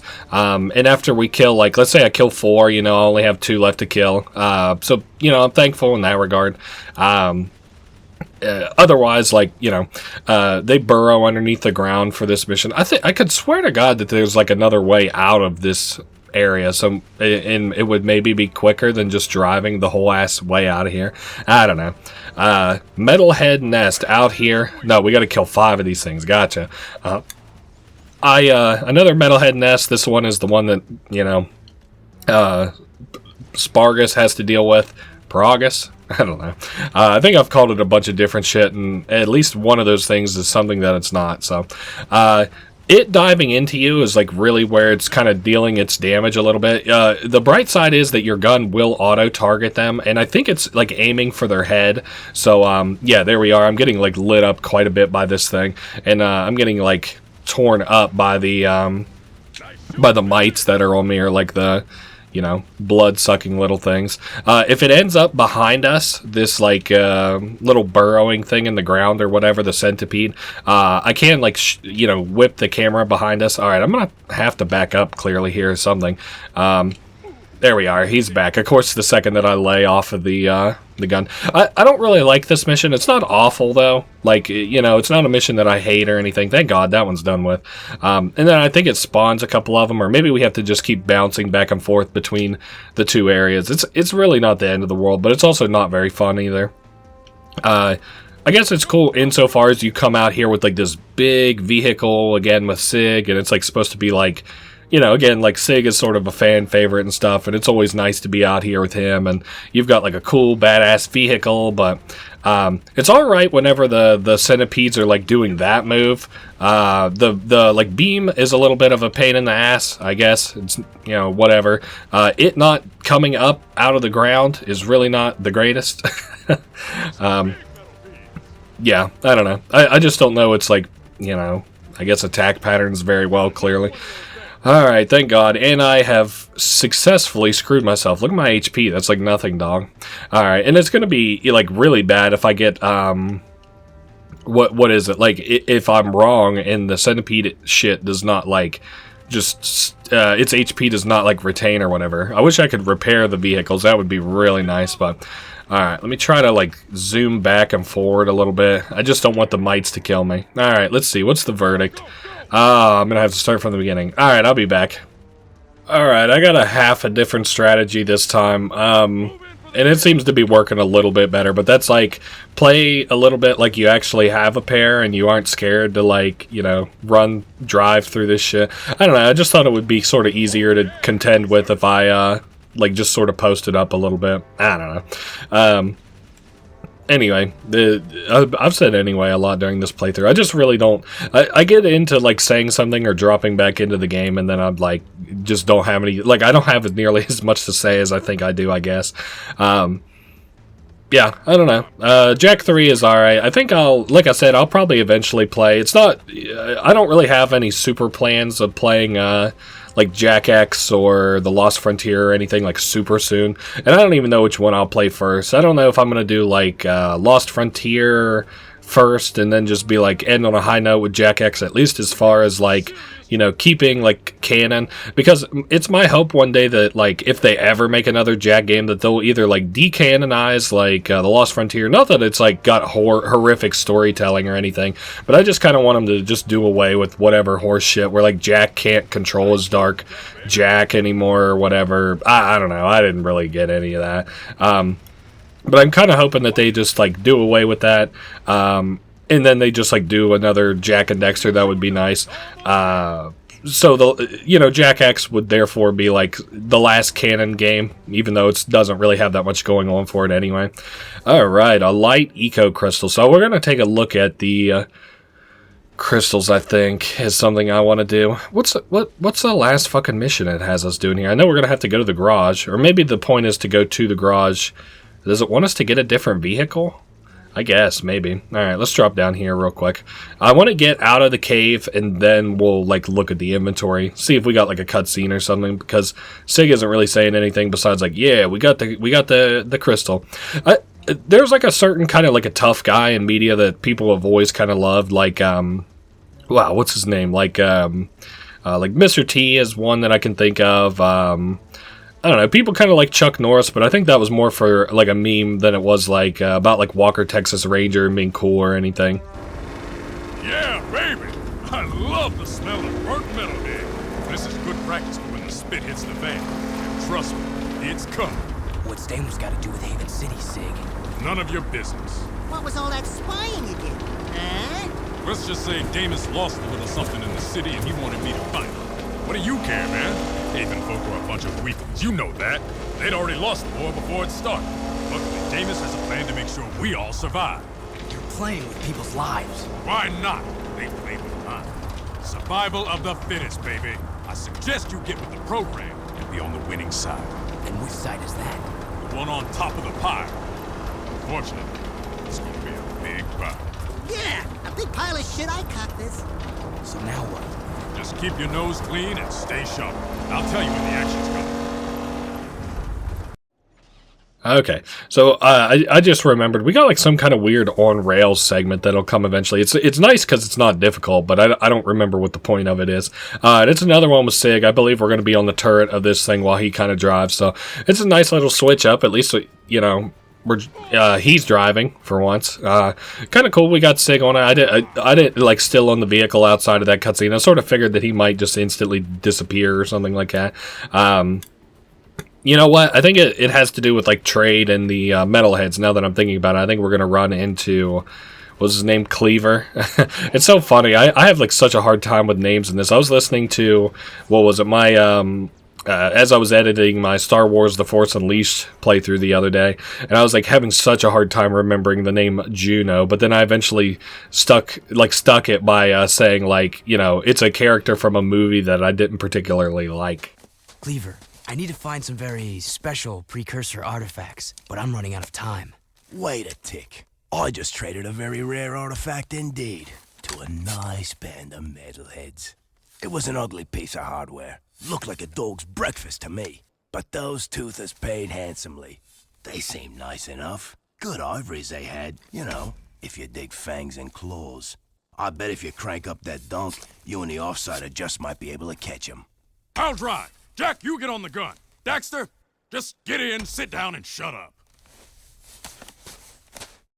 Now this... Very funny. One of my favorite cutscenes from back in the day for this. So we're on rails here. Sig is going to drive, and we're going to have to knock these guys out. I don't know specifically who we're looking for at any of that shit. Like, I don't know that necessarily we are looking for something like that. I did say I want to show off the inventory. I'm tired of cock teasing you with that. So you can see, like, the vehicles we have here. Shame that I don't have them all unlocked to show you here. Heat Seeker, the Dune Hopper, Gilla Stomper. Then you can look at the gun mods here. Also, you know, the last couple ones we're going to unlock are the purple ones. Some of Mars armor. I think it looks like we're only missing the chest piece right now, so that's going to probably give us a lot of stuff. The Jack powers, you can see them here. Dark Strike. Some of the light powers here, these are the defensive ones again. And then this is like the inventory items. You can see we have 3 dark crystals, 3 light eco crystals, prism, beam generator, hollow cube. So I guess we can see how many we have. And then we have half of a war amulet, or 2/3 of a war amulet. We'll get the last little bit in the next arena, I'm sure.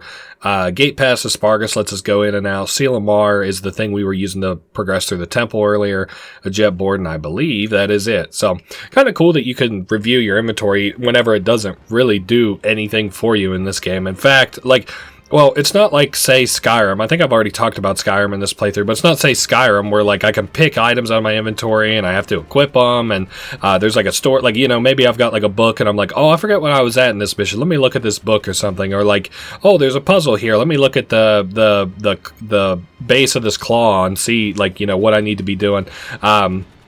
Or like, you know, oh, I got a new staff or something. Like, I wonder if it looks cool in the inventory in the 3D model viewer.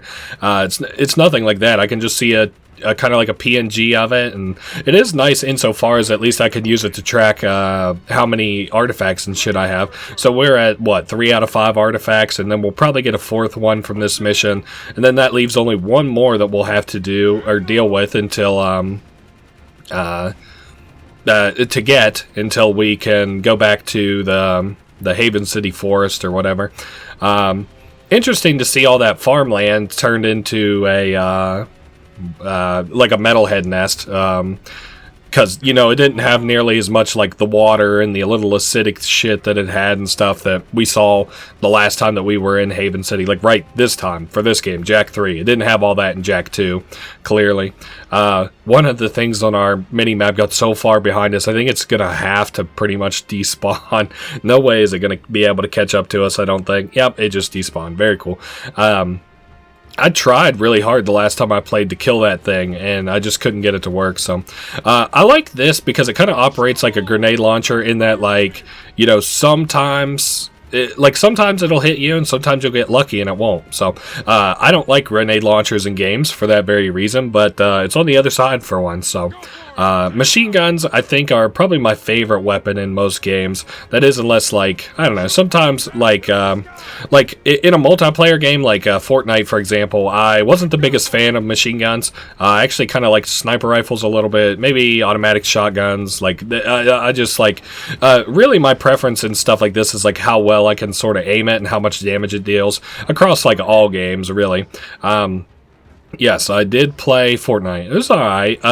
It does kind of seem like Epic Games is on a downswing, and I don't, like, hate Epic Games or anything, and I don't want to wish anybody out of a job or business, but it doesn't really matter because, like, Epic Games is already, like, firing people, so it's not my wish for anybody to ever get fired, but it is my wish to see, like, I don't know. I always thought that, like, Epic Games was kind of, like, presumptuous and that they always sort of thought that, like, Fortnite was kind of going to just be, like, around and, like, going to be a cash cow for forever.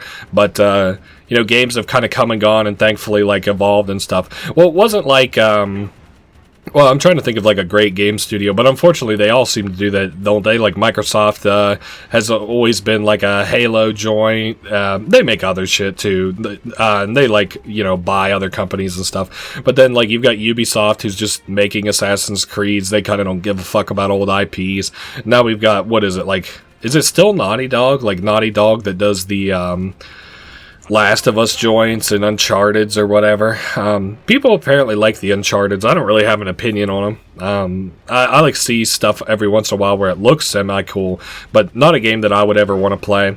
I'm not like a guy who obsessively watches Oni plays or anything, but I have seen like the highlights of Oni plays playing Uncharted, probably some of the funniest highlights of theirs that of like all time. That and Jumping Flash. I have played Jumping Flash myself. Really like Jumping Flash.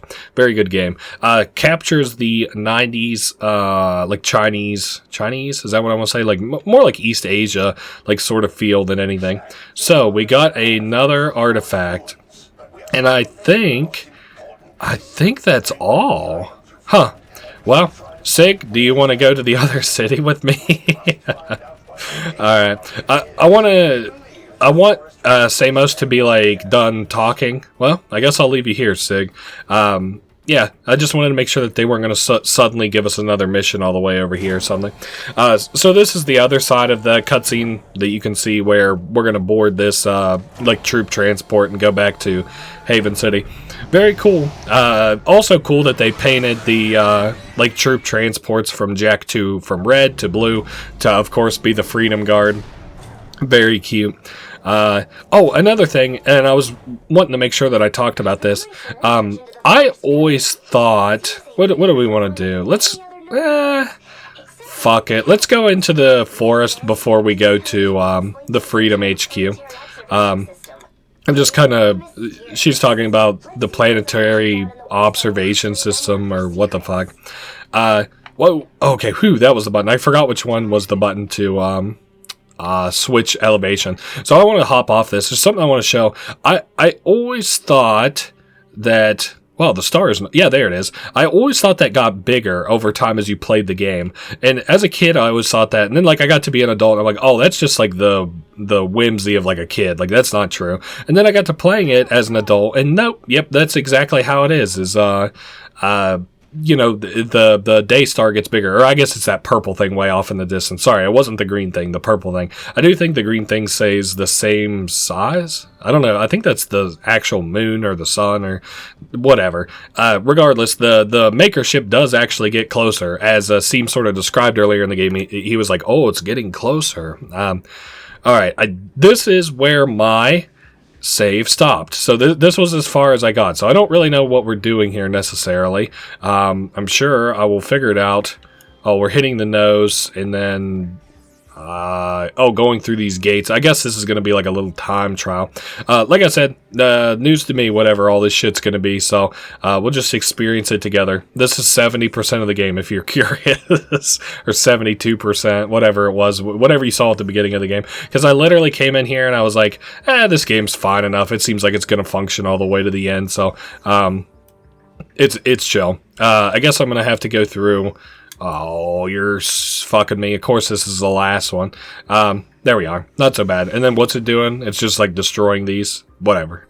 That seems a little whatever to me. I know I've been saying that a lot, but what else can you say? Now, I thought I'd seen a skull over this way. I'm sure if we get close enough to a skull, it'll just kind of like pop up out of the ground, right? Oh, hey, and they've got like these yellow things all around, or like the pillars of light all around them. All right, let's hit your nose and get it rolling. I'm hoping that some of these are like either more difficult or like just at least shorter than, the first one. Like this is an okay mission out of all the missions that I could ever mission, but I don't know. This is really not that interesting to me. Just like little jet board time trial things. At least it's not going to be too hard. Fingers crossed, knock on wood, whatever other at-home luck remedies you all are willing to perform. I kind of feel for... What is it? So, I've always been a guy who's like interested to see like what you can buy online, like on Fiverr or like Etsy or whatever. Like, what's the digital marketplace kind of look like? You know what I'm saying? I guess I can't do this one yet. I guess I have to do these in a specific order, huh? And so, like, I thought I remembered reading something where somebody was telling a story about, like, on Etsy, they sell, like, love spells. And, to a person that matters to, I've always talked about, like, mysticism and stuff. Like, not necessarily that I think it's, like, false or like, inherently. I talk about it like this, like, a lot of people consider people who believe in horoscopes to be like innately like very dumb and stuff. And it's not just like, I was dumb once and now I'm not. But I used to like look into horoscopes and stuff like that. And I always thought they were interesting. And the only reason I would ever read them is because, it was on like, what was it? DirecTV had like an app where you could like look at the weather. And, I played baseball and I always wanted to see like if it was going to rain and cancel practice or like games or whatever. And, it also had a horoscope thing on it, so I would just check my horoscope every day. And I remember thinking, my mom always told a story about how whenever I was younger, or like whenever I was born so late at night that they like weren't so sure that I was born. I don't know, like when is a person born? Like if you start giving birth at like 11:55 and you go into like, the most intensive part of labor, like where you're actually passing the kid in so many words, and then like you're born at 12:02. Like, are you born then? Like, what's the distinction? I'm sure a doctor or like somebody who is helping, like a birth doctor, whatever that's called, could tell you. But anyway, so it split me in between two horoscopes. Now I have an official birth date, of course, but in my mind, I would always take like one horoscope, and then if I liked it, I would keep with that. And then if the other one was like one that I felt like pertained to me more, I would pick that one instead. So I don't know, like two that are side by side. I was never that into horoscopes, but I remember thinking like, like it's fortunate that like, sometimes this one applies to me and sometimes the other one applies to me. And then I remembered somebody, and I have no idea where this came from, but I remembered somebody saying like, how horoscopes are bullshit because just pick like any of the horoscopes that are on like a horoscope thing, like any of the other months, and like look at them and think if not all of them could apply to you.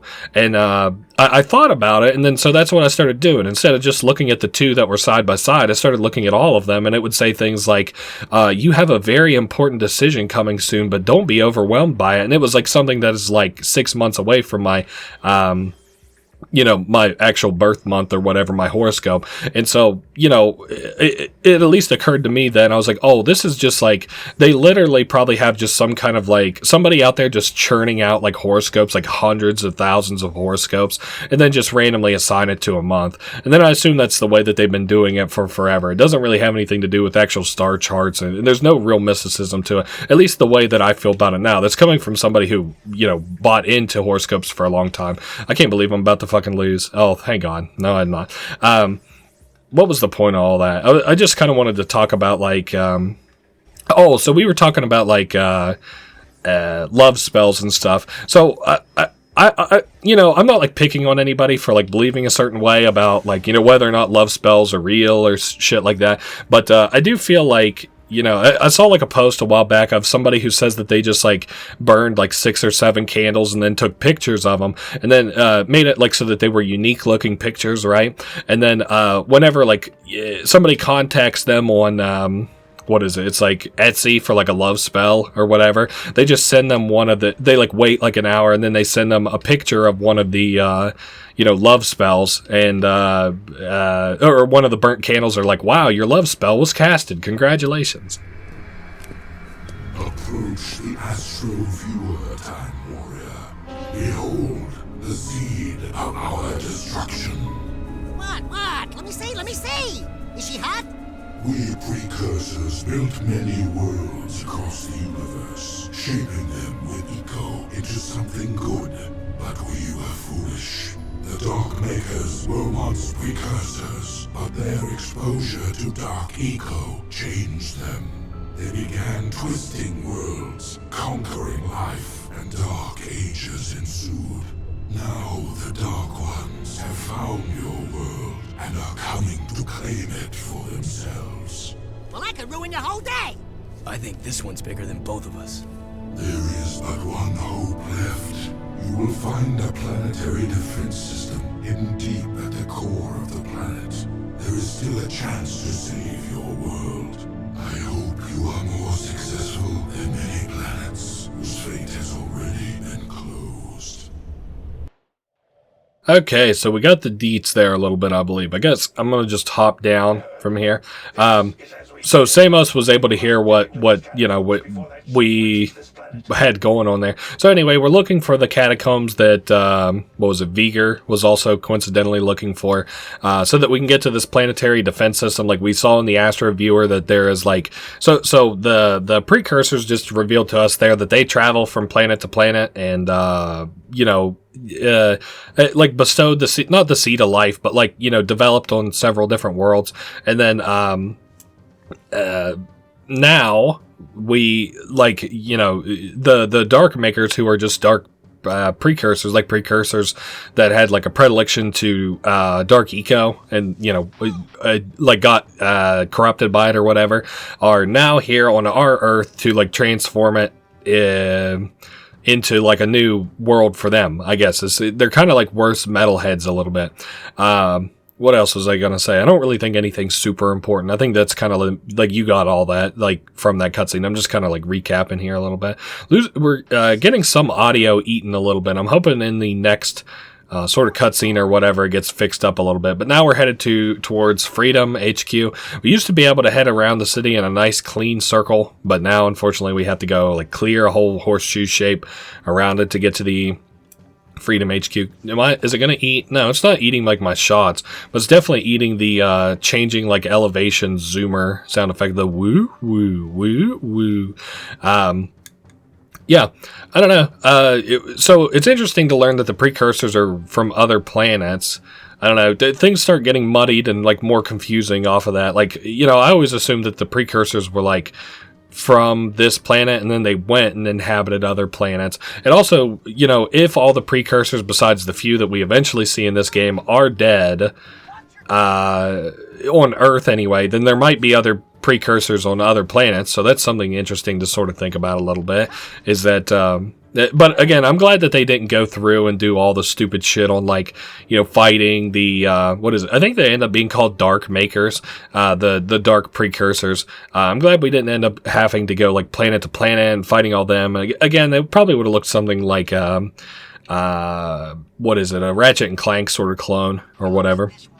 So I don't remember that we saw this place specifically while we were here last time, or at least if we did, it did not quite look like this, but this is like an upper city sort of area a little bit, in terms of like not only vibe, but also like, I don't know, it just feels like an upper city area, I guess. And then it is kind of in terms of like, the story and stuff too, because this is like the Freedom HQ, where we'll go in and I think talk to Kira and Samos, Kira, and Samos.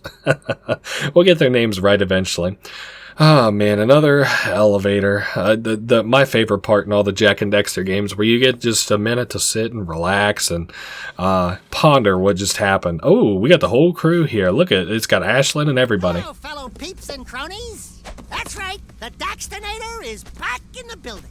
Daxter, Jak, you did it! It's about time you two got here. What took you so long? Sorry, we only had a war in the way. Great work, Jak. Let me be the first to officially apologize for the city. Forget about it. I've got my own interest in this. Well, what we know right now is there's a huge dark planet builder bearing down on us all. How much time we have, no one can guess.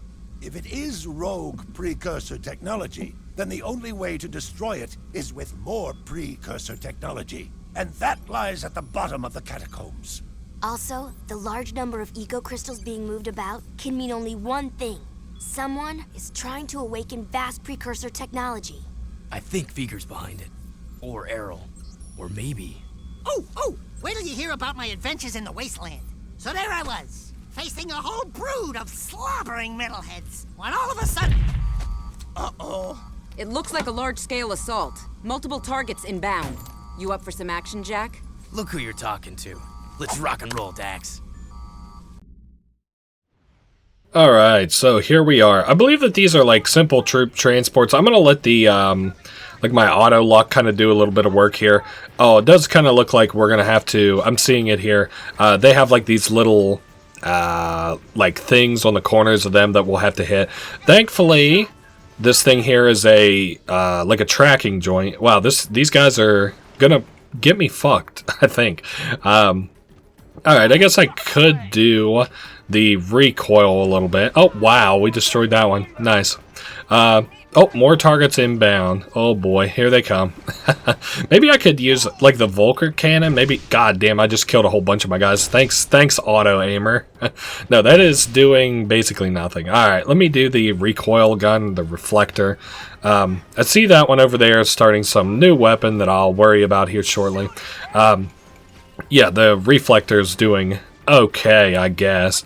I hope it's hitting. It sort of feels like it's hitting. I think it popped another corner, or maybe it's just doing a different sort of attack a little bit. Okay, so we have popped 3 of these. The last one is on the very corner. These are cool, like little assault vehicles or whatever for the KG Deathbots. They're like both troop transports and then also like a bit of a flying tank too.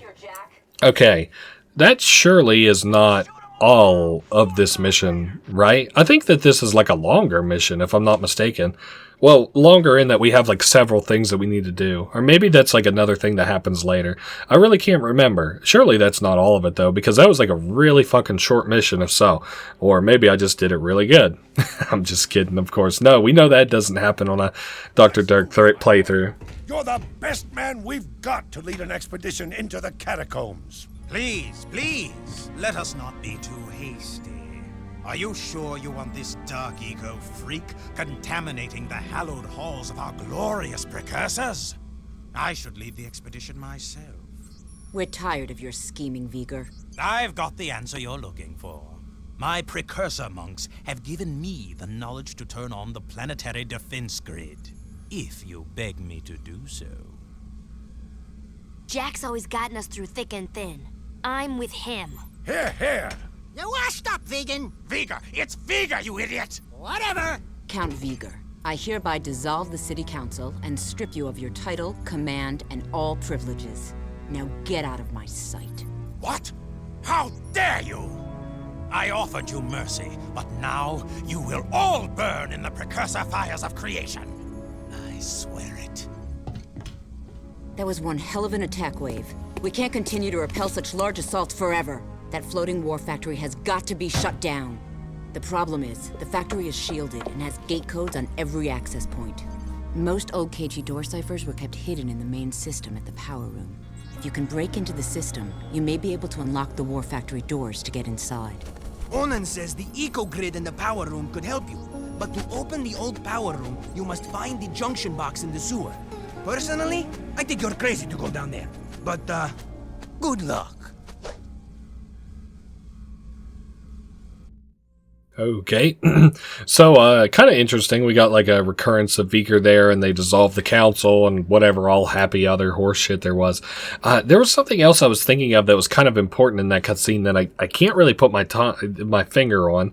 It's at the tip of my tongue. Anyway, we got to see Onin again, so that's kind of cool. The, like, sage from the second game. I don't believe that they're around for very long, and I really don't, like, you know, if we've only got, like, 25-ish% of this game left, I don't really know what they're going to kind of do here. Like they're going to have to wrap it up kind of quick, or maybe they'll have, like, meatier missions here towards the end, which could also be the case. Let's see if this is like a, oh god, I thought I was going to fall out of the map. Oh man, it always worries me. I'm like, oh shit, I'm about to fall.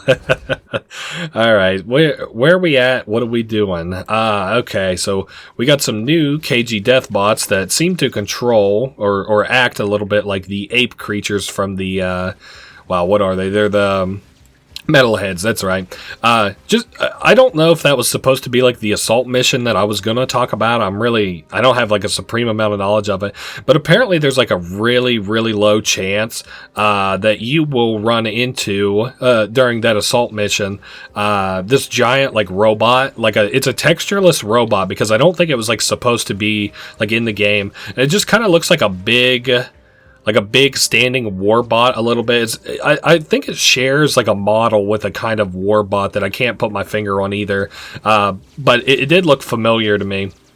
And it like just kind of like walks around. It's not like a mission objective or anything. Like, you know, I'm not saying that there's this, it's not playground gossip a little bit, like where there's like this super boss and then you have to fight it and then Jack saves the world early or some shit. No.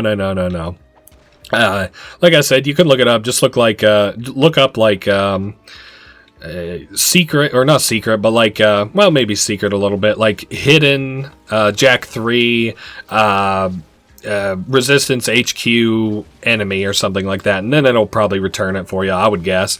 I'm gonna swap over to the heat seeker now.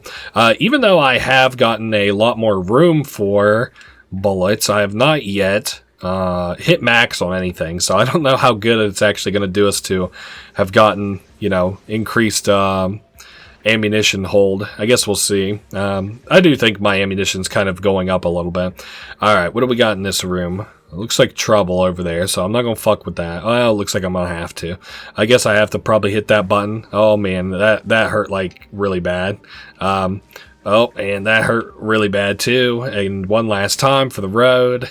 There, at least it's gone. There's probably a better way to do that, almost assuredly, and I'll figure it out next time. I'm going to kill these guys, and then I want to use my regeneration power. This will get me pretty close to full HP. Yeah, we did make it to full HP. Cool. I don't know. I like the light powers a lot. It gives you a lot of versatility in combat too that you wouldn't necessarily see in like another game or whatever that decided to do light and dark powers. Like, very expertly done, the way that this game kind of works and shit. Yeah, I didn't figure that this was going to be voiced. So, alright, we got a lot more critters down here. I guess I'll just pop this one up. So I saw that does only use 50 bullets, even though it's been upgraded to last longer. So that's kind of nice. I don't have to worry about, like, pissing away extra bullets or anything. So it looks like this is the way I'm going to have to go. Can I just take my hoverboard up? Oh, neat. Well, this saved me a lot of platforming headache, I guess. But what about this? I don't really see a good way around this one. Can I go just underwater? Like, is that gonna just work? Oh, I figured with that water pushing me back, there was like no chance, but I guess it's not that strong a water, huh? Alright, down these guys go, and then I guess I'll hop up this thing here. It looks like I'm gonna have to do some like one platform into the next platform into the next one. Yeah, now I'm kind of like dry a little bit because I haven't played any of these missions since I was like a little kid. So, you know, we're sort of approaching this a little bit together, so to say. Like, I've never played this. Oh, well, not as an adult anyway. Kind of interesting. They've got this guy who's behind this gate here. It doesn't look like I can hit him. We talked a little bit about like the transformation of the ruins in the sewers in the second game in between missions as you go by and you like disable security and shit like that. And we don't get to see that in this game, unfortunately, but so that like seems to have shut off the power to this door. And if you remember, this is a guy whose name starts with a letter very late in the alphabet. I can't fucking remember his name. I guess it's like Zach or Zach. I can't remember. But it's his like little base or whatever. And we'll go back to there. I do remember this has like a little Pac-Man-y segment, so that's kind of neat that we probably have coming up here. Also, I noticed that these guys have like the detect enemy things. Is this like robots around here? Let me take a look. Where do we got? Yeah, it's just like little robots. They just don't have us detected, so they have like the line of sight, which is very interesting. I couldn't ever imagine you doing anything very sneaky here, but Thank God that's not a high element of the game or anything.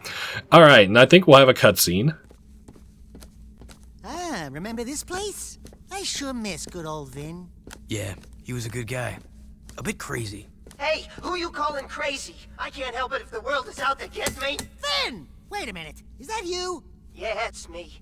Well, actually, no, it's not. I'm a multi-layered hyperlinking digimemic bioconstruct superclocked mega memory construct, baby. Did you understand a word he said? When the city was overrun by metalheads, before they got to me, I dumped my brain into the eco grid. Everything's great now. Those monsters can't get me in here. Or can they? Listen, Ben, I'm happy you're whatever you are. But right now, I need to get into the war factory, but the doors are sealed. We think the code to open the doors is hidden in this system. It is. Really? Positive. Can you get it for us? Negative. Why not? Because if you have half a brain cycle, you'd know that those access codes are guarded by the central system. Ancient, nasty circuits in there. Even we bit brains can't nibble around there without getting our butts erased. Just get us close. Oh, sure, yeah. It's your death. If you fail, I can always use a companion in here. Oh, the fun we'll have. Let's hope. Oh, God, let's hope. It doesn't come to that. When I put you into the system, the main security will slam down hard. It'll be up to you to beat the system and get out, or get eco-zapped for good. You check some? Okay, Vin, baby! Jack me in! Wait for it, wait for it. Okay, input! Game on! Wow, what the fuck? I feel like I just got thrown for one hell of a loop. So, I don't quite remember how we're gonna avoid this like enemy a little bit. Oh wow, phew, thank goodness. And I'm also not super aware if I need to be collecting whatever this is. Yeah, it kind of looks like it. I don't know. Oh, I just died. Son of a bitch. Do I have lives or is that it? Okay, so I did fail. Huh.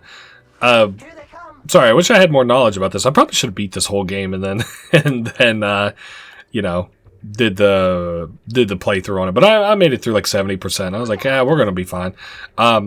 I don't know. Maybe that's just like a thing that's... I don't know. We'll see. I'm just going to collect it regardless. It can't hurt to collect it, right?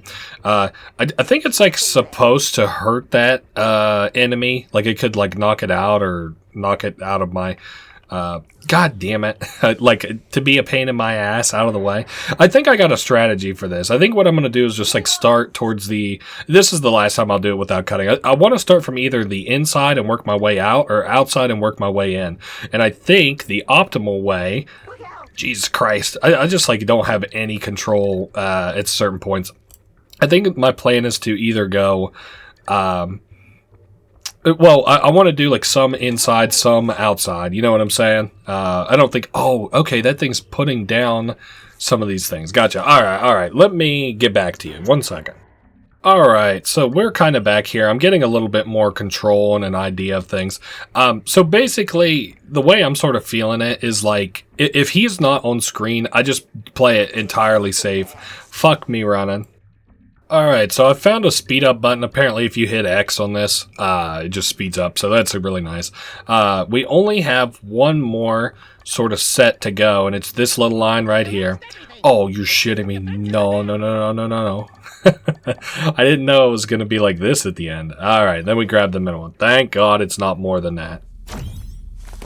Got the cipher. Great work, Jack. Just got the info beamed here. That cipher key will unlock the war factory doors. We'll get on it right away and get back to you. Listen, Ben, we've got things to do, but we'll keep in touch. We promise. So I sort of feel like we might run into Vin again, but I can't really remember. Oh, hey, the fucking metalheads here. Maybe their little alliance is not panning out as well as they had hoped. I think these guys end up fighting each other. Yeah, it looks like maybe. I don't know. It doesn't matter. I don't know if we're just getting overrun or if they're fighting each other, but if we want the help of people to get down into the catacombs, we're going to have to kind of put like a more final end to this war. So we're going to have to stop the KG death bots at least. Maybe do a little something about the metalheads. It's kind of interesting how much of a backseat the metalheads sort of take to stuff. And it is also weird, by my estimation, that we never see any, like, discussion with the metalhead. I think I've already talked about, like, you know, obviously that guy was, like, trading with metalheads. And then metalheads can obviously talk, like was shown in Jak 2. But, like, you know, they don't ever pan out to be like lurkers where, like, you know, there's societies of them and maybe you can like trade with them or you have missions with them or anything like that. Maybe something that we would have seen in like a Jak 4 or some shit like that. I don't ever think that that'll probably ever happen, but that's okay because Jak 3 is here and it's got like a good, like, I think it's a good end to the trilogy. That's sort of the same way that I felt about like, what was it, like Sly 1, 2, 3, like they didn't necessarily need Thieves in Time. I thought Thieves in Time's story was fine. And Thieves in Time I feel much the same way in that, like, I felt like it had a nice cyclical story. Like, you know, Sly starts his heritage, like, from the old days, if that makes sense. Okay, well, there's weird artifacting going on there. That's not normal. Oh man, the blinding light of God, the KG death bots have started deploying in the city. This is awful. This war is getting worse. I've seen horrors beyond comprehension, aka a bright flashlight in your eyes, a flashbang, they might say. I don't know, I'm being dumb here towards the end because I don't really have much else to say. We got a big one this time, Jak. That decoder you found helped us decipher the gate key for the main KG war factory. We can get inside now, and we need our best people on the raid. Oh, gee. I wonder who that might be. There is a good chance that factory is doing more than just making death bots. I want to know who's behind it all. How are so many death bots being made? Where are they getting the supplies in the eco? Something about this doesn't seem right. Yeah, right into the hornet's nest. This is gonna be fun. Yeah, remind me when to laugh. Alright, so something else that's kind of cool, I can't remember it, but like apparently you can look this up on the wiki. These like messages on these terminals around here are all like loving messages from like one man to his, I think it was like a pug, like his dog, about like, you know, it dying or whatever. And he was like, yeah, you were my best friend. I'm gonna miss you forever. I don't know, remember its name, like Pancake. I'm gonna miss you forever, Pancake. Anyway, at least the mission that we're going to have to go to is not all that far behind us. It also seems like where this place was kind of peaceful before, these robots have now made their way here. So, gulp. Okay, so we're headed into the factory. Oh, and we're going to have an actual cutscene.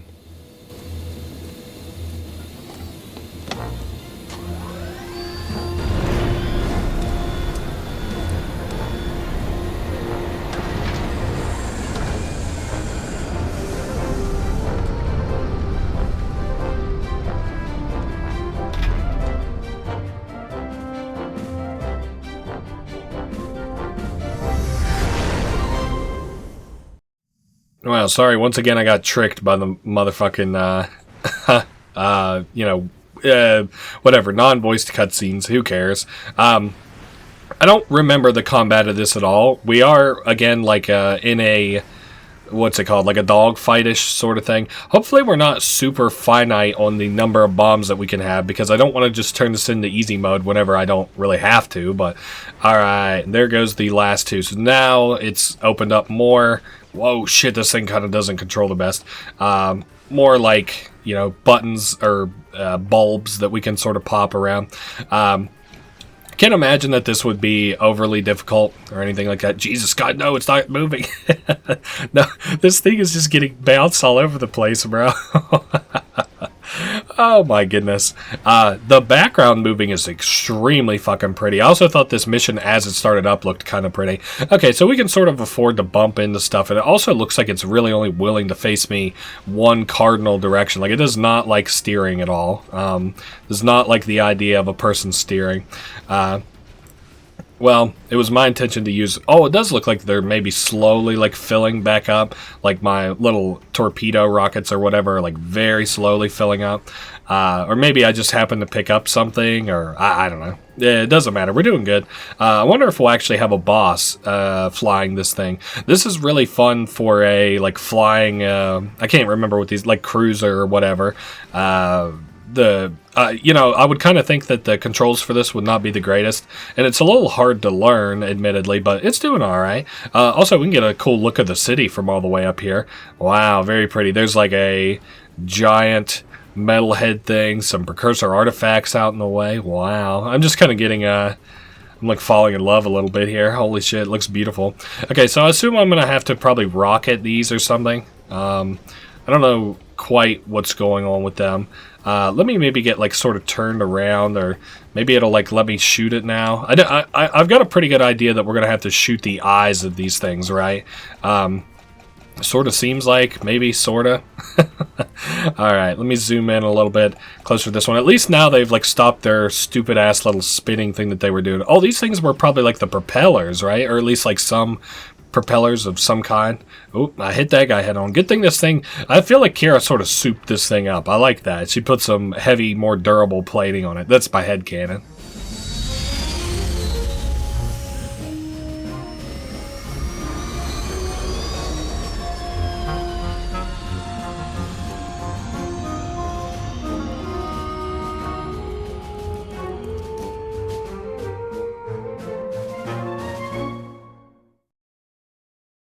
You know, I don't want to be a hater, but I don't know why we bothered to board this thing. We were doing plenty of damage from the outside.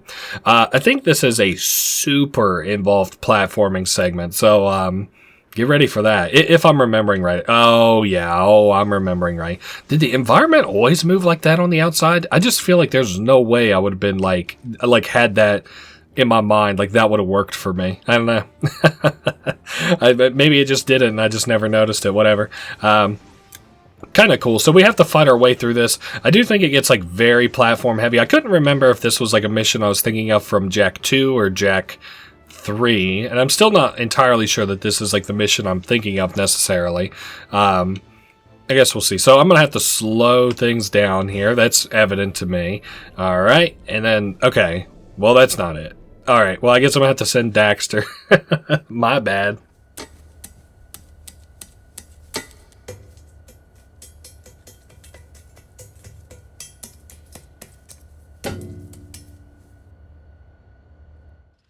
Alright, I am praying that this is fucking short-lived. I so do not want to have a very lengthy moment of this. I guess what? I just jump down. Oh, hey, and then I can just hit this? Is that really it?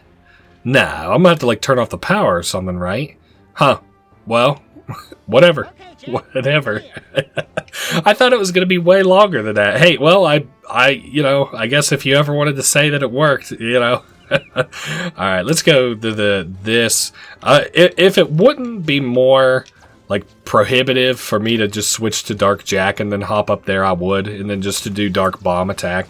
I'll tell you one thing I'm gonna have to do is heal up while I'm up here. Shame these things also don't just give us an alternate currency for popping them, similar to like the metal heads or whatever, but maybe that would have been too collecting heavy. This isn't necessarily a collectathon. The original Jak and Daxter was a collectathon, but okay, so I'm getting an idea here. We could probably do a little something like this, and then bounce, and then land it. That was probably the most risky out of all the ways to do that, but that's okay, because it worked out.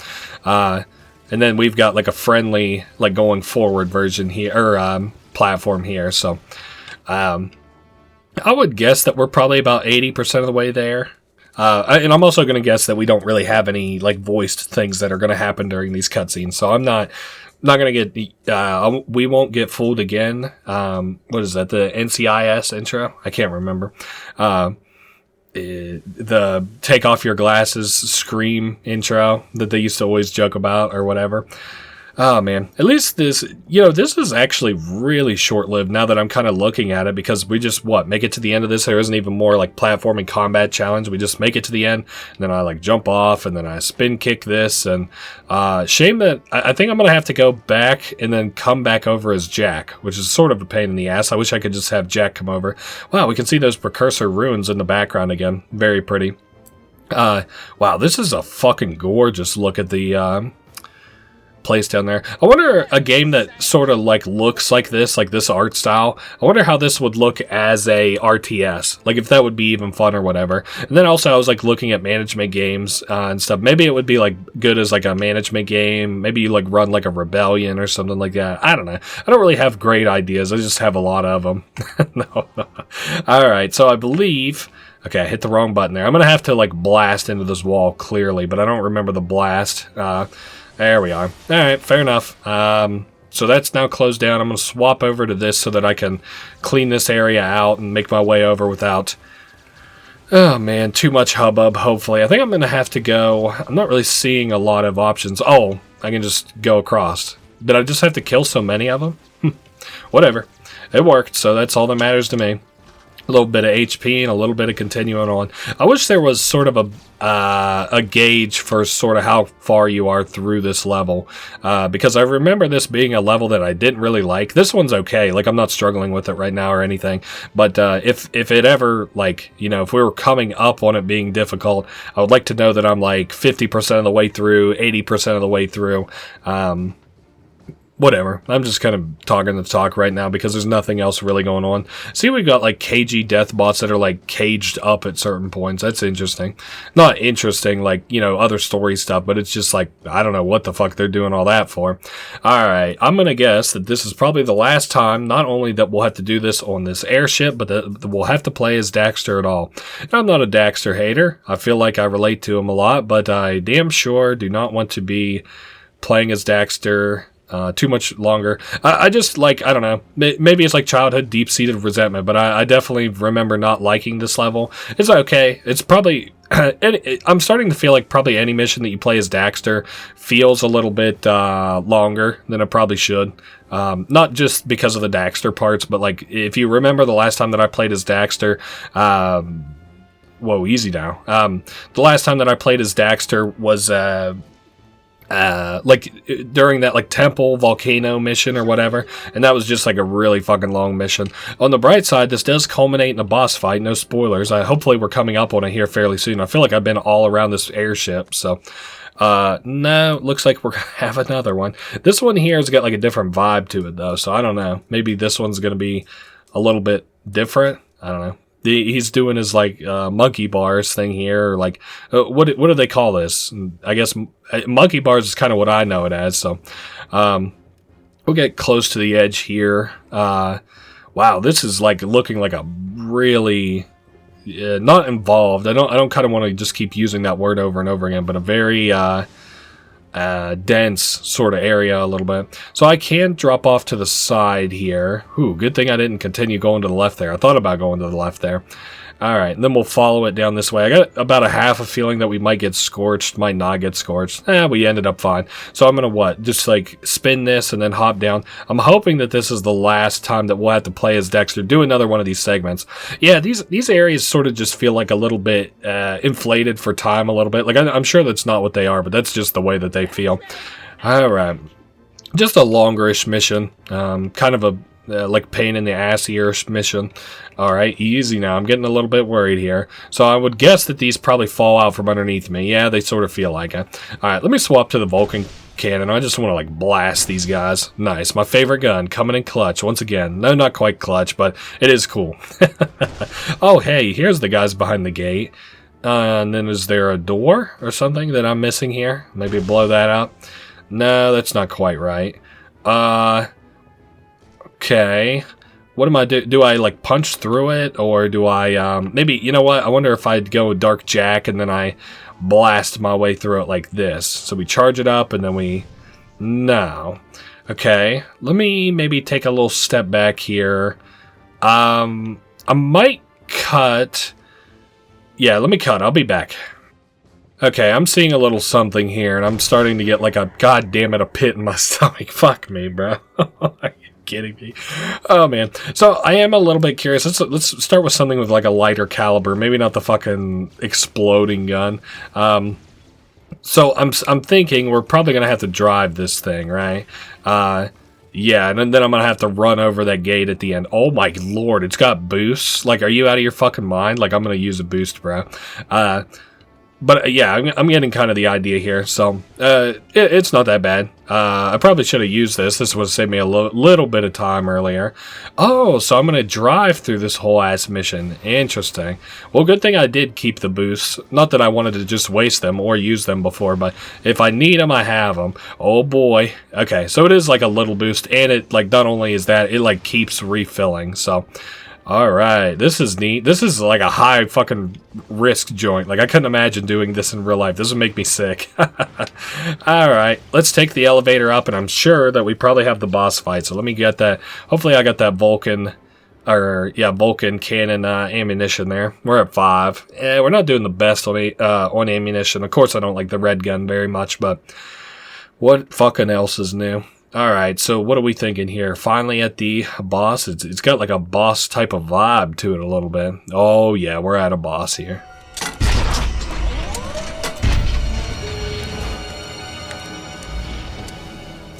I found some new friends to help me conquer this puny little planet. You're talking to the Darkmakers. It seems my digital self can communicate with these poor, tortured minds quite well. Oh, they're just like you and me, Jack. Well, me at least. They want a home, someone to call a friend. Destruction of all like ego. They volunteered to help me put this puny planet out of its misery. You're in for a big surprise. The Darkmakers don't play nicely with others. Just ask the Metalheads. I've been given the opportunity to wield a power even the precursors could not control. Don't fret. You won't live to see what I turn this little world into. Maybe a rock, or a floating puddle of slag, or nothing at all. Complete oblivion! So hard to choose. I won't let you do this. Okay, so we've got to fight Errol. I remember his sort of gimmick is like he knocks a lot of the arena out from underneath of us. So I'm going to just kind of, maybe keep the Heat Seeker here. Alright, so something that can defeat like a lot of enemies very easily. My Reflector, of course, is sort of my go-to. Maybe I'll whip out the Volker cannon a little bit. Interesting there. I thought that the fucking, KG and the Metalheads were teaming up. And apparently the Metalheads have something to do with the Darkmakers and were, betrayed by them or some shit like that. I don't know. I didn't quite get that. But, anyway, I don't know. I'm sort of losing the plot here a little bit, the nuance of the plot. I know it was so funny how I said, in my mind, I had it just kind of, wrapped up or whatever. But, alright, am I supposed to shoot this? Okay, I bet that. And then... Wow, I still don't... Okay, it's down on the ground. What if I hit it? Oh, okay. Okay. So, we hit it, and then it goes up. So we gotta, get it underneath of him, and then it'll pop up. I wonder if we're gonna get, a couple segments of these. Nah, well, okay, eventually, clearly, but... Alright. I don't think this will be too hard. Just gotta kind of go with the flow here a little bit. Cyber Errol was always, a cool boss fight by my estimation a little bit. I always knew this to mean that, we were pretty close to the end of the game a little bit. In my mind, I still, can think of, several things that we have to do in this game. We have to take out the Darkmaker ship. We're going to have to, I don't know. I don't think we deal with the Metalheads, but I don't remember. You know what? We do deal with the Metalheads, because Sid gives us a cool new gun whenever we do. What do we got to do after that? I don't even know that this is the assumed order. This is just how I remember it in my mind. Okay, so now we got a couple of these, yeah, there we go. So that's going up. Did I have a second one? Oh, there is another one around, but I don't think it's going to just let me use it. Yeah, it just disappeared. Whatever, fuck it. Alright, so they're going to destroy more of the environment. That is, something I'm going to have to dodge, otherwise it's just going to precipitously take out my HP. And if he gets rid of much more of the floor, I don't really know. I think this has a pretty cool ending to it too. Errol is another one of the bosses, another one of the villains that you just kind of like to hate, if that makes sense. Like he's not like a guy that like, oh, I'm like, oh, I hate this guy, and like whenever he gets his come up, it's like, oh man, that's gonna feel so good. But he is like a nice villain. Like I sometimes wonder, as a person who's like watched like a fair bit of adult media and like not like anything risque, nothing like crass, but like, you know, like The Boys and stuff. Like I've watched a little bit of that, and so it's like pretty clear like what an adult villain kind of looks like and stuff. You know what I'm saying? So it's at least half interesting to me that like you know, like that you can write villains for kids and like come off being interesting to me as an adult now. I don't know. I just kind of think it's interesting to me. Like this guy seems cool to me. He's like, you know, just kind of he's like a character that, you know, hates Jack, and then also kind of hates. He feels like the city sort of like turned its back on him like a little bit. You know, he probably doesn't have any friends or anything either, not to get too corny and My Little Pony-ish or whatever. You know, I always figured that I might like My Little Pony, and then I tried to watch it, because I'm like a guy, I was like, oh, I'll never like anime, it doesn't matter. And then I like watched anime, and I was like, damn, anime's pretty good. And then I was like a guy who's like, you know, I always felt that about shows. I'm like, I would never like Breaking Bad. And then I watched Breaking Bad, and it was actually pretty good. So I like finally had a streamer who was like streaming My Little Pony, like the series, and I was like watching it. I was like, yeah, I'll probably like this as much as I'll hate to like it. And then like, nope, lo and behold, it actually, I did not like it, so.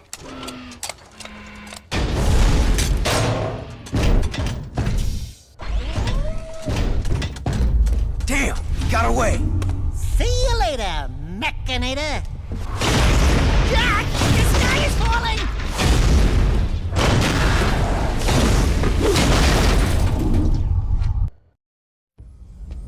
We took it to that robot goon and kicked his nuts and bolts. Errol got away, but we shut down his robot factory. That's good, but it is troubling to see what Errol is doing. I fear he may be trying to awaken that terrible dark ship before we can destroy it. Onan says the Precursors and Darkmakers have fought over worlds for as long as time has turned. It would not be the first time a planet was lost to those monsters. Well, it's not gonna be this planet. We've lasted this long. We've just gotta find a way to destroy that thing. The truth lies at the bottom of the catacombs. That's where I need to go. Okay, so we got a new sort of addition here. I don't really like this weapon. It's not... I mean, it's more of a tool than a weapon, and I'll show you what I mean whenever we go outside, I guess.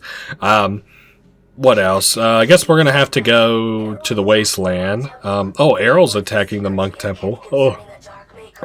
We also got our final light eco crystal, so that's good. KG death bots are still attacking crazy style out here. Oh, I said that I would show like what this gun does and stuff. Hopefully this is a good place to show it. Yeah, it just like puts 0G on stuff. So like I can knock this like back a little bit and it'll like float. It also does the same thing to enemies and shit. It's whatever. It's not a... It is not a good weapon. It's not a bad weapon. It's a tool, in my estimation. So, I don't know. I don't have, like, a strong opinion on it or anything. It's whatever. I kind of want to save a little bit and then maybe take a break and then we'll wrap things up tomorrow. I don't know. What I wouldn't mind is, like, an hour of, like, cutscenes almost. And then, like, at the end of it, I'm like, cool, we'll play the rest of the game tomorrow. Oh, man. I'm just already, like, a little bit... sort of tuckered out here. We had like a couple cool new levels and stuff, and really all that we did though was like what the wasteland stuff, and then we did the forest, and then we did the KG death bot like assault on the factory, I guess. And now we have to go save Seam. So I don't know. Maybe we'll just keep going until like maybe my commentary starts to falter a little bit or whatever, and then I'll take a little break. Yeah, but then that'll be like kind of it for like the mainline Jak games, and I almost kind of don't want it to end a little bit because like damn, these are like some good games. I was glad after I was so sick. I was like, oh, I know I'm gonna want to play something like really fun to get back in the swing of things, like something I'm really passionate about. If it hadn't been this, like let me think of an alternative. What might have I played? And I kind of got Five Nights at Freddy's on the mind, but like I'm still kind of in the air about like whether I should even be playing that for, you know, the channel or whatever. I might save it for like October, but on that same note, like I'm sure there'll be really cool other shit out for October, and I kind of want to save it for that. I don't know, maybe a September join. And then I would want to parse it out because, like, I learned a long time ago on YouTube that, like, people don't really, like, what the fuck is going on with this thing? What the hell? Okay, well, I'll leave you to it. That's some secret tech we have been working on here in Haven City. Sorry, it just kind of threw me off there. So I was talking about, I kind of learned on YouTube a long time ago that, like, you don't want to, like, oversaturate, like, a specific thing, at least as far as, like, playthroughs are concerned. I was doing the Yu-Gi-Oh! Legacy of the Duelist, which is, like, all the classic Yu-Gi-Oh! Battles and stuff across all the TV series. And I enjoyed it and stuff, don't get me wrong. Okay, there we go, there's my hoverboard. And I enjoyed it, don't get me wrong. I did kind of get tired of it, and I didn't want to play with, like, any of the new Link shit. So, I you know, any kind of excuse I was, like, I could find to, like, not finish it. Like, I was glad almost that, like, people were getting tired of that series. But, I was, like, letting it release, like, one after the other. And these were, like, big, long 8-hour parts of that, like, Yu-Gi-Oh! Game. And it was going to scale out to be 12 parts. And I made it up to 8, I believe it was. And so that's 8 times 8, so 48 hours of just straight Yu-Gi-Oh! And I don't think I released it, like, immediately, like, one after the other, but it was, like, 2 parts of Yu-Gi-Oh! 1 part of Mysteries Under Lake of, or, like, the game Mysteries Under Lake Ophelia, and then, like, 3 parts of Yu-Gi-Oh! And then, you know, a lore video, and then, like, another 3 parts of Yu-Gi-Oh! And finally somebody got on there and was just like, can you please stop playing this or whatever? And I was like, okay, I get it. You are totally fucking right. This is way too much Yu-Gi-Oh! Because if you think about it in terms of, like, how I release stuff right now and how I released it then, as a matter of fact, that would have been fucking, what is it? Let's see, 8 parts, 4. So that would have been 2 straight months of Yu-Gi-Oh! If I just released it back to back. Otherwise, the way it ended up panning out to be, ended up being 4 months of Yu-Gi-Oh! And I was still only 2/3 of the way through the game. I did like how, I think it was a little kid that, like, commented on it, and I don't blame him. I can't believe he fucking watched as much of it as he did, especially if he was a little kid. But he commented, and it was so funny. He was like, man, can you use Cheat Engine or some shit to beat this game? This is a long playthrough. And in my head, I was like, that's so fucking funny. Like, that kid's hilarious. I like, that guy's awesome. Just to be like, this game is, like, so long. Why don't you just get a cheat code and beat the rest of it? Like, somebody who played, like, in my mind, I'm like, this is just what I do. I just take the bit and then I extend it a little bit. So, you know, I know that this isn't real, but just imagine if he had been like, you know, I split Nier Automata into 2 parts, and I wanted to play Nier Automata, and then, like, I've got, like, two 12-hour parts, and so I put out the first 12-hour one, and then like, he comments, he's like, damn, this game is long, there's a part 2, can you maybe wrap it up in 10 minutes and install a cheat client? Oh man, I don't know. It's just funny, and I'm just kind of poking fun at it. I am kind of glad that I dropped that game. It doesn't feel like a time lost commitment, because I only really played parts of that game that I was interested in.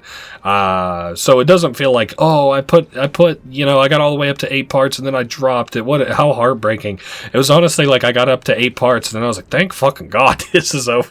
Thank God. It was also a couple people bitching about it. Not like they, you know, it's just an opinion. It's just the way that I say things. But, like, it was also like somebody was talking about, like, how I didn't really understand some of the cards that I was playing. Not the cards themselves, but, like, I didn't kind of understand some of the summoning that was going on. Also pissed people off that I refused to say XZ summoning. I would say XYZ summoning. Oh man, if you're a Yu-Gi-Oh fan, you're gonna hate that one. Anyway, I think we gotta actually talk to Seam here. Or maybe he's at the end of this. Oh yeah, this is like where the Dark Makers are. These were some enemies that we saw in the, like, what was it? The boss fight that we just did. And these are like some of the Dark Maker esque robots or whatever. I'm gonna drop to the reflector and let it kind of just like go a little bit crazy. I'm glad that I got now I'm thinking about it. I'm glad that I got some upgrades for my weapons and stuff, because it's gonna make this a little bit easier. But I'm really interested to see what. Oh hey shit! Here we can see the Dust Demon, the Desert Screamer, unlimited turbos. Upgrade vehicle toughness. That's a lot of interesting stuff. Unlock the Desert Screamer. I don't know what the Dust Demon is. All right, well, I'm just going to keep all that under my hat for now. I wanted to see if we couldn't unlock the next purple weapon upgrade to see what it was exactly, but I can't see it just yet, so maybe we'll save that for a little bit later. Oh, my goodness. I don't know, maybe we'll do, like, I'm just kind of in the mood for some more Jak story, but, like, at the same time, like, I don't know. I'm getting a little tiny bit tuckered out here. I also think we're going to get the last light power up while we're in here as well. So that'll be kind of cool. Wow, some of this place is like kind of fucked up by the these like dark eco freaks. We're going to have to do Dark Jak, hold R1, release to perform the Dark Strike. Yeah. You're right. And then I think after we go in here, I remembered seeing this part of the environment, but like I didn't know. Hold on. Let's go down this way a little bit. Can I... You know what? Actually, can I just do it on this other side? As a matter of fact, if I can just walk there, I don't even want to chance the platforming joint. Yeah, here we are. This is where I need to be. So, god damn it, once again, we went for the hoverboard. I just like to show that hoverboard off. I don't know. Then, like, also, maybe, like, some Pokemon or something would have been an alternative. I do like Pokemon Crystal, but that is going to be a fucking lengthy one. And I do kind of want to start from the beginning if I'm going to start from the beginning. And then, like, out of all that, it's like, okay, if I didn't want to do any of that, like, I would probably play some spin-offs. So maybe, like, the, I know I want to play the Pokemon card game that was on the original Game Boy. I think Game Boy Color. That would be an interesting one to sort of play, but I don't have like a supreme amount of knowledge on that game, so I would have to do a... Excuse me, I would have to do a playthrough on it, like by myself, like play through the game myself before I played it for the channel, and I don't know, really wasn't feeling that either. I've always got like ideas of what I want to play and stuff. I really can't wait to open up this. I've put this mostly in text forms so far, but I really can't wait to open up a Discord so that I can kind of interact with people and sort of see like opinions, people's and stuff in like real time. Be like, hey, what games are you interested in and stuff? What would you like to see played? What kind of lore would you like to see covered? Shit like that. Once again you stand before me, brave one, and once again your heroism shall be rewarded. I give you a new light power, one which will help you reach new places, places only in your dreams.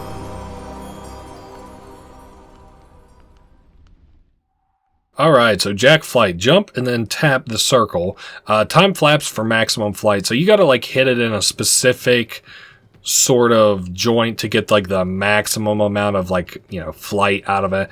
I do think that you can like do like a weird, yeah, you can even do it in open goal. I never was good at this as a kid, but yeah, you can like infinitely sort of fly around with this. God damn it, I didn't think I'd actually be able to do it.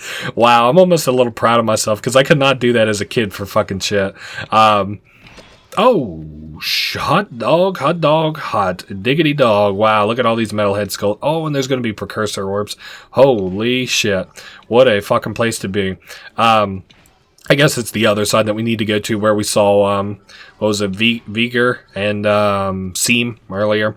They apparently have some kind of secret about... Okay, let me make sure that I can, like, get flying here real quick. There we are. Oh, wow. That feels so nice. I've seen people do this for years, and I've just never been good enough to do it. And so now it's, like, so fucking relieving that I now know how to do it. Wow. It's like finally, like, you know, all the childhood shit just kind of coming together. I cannot wait to just skip parts of this game to get on my nerves with this shit. I probably shouldn't do that too much, but we'll see what happens. Wow. Oh shit. Okay, wow. I lost the pacing there a little bit. Alright, nice. I also wonder if this isn't like more... Oh shit. Oh boy. Yeah, I lost it. Okay. We'll do it normal. That's my fault. Alright, let's go here and then we'll just flap wings. Yeah, it's probably quicker to just do it normal, honestly. There we are. And then once again here. Very cool.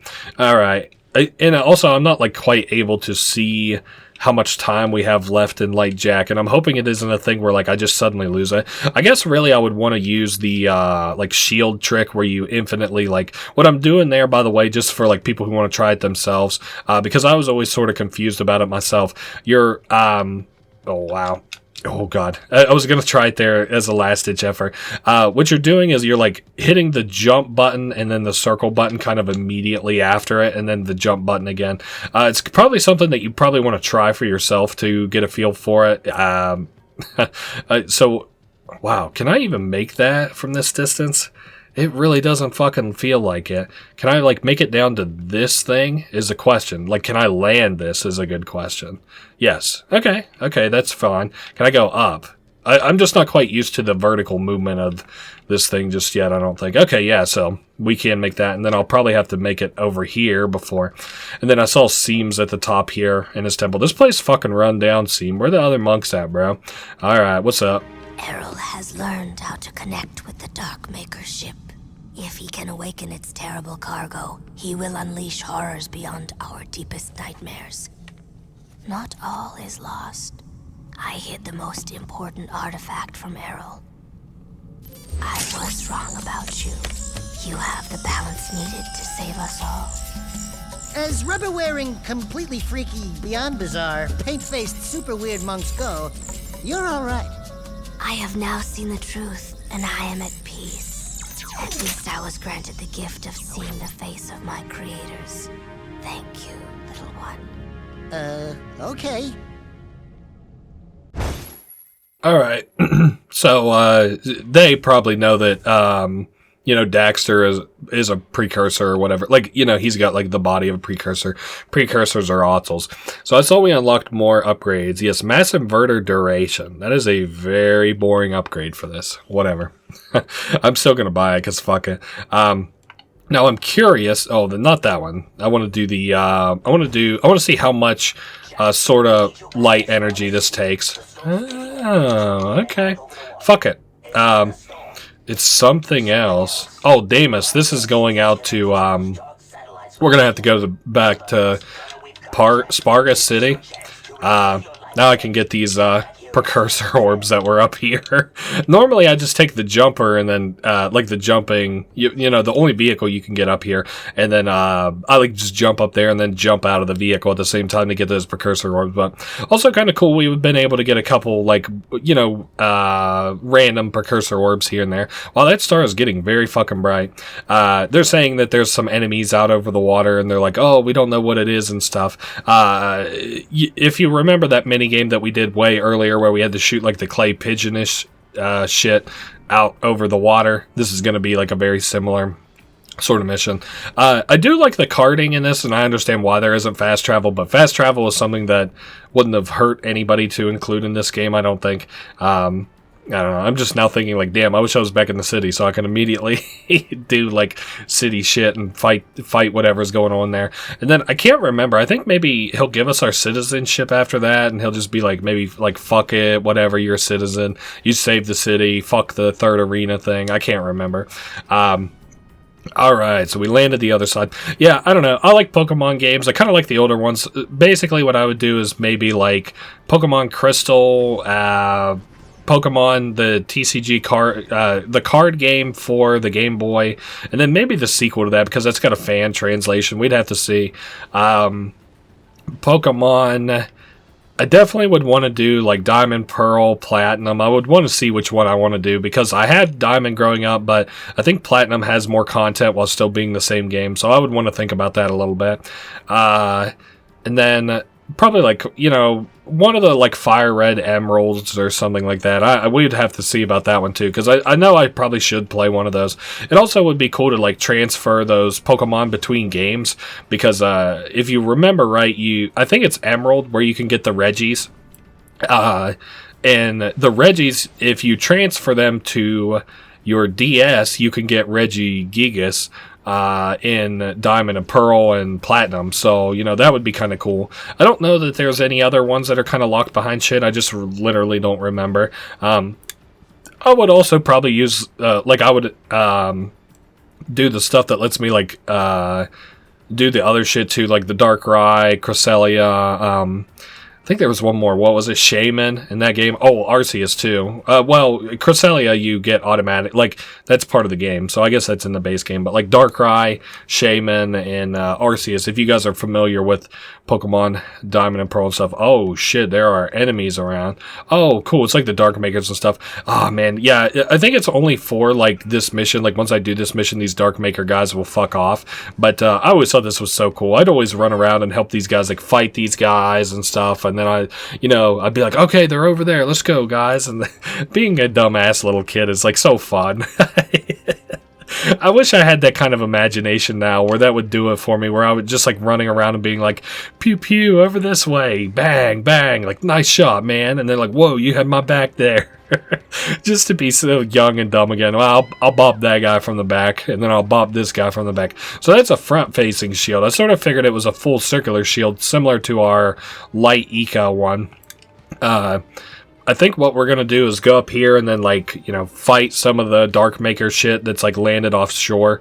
It does kind of seem like Errol, like they have already said, like, has woken up kind of, like, shit around here. So, open up with the gun, fire. I don't know, I'm a little bit... I'm hoping I'm doing this right. Feels odd, for sure. And then it's our gun that has the HP, not necessarily the city. Gotcha. So it does kind of look... I think I'm going to have to, like, pop, like, arm, leg, head, and then it'll be done. Wow. That guy is a steppin', isn't he? I don't know. I don't think this will be too difficult. I don't remember this ever being too difficult, but of course now we actually have to contend with...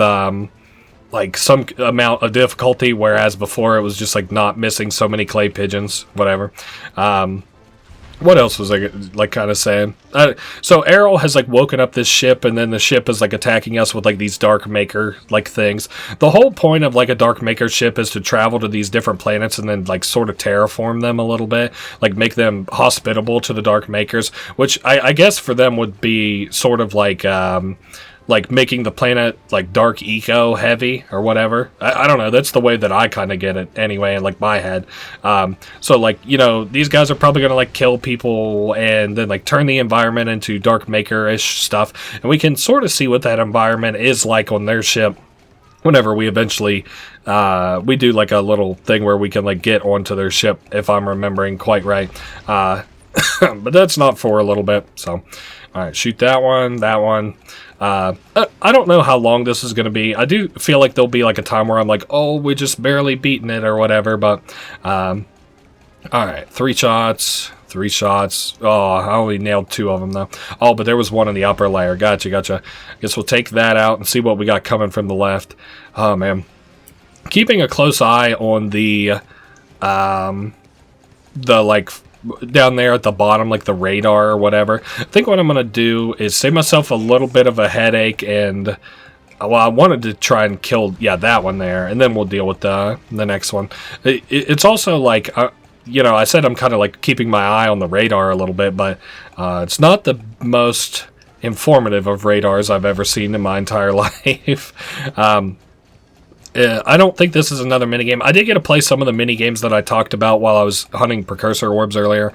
The satellite, like, rhythm game was okay. Nothing to shake a stick at. It wasn't, like, super fun or super bad or anything. Is that really it? Oh, we're turning around. Oh, boy. Interesting. So now they're on land. Oh, that's cool. And then they're going to have missiles here instead. Oh, God. These are, like, some tanky-ass missiles. Or at least maybe I'm not hitting them quite precisely enough. And then I also did this other, like, this one was actually kind of fun for as far as, like, vehicle missions go and stuff, where you had to, like, try to get a certain amount of airtime with your vehicle, and it had, like, a gold, or what is it, like, bronze, silver, gold rankings on it, too, so that was kind of fun for, like, again, as far as, like, little shit-ass minigame games go.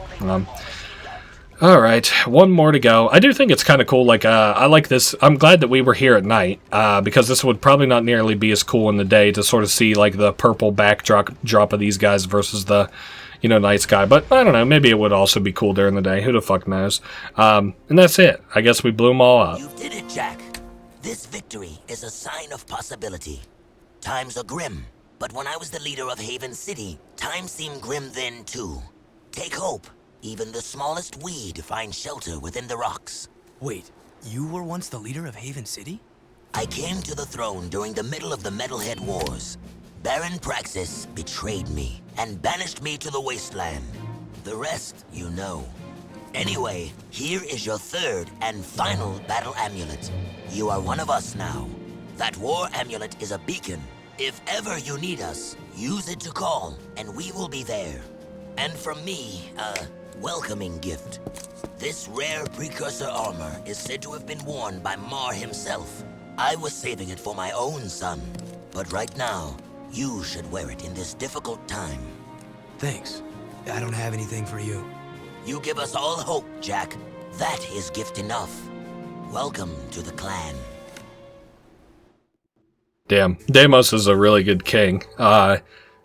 That's fucking sick. I don't remember much of any of that, but so a lot of things happen there. We learned that Deimos used to be king of Haven City, or like, you know, leader of Haven City or whatever, and then he came out here and established this place. So that's kind of neat. You know, like this place probably wasn't like around before him, or at least not nearly as good as it sort of seems now. It does seem like a place like this probably you couldn't do overnight, but I don't know. Even in like a lifetime, like this is a lot of stuff.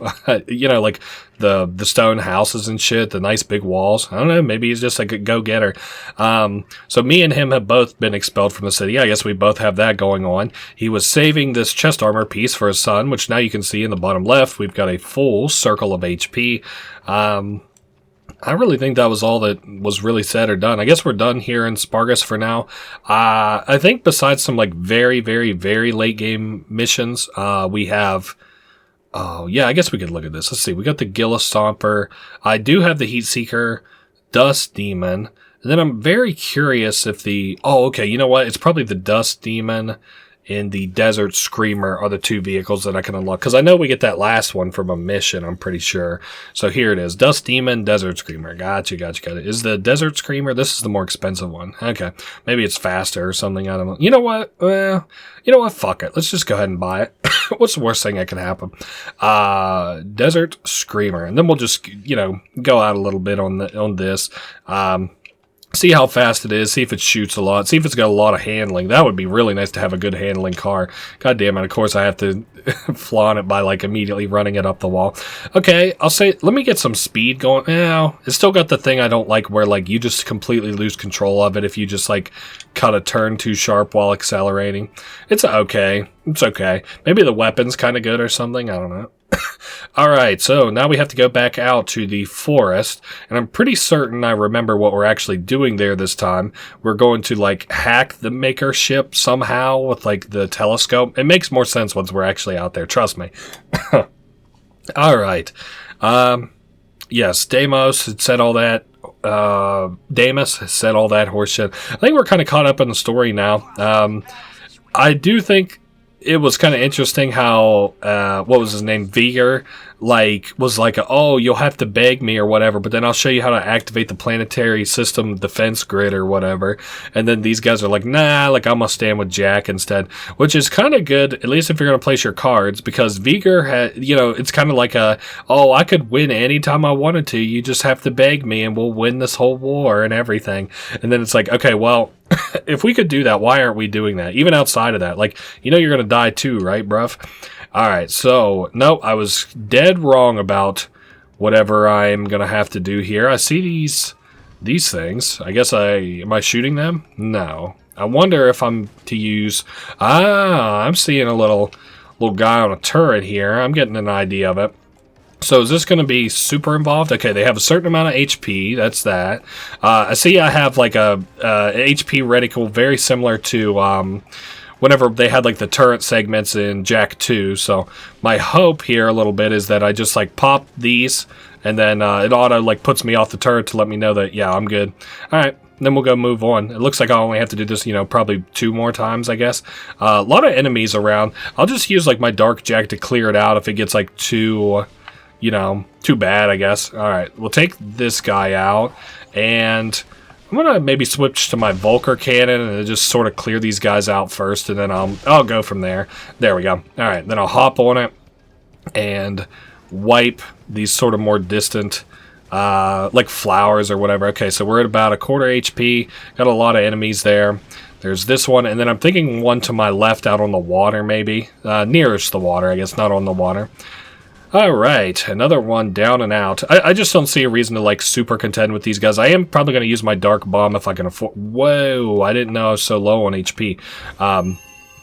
Yeah, good thing I got this shit, huh? Alright, that's close to a full heal. Not quite all the way, but close. Ah, fuck me. Oh, come on now.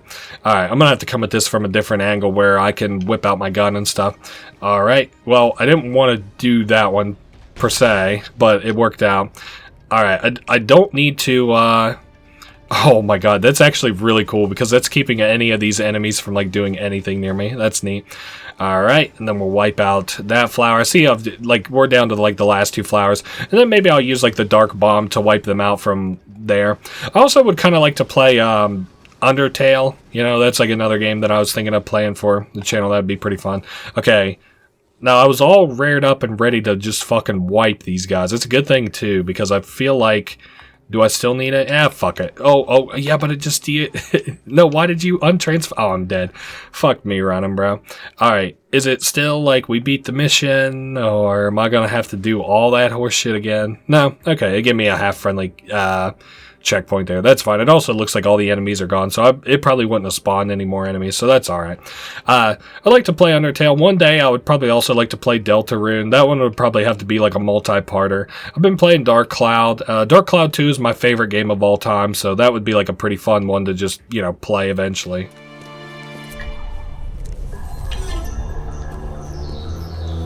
Wonderful, Jak. I knew that machine was special. Get out of my head. Jak? Jak? I'm losing you, buddy! It's linking me into the Darkmaker ship systems. They're taking me to them. Jak! Jak! I'm linked into the Darkmaker. Okay, so it is kind of odd. We're going to be controlling like a machine here. It plays sort of like the submarine from the Jak 2. I'm starting to see some like very reused assets, even though like I played this like not too long ago or whatever. We can do the shield. I guess like if you want to be more defensive, I'm sure it has its application here. We have an HP up at the top, which once again is just, I believe, reused from whenever. What was it? We played like the submarine. Like we've even got like the floaty mechanics like of the submarine. Wow, it's kind of crazy because I also feel like this was probably at like a very similar-ish part as the like Jak 2. Like whenever we were in the submarine, it was like very close to the end of the game. I'm trying to see if there's like a shooting thing that we can do. Oh, you know what? I could probably punch it actually now that I'm thinking about it. Yep. Wow, there's a game that this kind of reminds me of. I mean, I can't put my finger on it. It's like something Betty, like Badass Betty or Bouncing Betty or something like that. But it takes place at like this tube that's like full of like little critters or whatever in space. It's whatever. I'm just kind of like I'm not trying to like be fast about this. Wow, this is kind of cool. You can see like the environment that these guys are kind of all around and stuff. Let me get to the back here and then knock this out. I wonder if I think we're probably taking out whatever that thing is there in the middle. Then I'll pop me out another one just in case I need it. It doesn't look like I need it, so that's good. Are we... Yeah, I guess we're going down. My bad. I thought we had to go into the other room. Alright, and then maybe like the old Spyro games is like another kind of game series I was thinking about playing. I played the third one there a while back, Year of the Dragon, yeah. And that was like a really cool game. I really enjoyed that one. I haven't played Ripto's Rage like ever in my life. You know, I don't have any problem with it or anything. I just never was interested in it. And then, you know, so I'm trying to get like squared up here. Alright, there we are. And I would play the first one, like the first one's fine. It seems like probably not too girthy of a game or whatever. Oh, I wanted to do the shield, not necessarily the pickup button. Alright, let me sort of aim it this way. There we are. Very nice. And then we've got these platforms that are spinning again. Very cool. Whoa. It's not controlling great. This thing does kind of have floaty-ish controls, sort of similar to the belly aching that I have to do on the, what is it? The, like, desert sort of, shit, a little bit. Okay. So we can pick up and place these objects. I'm, like, trying really hard to get up on this thing. It's really not having it. Okay, let me pick this. Let's see. Let's drop it. All right. And then, like, get here. What am I doing wrong? Because there we go. I'm just not like letting myself float high enough, I guess. We all float up here. All right, let me square it up this way. So this one's a little bit more, you know, if you're imagining like a what is it? Like, you know, metalheads, like trying to compare this to like metalhead architecture and stuff. This is kind of like that, but definitely way more mechanical, way more electrical. Like they've still got like the pulses going around here, like very similar to metalheads. You know what I'm saying? Like in that the like parts of the biology is the structure, if that makes sense. So it's kind of like how you know, Flood in the Halo series like build like environments and ships and stuff like with their own bodies a little bit, like the makeup of their own bodies. Holy fuck, there's going to be a lot of enemies in this room.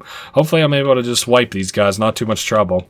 So that's kind of like what it is. Not necessarily that we know that this is their own bodies or anything, but like it's just kind of the, like my presumption is that, you know, those things which look clearly like egg sacs or whatever are, you know, a body of some kind of some creature. Like, you know, an organic part of some creature's body. Alright, so I think I'm going to have to clearly be dodging that, and then at the same time I need to hit these so that they knock out those, like, bulbs, or at least hit that big sack in the back. Alright, where is this going to start us from? Hopefully the boss fight? Wow.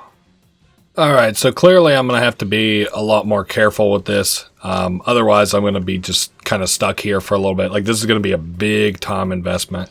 So, yeah, I was just pulling the trigger a little bit kind of early-ish there. And then this seems like the heart of the thing. I don't know. From what I remember, this is like a shield generator type deal. Or, yeah, I think. Then I also think there's like a timed segment with this, like later on. Maybe if not right this very second, like where we come back to the Dark Maker ship and we've got like a timed joint. Oh, I think I see I'm supposed to like hit that bulb. I thought I was just like launching as many of these as like possible into it. Alright, I'm trying to maybe time it up here a little bit better. Not doing the greatest, of course. That one's a little bit closer. That one's way delayed. Wow, okay. I thought I was going to get hit there by the lightning for sure. I just like I'm not kind of having the greatest of decision making here. Oh, I thought that one was it for sure. Maybe I'm like should get to the edge of it and then like toss it out if I'm able to. Okay. Let me do like 3 more good college balls tries. That one was a complete weak sauce. Alright, 1, nothing. 2, oh, that had been it. 3. Fuck, are you kidding me? Alright, I might cut until I finally fucking hit this thing. Give me just a second, I'll be back. Oh my god, fucking finally, I hit it right. It wasn't that much longer, it was like fucking 30 seconds or something after that. Alright, and then probably a cutscene. What the? Daxter? What? What'd you see? Let me look. Hello, elevator, bottom floor, going up. Come on. Ah, I hate being short. It just seemed for a moment, it looked like... No, it couldn't have been. Alright, whatever. I think you got to see some precursors there, or some shit like that. But I don't think that, like, did anything to the ship, to my knowledge. Alright, let's get back in the city and see what's going on, see what they want us to do next. Maybe we're going to have that assault on the HQ or whatever here soon, or I don't know, something. We'll surely have some job to do. I saw that we are at about 82% in this. I really don't think I got it in me to kind of finish it tonight. Recording this tonight as I usually do. I do kind of want to see what we have going for missions before I take like a break. Like if I get a mission that's just going to extremely exhaust me, I'm like, I'll just fuck it. So we do have quite a bit to travel for this mission. So I think what I might do is go out there, do this mission, and then just like be done with it for the night. I'll take like another break and maybe like, you know, save, and then whenever you see me, I'll be in front of the next mission or something like that. I just know I don't have it in me to kind of beat this game tonight. We did do the Dark Maker ship, and like I said, I'm pretty certain that we have like a late game, another one of the Dark Maker ship, like get there missions. I still am not really clear with what we did there, because like, you know, they're like, oh, our hero, or maybe that was like a something in the past. I don't know what the hell that was, but get torn on the line. We're in trouble. Kind of sucks that they can't even like, you know, it doesn't feel like they've made any progress in this war. In fact, it only seems like they've served to kind of piss off the metalheads and have now included them in this KG area. Well, but we did destroy the giant, like, flying ship that was in the air. So, maybe that gives them a little breathing room. Even though I think that we're like, if my assumption is right, and we're going to have like a big fight coming up at this HQ, I believe it involves the KG death bots. So, I don't know. You would sort of assume now that the factory's out of commission that, things would sort of settle down. But I don't know. Maybe whenever we get back out there with, not Torn, that's who I was about to say. I'm glad that Sig. Maybe whenever we eventually team up with Sig, and I'm pretty sure it's like a Sig us something we do with the metalheads. I don't know. Like I said, it's very interesting to me that metalheads get relegated to like a third tier enemy in this game almost. Where like the first tier enemies I would consider like, I don't know. Well, maybe it's tied like for a late second, because first tier would probably be like Dark Makers. They're like the big bad guys, and then definitely in second would be like Marauders out in the desert, and then like KG Deathbots in the city. And then once again, just because it's a war going on between Deathbots, KG, and Metalheads, of course you'd have to include the Metalheads in that. So they're like a very late second tier enemy, almost a third. If there was another enemy I could think of besides bosses, I would probably say them. If the KG Crimson Guard actually made an appearance, I would probably just up the Crimson Guard and say that they're the second enemy. But, all right, let's see what Ashlyn got to say today. Who knows what Arrow will try to do next with that dark ship? We've got to take him out. And I suppose you know how we can take him. We have a plan, but it's risky. Oh, of course. It couldn't be easy. No. And I'm sure we're on the short list to head up the mission, huh? No, this one's tricky. I'm giving it to Torn and Jinx. What? I suppose you don't think we're good enough, huh?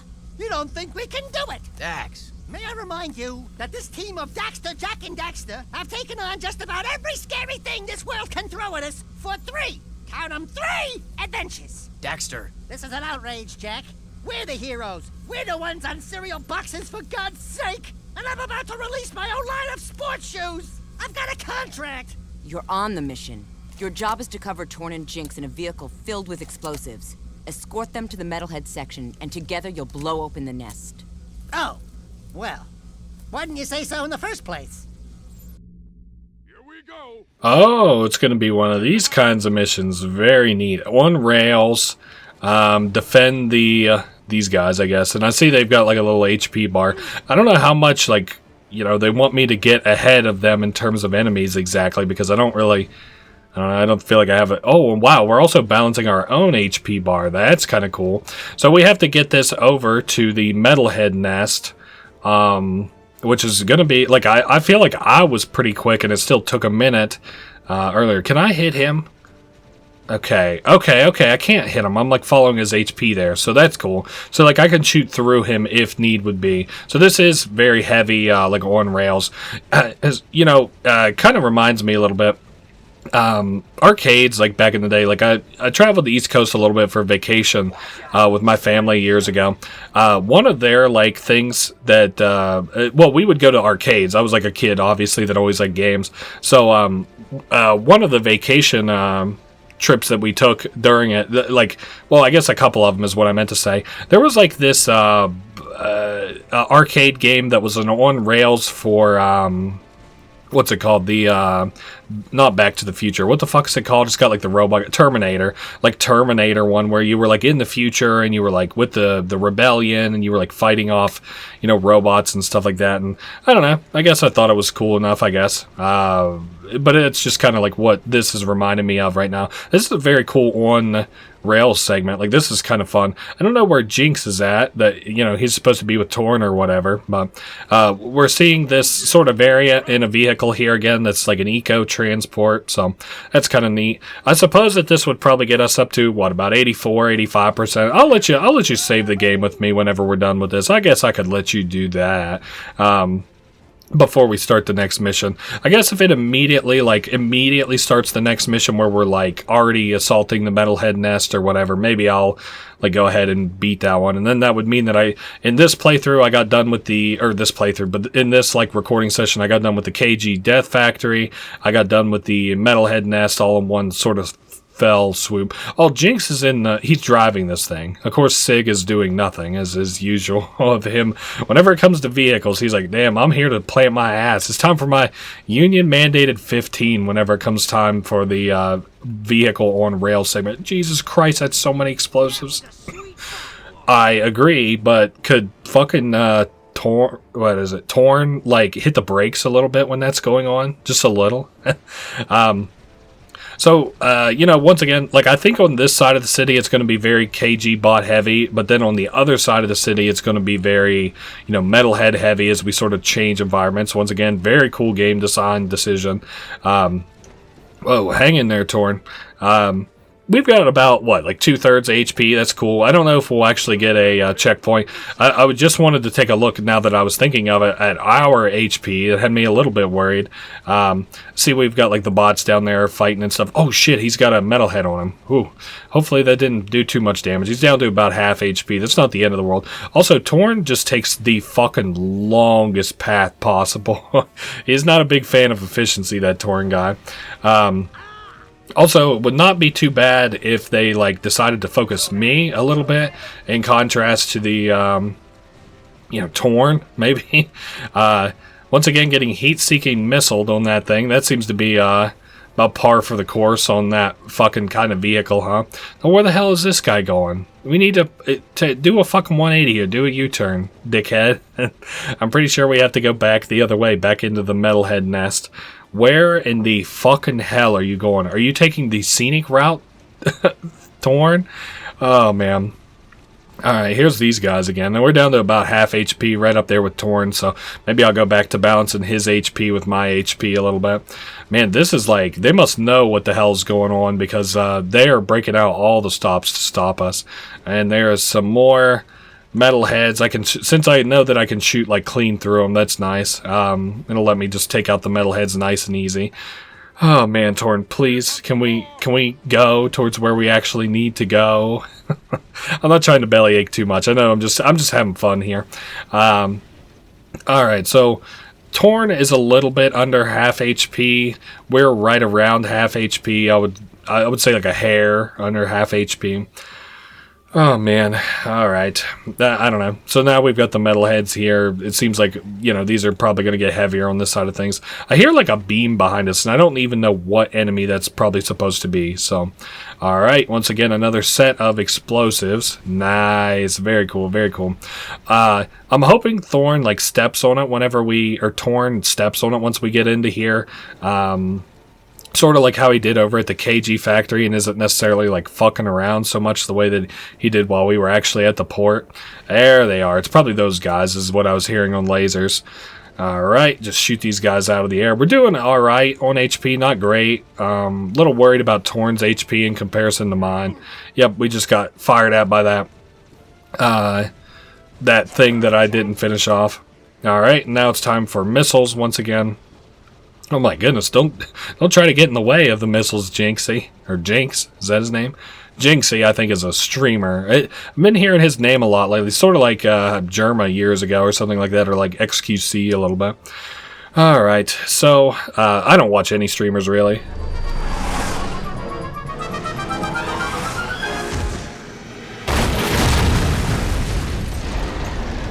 Oh yeah, they hurting now.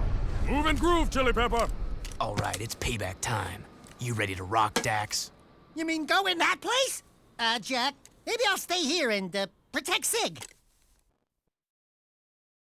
Alright, very funny. Okay, so we got our final weapon. It's the Supernova. It's very cool. It wipes out everything that's like in your immediate area. So like all those enemies up there, and it is taking like a 10 counts out of the thing, so like half our ammunition. Alright, so all of that got like fucking wiped out. I guess there are some enemies over there, but they were probably far enough away. I'm hoping that I don't regret deciding to do this mission before going to bed. But we'll, I'm here for it. We might as well finish up the, sort of fucking around, like doing what we need to do missions here a little bit. Then we can kind of see where the story's going to go from here a little bit. Maybe I'll do like the reflector, see what we need to do. Nice. And then I've got the heat seeker if we have too many more segments of this. I don't remember what this is going to sort of culminate in, really. Like, at least whenever I was assaulting the KG Deathbot factory, like, I knew that was going to end in us, like, with a boss fight with Cyber Arrow, but, like, I don't have a fucking clue what's going to happen. Excuse me, getting a little hungry. I just heard my stomach growl. Hopefully you guys didn't hear that. Oh, okay, and then we've got, like, sort of branches, you know, back and forth. I always think that, like, things that biologically adapt and then consume to their, like, local environment are, like, so cool. Ooh. Do I do the forbidden technique? No, just kidding. We're not going to do that. The only thing I might do is if I fuck this up and I'm not able to clear this. Nah, we're good. All right. Oh, yeah, and then you can, like, have your gun out at the same time here. Sick. Or, like, your gun out in the light form. So fucking cool. I love the look of the light form. It's, like, so neat looking. All right, we'll do the heat-seeking, like, missiles a little bit. The shots or whatever. Let them sort of clean up this area. These things, like, look like spiders from the original Jak and Daxter a little bit. Oh, shit, I didn't know that was taking up my energy. Fucking get rid of it. Alright, I just happened to see it, like, precipitously dropping. Would have been nice to have had some of that for, like, boss fights to heal if need would be. I don't know. So let's say that there are, like, 5 more segments of kill all enemies and then continue on. Hopefully that's it. I just really don't know what we're going to do up here. Maybe plant, like, a big bomb or something? I don't... Alright, let me swap to this. Oh, I don't have enough ammunition to, shoot, like, the big missile where I was going to. Oh, you better believe I was going to shoot that big fucking missile. Alright, let's do this, and then we'll have that sort of chew through these guys. Finish them off a little. I could heal up if I needed to.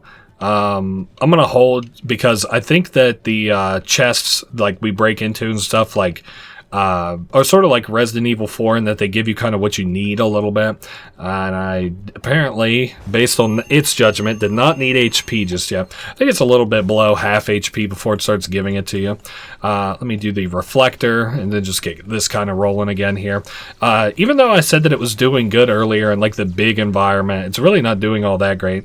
We do have this. I guess I could kind of fuck with this a little bit, even though, like, I don't think this is going to be a very good weapon. Might as well, you know, make use out of a weapon that I haven't really been... Like, I've been kind of hoarding the ammunition on a little bit. Alright, we'll take the blue ammunition, and then the yellow, and some of that purple. Now, I still don't have enough purple for the, like, big ultimate attack, so that's okay, I guess. We'll use the grenade launcher a little bit here, just sort of clean things up. Looks like it's taking, what, like 8 per shot? Whatever. Don't have a strong opinion on kind of wasting ammo for this thing. I fucking really don't like the red gun, and if it's gonna, like, just wipe out a bunch of enemies and make it easier on me, then fuck it, might as well. Oh, there's a fair few enemies here. There goes down another, and I keep hearing more of them. Wow, it's breaking their shield and killing them in the same fell swoop. I like that. Alright, one more. Oh, no, not even. I thought maybe it would, like, let me consume, you know, the last ammunition for it or whatever. Alright, what from here? I guess we're probably going to go way up. This sort of reminds me of, like, a Mass Effect 2 level. If you played Mass Effect 2, you probably know what I'm talking about. Alright. My little friends have come to see me off. I'd love to stay and chat, but I have an appointment with the most powerful beings in the universe. You're through, metal monkey! Don't make me come over there and sick Jack on you. You're too late. I've already awakened the Dark Mega Ship. When I come back, I will be wielding the very power of the precursors. I'll see you boys soon. Look at that, it's cool. It's amazing. It's reacting to the dark stuff. Ah, it's gonna blow! Let's get out of here!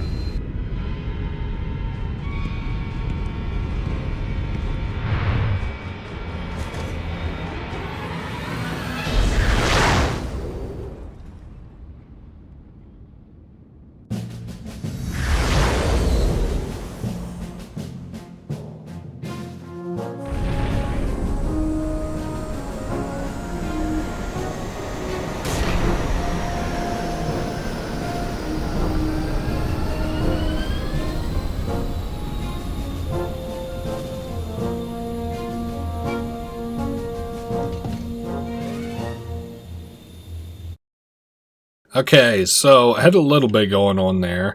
Oh, we're gonna have to go to Onan's hut. What the fuck could they possibly want, Onan? Oh, I don't need to do high scores. Missions, there it is. What could they talk to Samos? Okay, at least that's just like something that Samos wants. Okay, here's my plan. I'm gonna go out, I'm gonna talk to Samos because like I keep like wanting to end on like a cutscene sort of. I'm gonna go talk to Samos, and then like even if it immediately starts a mission, I'm gonna have to take a break. So we'll go talk to Samos, see what he has to say. Maybe save after we talk to him. Like, that's kind of how I'll close out, like, this third part of me recording, you know. Condense it into, like, one video so that, like, you don't have to wait on parts or anything. I don't remember if I was saying anything before, but if I was, it was probably dumb because I can't remember. Yeah, like, once I made it to this part of the city, like, I was always like, yes, we made it here. It's time for me to have, like, a lot of fun in this game. I don't know where the fuck he's gonna be at. Is that like the old... No, that's like the palace, isn't it? Where he's at right now? Maybe that's where they want to go, is like underneath of the precursor... or to get to the precursor runes, it's under the palace? I don't know. Let's see what Samos says. He'll probably know what's up. Jack, we're in serious trouble. Onan says there are strange forces at work. Fate has been twisted by something more powerful than anything she has ever seen in her many years. Something now awake deep in the catacombs. Let me guess. You blowhards want us to go down there, correct? The best access to the catacombs is on the metalhead side of the city. Sometimes I really hate you guys. Onan says she sees your fate turning black with uncertainty. Onan says it will be very dangerous indeed. Onan says Hecker will escort you to the catacombs and... What? What did you say? You will be Onan's eyes and Jack's wisdom. You must do this. Okay, fine. But I am gone the moment that things get sticky. You two, get to the catacomb entrance and take care of business. I'll meet you there when the ghost is clear. Well, damn, I really can't think of a better place to take a little break. So something I did want to do, let's just go ahead and save. I want to see how far we are through the game.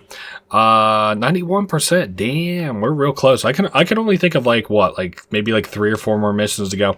So I'm going to go ahead and cut now. You should see me whenever I actually end up over in the metalhead side of the city and I'm fighting or getting ready to activate this mission or whatever. I will see you momentarily.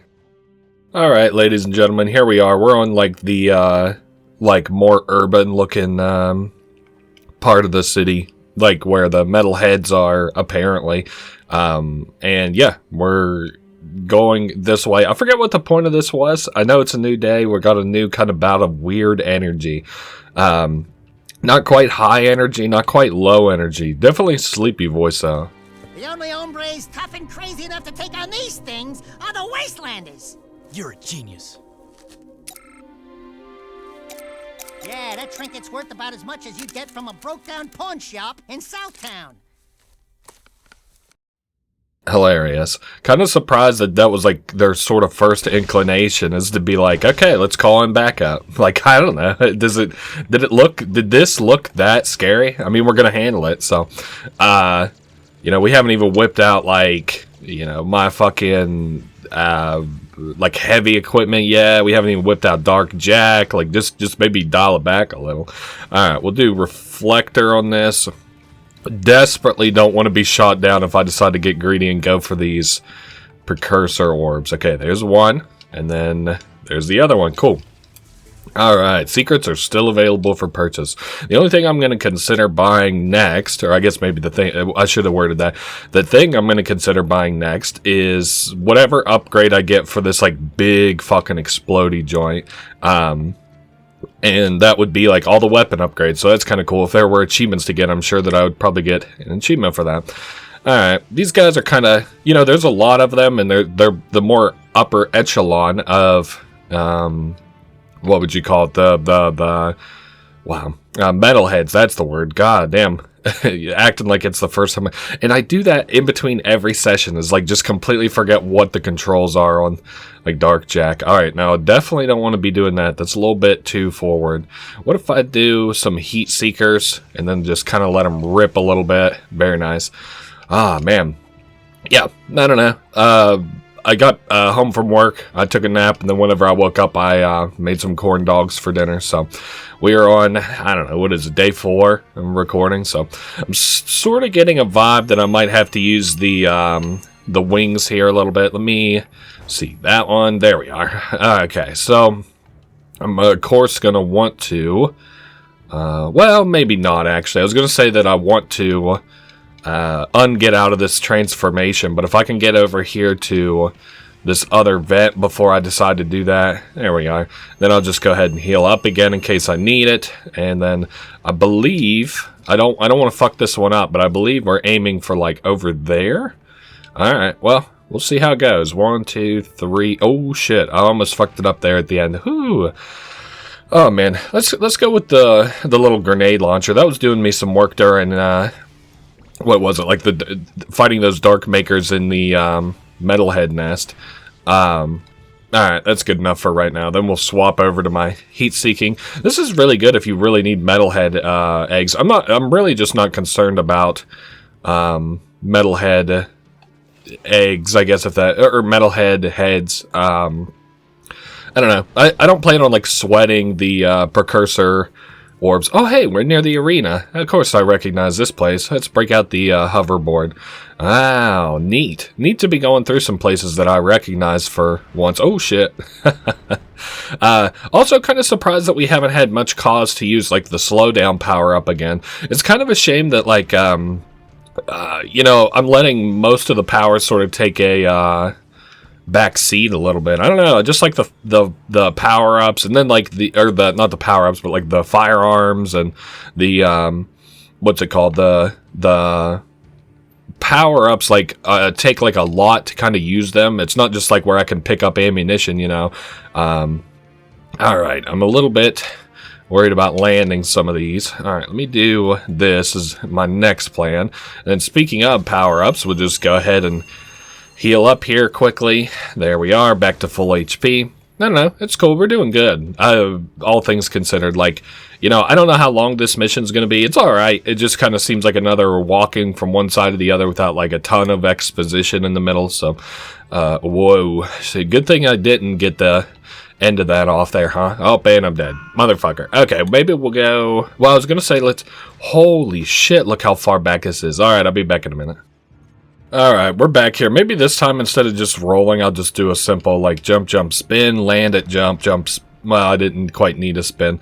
Also, see, yeah, we've got, like, some kind of, like, a thing that's, like, releasing, whatever these are. They look like brains. Almost don't even, like, really look like metalhead joints, so it makes me wonder if it's more Dark Maker bullshit. And I got stopped before I could launch it. There we go. Quick, launch it before we have to restart, like, I don't know, 5 minutes of progress over again. Alright. Jump. Oh, I don't have enough juice. You're shitting me. Alright, whatever. Oh, and I can use the, like, toss attack again. The, I don't know. It's really not that great an attack. Please. Please. Oh, man. I don't know what it is about this area. Just haven't had the best luck here. There we go. We got the reflector going. I don't know. It's supposed to be more difficult. We're getting into, like, the final stretch. I'd say we're, like, 45 minutes out from the end of this game, at least. Alright, let's heal up a little. And then I see we're going to have to cross these beams in front of me on the hoverboard. Alright, right here, here, and then we'll see what's in the chest. I better heal. Hey, very nice.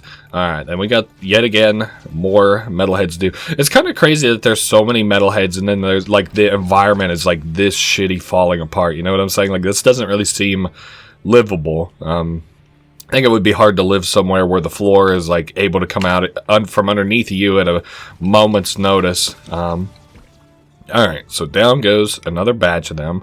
Little bit concerned about making this jump. It ended up okay, so fucking probably have another Dark Eco Vet coming up. Damn, I love the reflector. I'm trying to think what, you know, my probably favorite gun to use as a kid was probably the Peacemaker, this thing, the chargy thing. It's powerful. It just doesn't really have the ammunition, like a ton of ammunition. And then maybe the machine gun sans that. And then probably like the gyro thing that shoots bullets automatically would be like, that's like my top 3 probably as a kid. Where have you been? I've molted 3 times already, just waiting for you. Onan says we must get through the palace ruins, but I think... Uh-oh. Jack, let me just say, before it's all over, riding on your shoulder, although it is kind of bony and uncomfortable, well, you've been a good pal. You too, Dax. These adventures, they've been great. Someone call for an army? But you're a long way from the desert. I thought you said a smart warrior never takes his opponent head on. That depends on how hard your skull is. I'd say you and I are both rather headstrong. Let's finish this.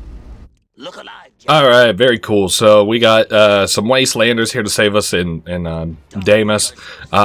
We have, oh god, I can't really be doing this already. Now my question is, I see I've got like some boost here. Is that boost that's gonna like keep recharging? Oh, it is. It's a really short-lived boost though, so we got to keep that in mind.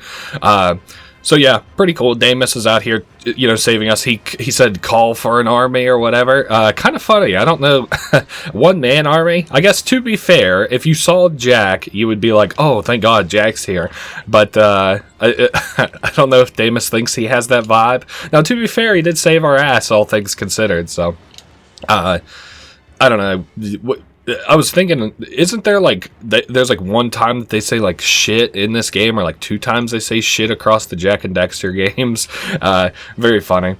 So it's like an okay vehicle. It should have like more HP, I would guess. That's just like me guessing here a little bit.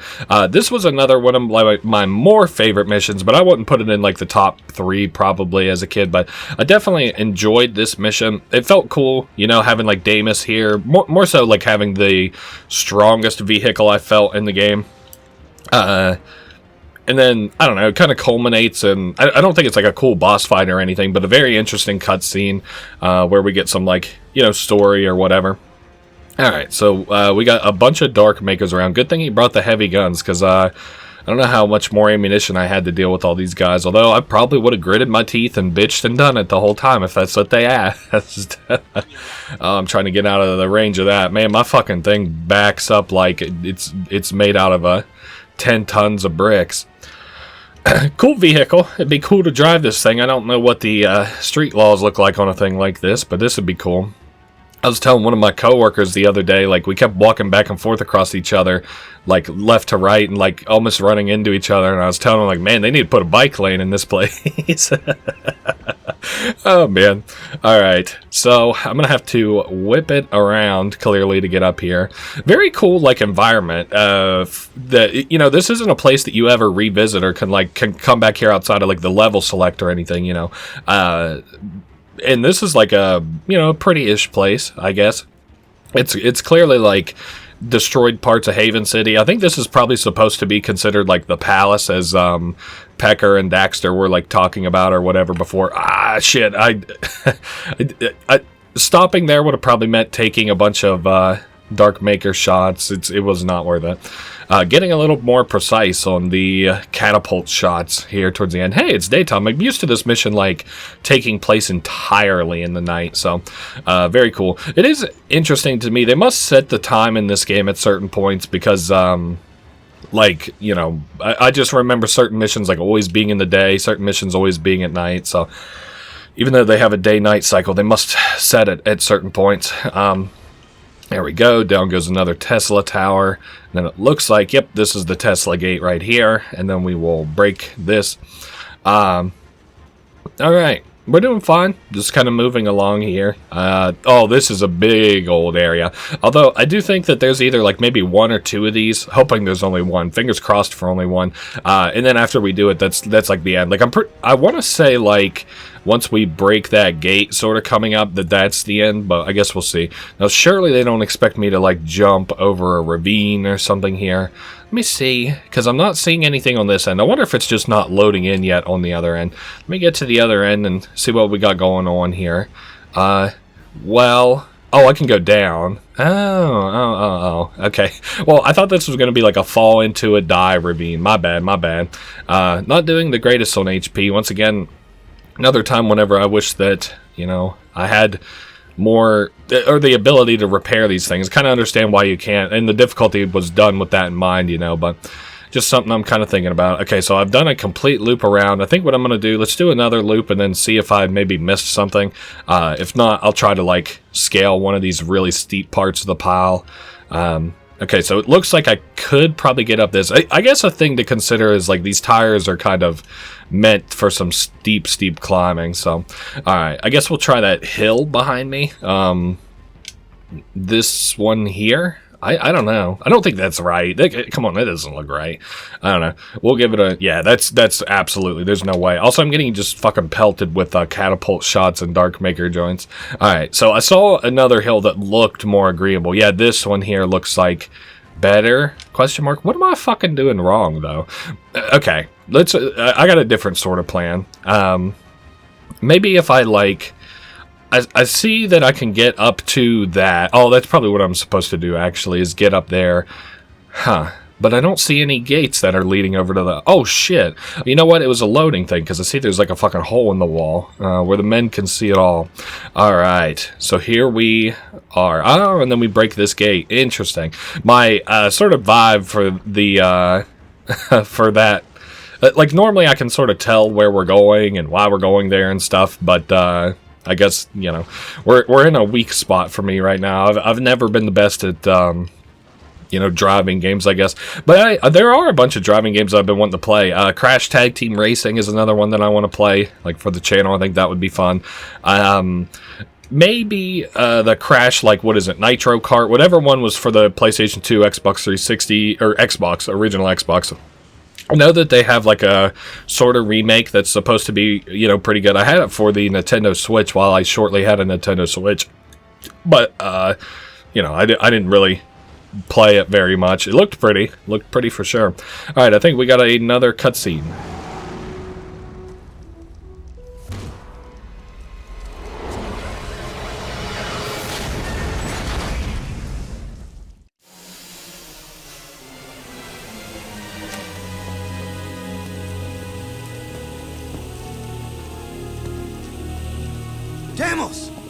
Not bad driving, kid.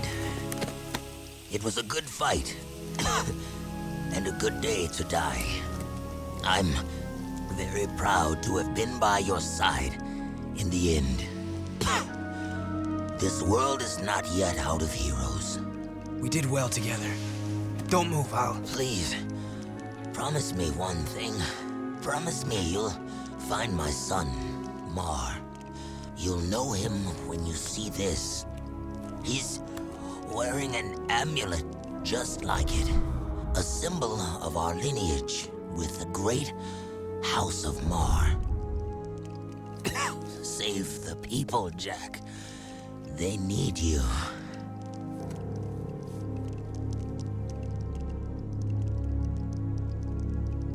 Father. Yes, you were that child. I took you from Deimos, hoping to harness your eco powers for my experiments. Then I lost you to the underground. You seem upset. Did I tell you too late? You were the son of the great warrior Deimos. Oh, and he never knew. How delightful. Ah! Vigor! Thank you for opening the door to the precursors. Don't worry, I'll be back to put you out of your misery. After him, Jak! You're willing to go down there? Without a fuss this time. Yeah, well, don't get used to it. It's just that nobody hurts my best friend and lives to brag about it. Let's get him!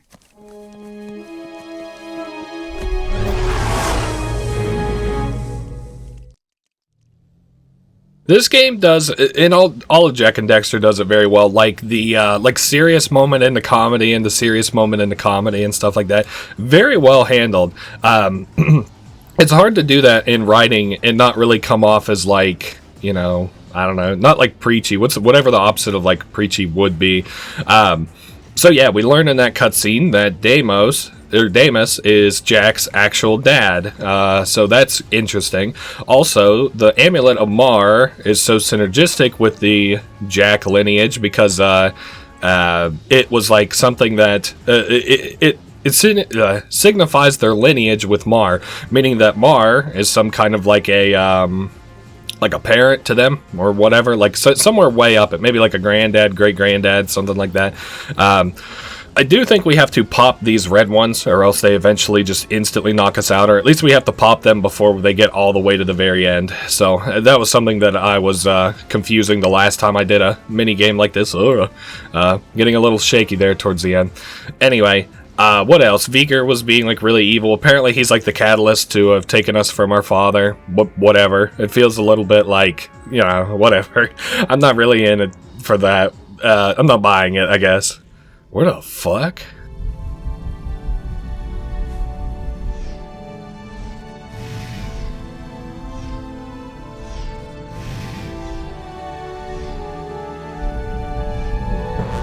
Greetings, great warrior. Before it is too late, you must power up the planet's defense system.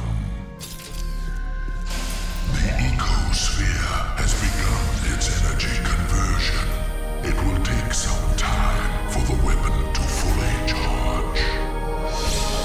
You have proven your worth, warrior. We grant you the gift of evolution. The honor of becoming one of us. Step aside! I will be the one who evolves into a precursor. The right is mine! Be careful what you wish for.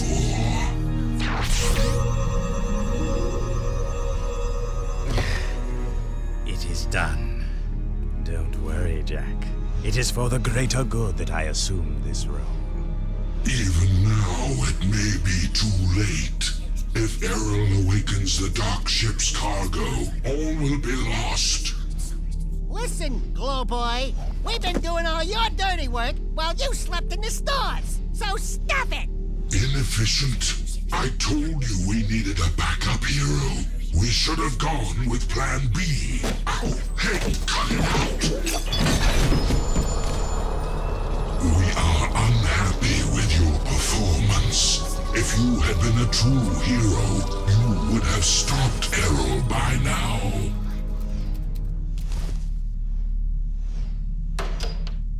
Oh my god. Yes, well, now we are even more angry, and we order you to avert your eyes, or we will, Oh, bother. They look like me? Not what you expected. Yeah, we get that a lot. Don't look so upset. If you knew we precursors were a bunch of little fuzzy rats, would you worship us? Could we run the universe? Not possible, buddy. So, we fluff up the myth a bit. And we get the respect we deserve. You idiots! Get down from there and stop defiling that glorious machine! Do not let our size fool you. We are the most powerful beings in the universe. We are? Why does Daxter look like? Ah, yes. All eco contains the source of our essence. Our code, so to speak. When Daxter touched the dark eco, he was actually blessed when he thought he was cursed. Woohoo! I'm a precursor! I'm a precursor! I'm a precursor! Hey! Wait a minute! They have pants! These creatures are the great precursors? And I wanted to evolve into the... No!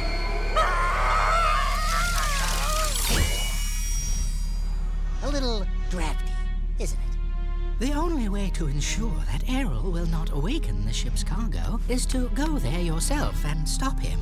We will send you there from here. But the weapon... Chill out, buddy. You should have Mondale minutes to go there and get back here pronto. I mean, way before the... Hopefully before. Ba-boom! Oh, yeah! Let's move. You idiots. I told you we needed a plan B. Okay, so now we're on the Dark Maker ship. This looks familiar, so I wonder if we're gonna just pretty much have to go like straight through what we had to before, if that makes sense.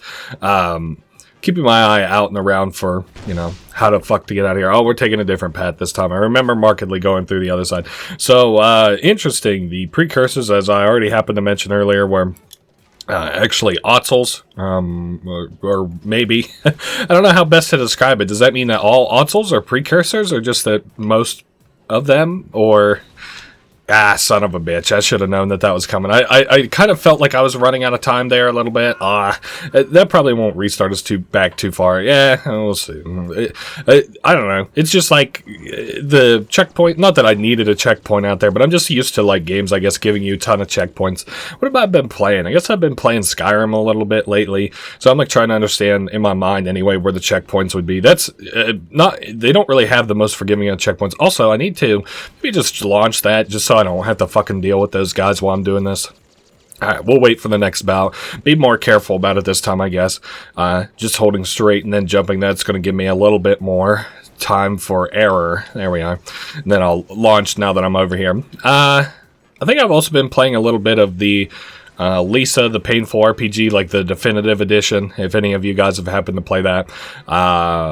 It's been fun. I haven't made it very far in it. The intro to that game is like really long and boring, so it's been a little bit of a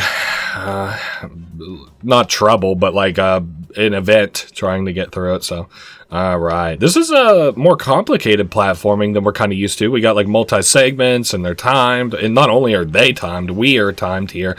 We got about 4 minutes until the what is it, the eco defense grid or whatever launches and destroys this thing. So I think we're gonna probably pan out with, I don't know, I do think that it changes the time, like there's like a cutscene or something where it changes the time to be shorter at a certain point. So I think, alright, so I'm gonna need this clearly. What if I do this for the heat seeking, get these guys kind of all out of the way, then we'll go for the wings.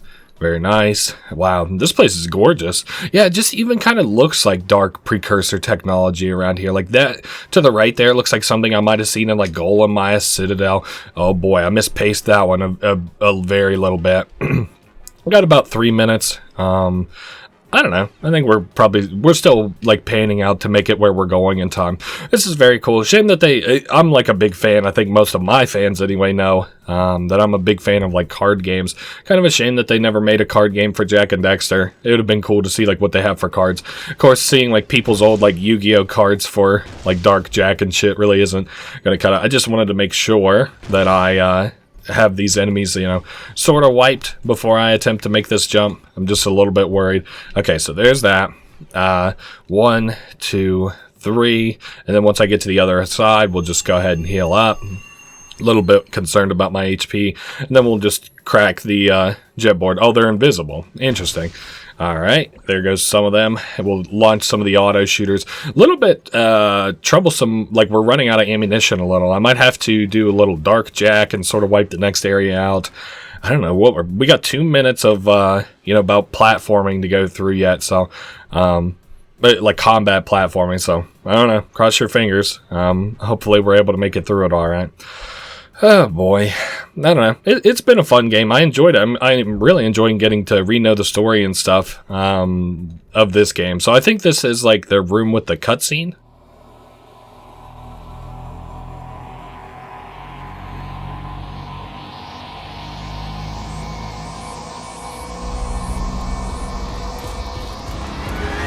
These nasty things ever wake up, the planet's finished. All of these Dark Makers at my command. Just think what I could do. You're through, Arrow. Even if we both die. Jak?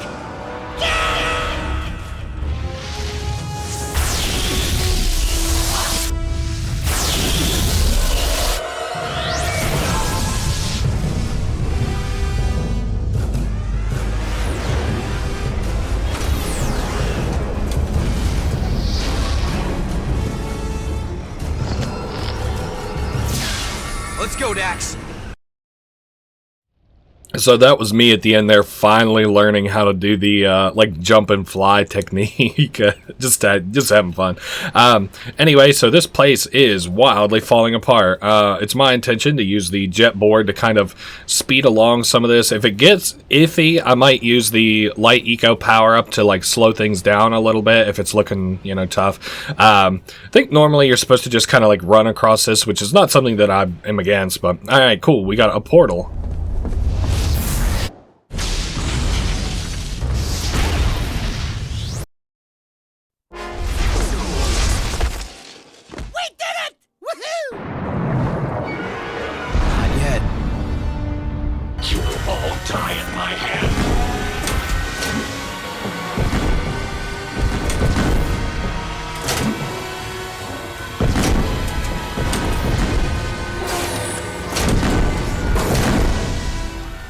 Just won't quit!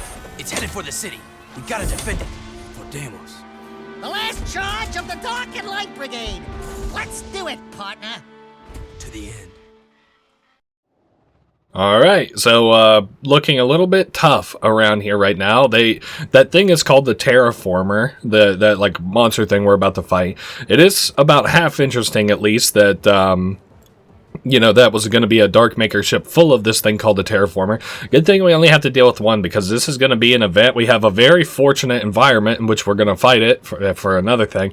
And then finally, you know, like while we were, let's say that they dropped 20 of these, in the time it took us to take out 5, like imagine the damage that another 15 of them could do. And especially in a, like, a world where supposedly there's only like, you know, so many, like towns, I guess, you know what I'm saying, like maybe 3 or 4 towns. Now at the same time, it makes you wonder what the guys from the other what is it, like the civilization, the like guys from the Lost Frontier and stuff, makes you wonder what they're doing. I don't know, it's something that is kind of cool to think about a little bit. Firstly, I guess I should talk about this boss a little bit. So it's moving around the environment, this environment here. We get brief little times to pop the like pustule things that are kind of on it a little bit, the purple pustules that you can see that we have a countdown for. I'm just trying to get in a more sort of agreeable position here to maybe see where this one here is. We get a little bit of time to deal with it. Wow, that's an insta-kill. Crazy. Alright, we're back down to 9 of these things. I'm just kind of doing, like, hitting whichever one of these is most available to me at first. It also may not be the most palatable for, like, you might not like to see the strategy the most, but I can deal with, like, the mines that I run into a little easier if I just, like, hound on the fucking gun key. So, that's what I'm gonna do. We got 6 more to pop. Yep. 6. This one's a nice little double here I might be able to do. I almost got a little bit too greedy there. It is nice because this is sort of like Jack's signature car a little bit. Oh, what the fuck?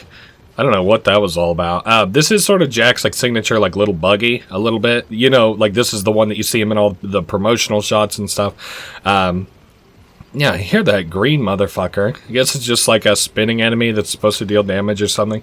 I really don't remember having too much, you know, trouble with this or anything. I don't know what your sort of maybe intent there is to, like, you know, nail it while it's, you know, in motion or whatever. But I don't know, very cool final boss fight. It makes very good use of the environment. I do like that we don't have to deal with marauders. Very surprised though that they didn't go ahead and take this opportunity to just put marauders here.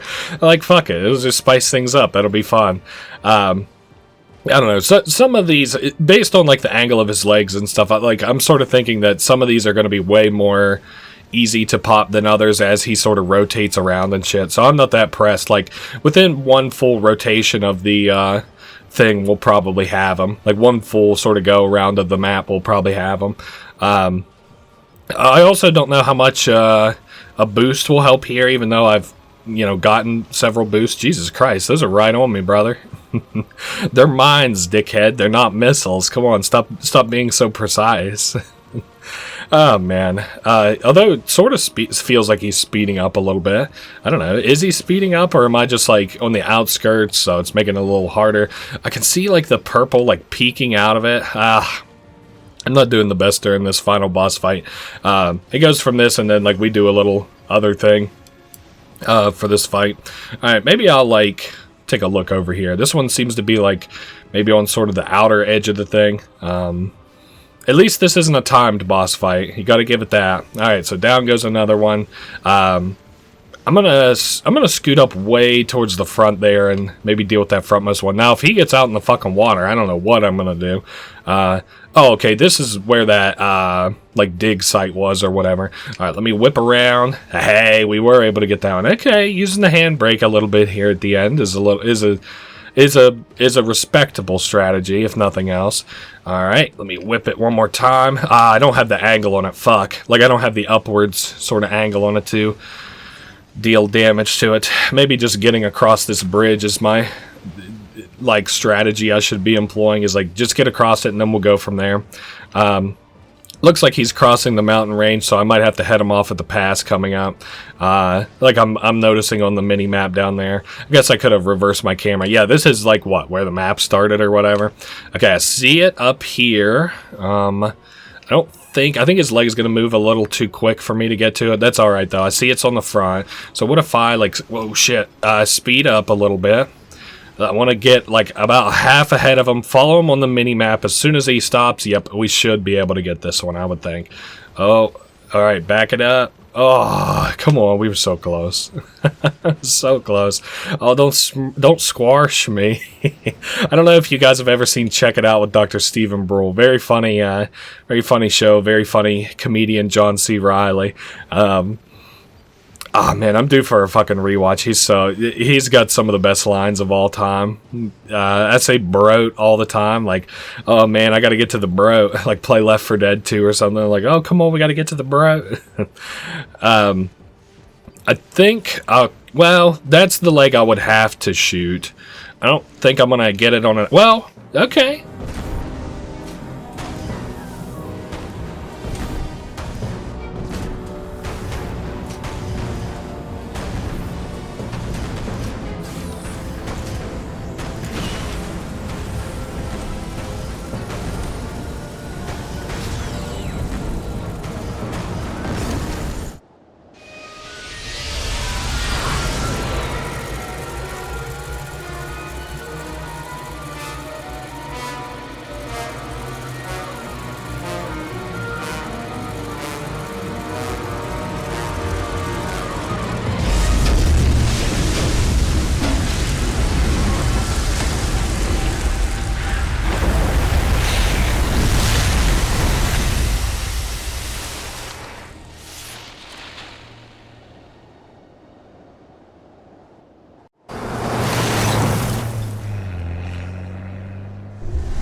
Okay, so here we are. I guess get excited for that. This is the final boss. I'll say this about the final boss. It's not bad. It's not like it's not fun, and it's not like, you know, final or whatever, but it doesn't really feel like, after, you know, kind of everything that you've done across the games and stuff, like, this kind of feels like an interesting send-off a little bit. I guess on the bright side, it is a recognizable enemy like Errol. I don't know. I just kind of don't, I don't know. It's not bad. It's just also not, like, great or anything. Maybe we'll do, like, that. Oh, that's a good one. I might save those shots then for that, because if it's going to just be a pain like that, it seems like it was tanking some of my other shots. So, it's sort of interesting. He's got, like, this sort of dragon head looking thing where he's going to, you know, be up there while we're down here. And then I think it gets stunned at a certain point, and then we can do, like, the Dark Jack blast attack or whatever. Alright. So we got that. Oh, and he's gonna, like, really pause on those, huh? I just kind of want some freebie eco. Alright, give me one more pass, and then I'm gonna prepare with this attack. I believe we do this, one of these moves. Okay, no, that's absolutely clearly not it. My bad, misthinking there. Alright, give me the basic of this. Oh, we just have to tap him. What the fuck? Oh, so they're just gonna give us free eco for the entirety of this fight. Whatever, works for me. I wish they'd give us free bullets for this fight, know what I'm saying? Alright, we'll pop that, and I guess I'll heal a little bit. And then I need to grab some of this ammo that they got laying around here to sort of refill us a little bit. Oh, boy. Okay, so that's not the reflector. You can now see my accuracy in real time there a little bit. Alright, what's the next move there, boss? I see this is going to be, what, like 5 sort of cycles of this at least, maybe? Then we'll probably have some cutscenes or whatever. I don't know. Just like, are Jak 3 fans, like, do they really like this fight? I don't know. It's like the boss fights in this, like, I guess where do you go from the originals boss fights and then into Jak 2 and stuff, but I don't know. This one didn't really feel like a final boss fight, you know what I'm saying? Like, it felt like a fake final boss fight, if that makes sense. Like, you know, like there would be this, and then you could do something to get like a true ending that would give you an actual really cool boss fight. Alright, let me heal up. Like I said, if they're at least just gonna give me free fucking eco, I'm gonna take it. Oh, man. Alright, that thing doesn't have any ammunition, but it's whatever. Alright, I got the machine gun here. I just want to refill on my HP refiller, and then we'll heal up. And then I'm gonna prepare this gun to finish things off. I didn't really want to use it there, but that's okay. Oops, don't want that gun at all. There's that. Oh yeah, that's perfect. It's not really hurting that spinny thing so much, but whatever. Let's do some heat-seeking rounds. Ooh, that's perfect for this part. Maybe I should save it for that. See, we got some more of the, I'm out of them, peacemaker rounds. Maybe at the end of all this, we'll like take a look and see what the final upgrade would be for that big thing that takes like a bunch of ammunition and supposedly kills all the enemies and stuff. No, maybe it's gonna be 2 or 3 of these like kinds of attacks or whatever, like cycles or whatever. It looked like it was gonna be 5. I'm glad that we aren't just getting 5 just to get 5, but not like a difficult sort of boss either. I mean, like I said, if it's giving me free unlimited amounts of both eco, like I could just go dark Jak and then just thrash the shit out of these guys and then go light Jak immediately after it and heal or whatever else I need to do. Alright, come on, Arrow. Let's get you down here, get you flipped around, if you don't mind. I wonder if shield would work very well there. Probably not, because shield does not actually tank very much HP. It's very similar to the Dark Maker's, like, the Dark Maker's shield, in that it can only take so much shield, firstly, and then, like, you know, it runs out, so... Okay, so we pop that, and that's all of those done and over with. I'm kind of out of ammunition a little bit. Maybe I should just go fucking Dark Jak a little bit. Wipe some of these things out. I just don't have the most HP. I really shouldn't have just used a Dark Bomb for that, but whatever, who cares? Now you see why I never lose. In racing, you lost in racing. In a fight on the KG ship, you lost on that. Like, what are you talking about? Never lose? Never lose? Maybe it's your thought that, like, if you lose 20 times and then you win and the other person dies, that's a win somehow, but it's not how it works. Alright, let's go heat-seeking for a little bit. I want to save some bullets for, you know, whenever I eventually have to shoot the thing that he's inside of or whatever. I guess we could go Peacemaker for a little tiny bit. I don't know. It's looking precarious. Maybe I'll like Peacemaker him for the last shot. Too much for you? And then he's doing his little head slam attack. What did he get? 2 of these, and maybe one has a concussive? No. Well, I don't know. It's alright. Honestly, like, going through the airship earlier, like, felt cooler than this, if that makes sense. And that's kind of lame. Like, I don't know. It was cool to see the environment in the background, and...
you brave people of this planet, Onin, Samos and all, your strength and wisdom in these dark times give us reason to fight on. My life's work, it turns out, was spent searching for a bunch of furballs. Onan says it is a great day for the universe. Jak, you are the greatest of heroes. You have turned the tide against the Dark Makers, and together we will win this war. But dude, there are like way more challenges in the future. Ha! Or was it the past? Yes, I was getting to that. More adventures? Where have I heard that before? We need heroes like you to help us protect the universe, Jak. Then you can call me by my first name, by what my father called me, Mar. Wait, Jak is Mar? The Mar? Come then, Mar. No time like the present. You coming, Dax? I got all I need right here, baby. But if you need me, and I know you will, you know where to find me. Oh, Daxter, my little hero. We owe you much, Daxter, for all you've done. For your bravery in the face of incredible danger, we shall grant you your deepest desire. You know, I could really use a snazzy pair of pants, like yours. Wow, those are sharp. I wish I had a pair just like that. Be careful what you wish for. Don't worry, honey. You get used to it. Oh, and you may want to shave some parts. Trust me on that. Hey!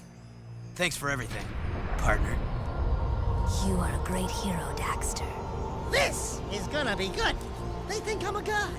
And they're right. Our hero! This is going to be a long trip.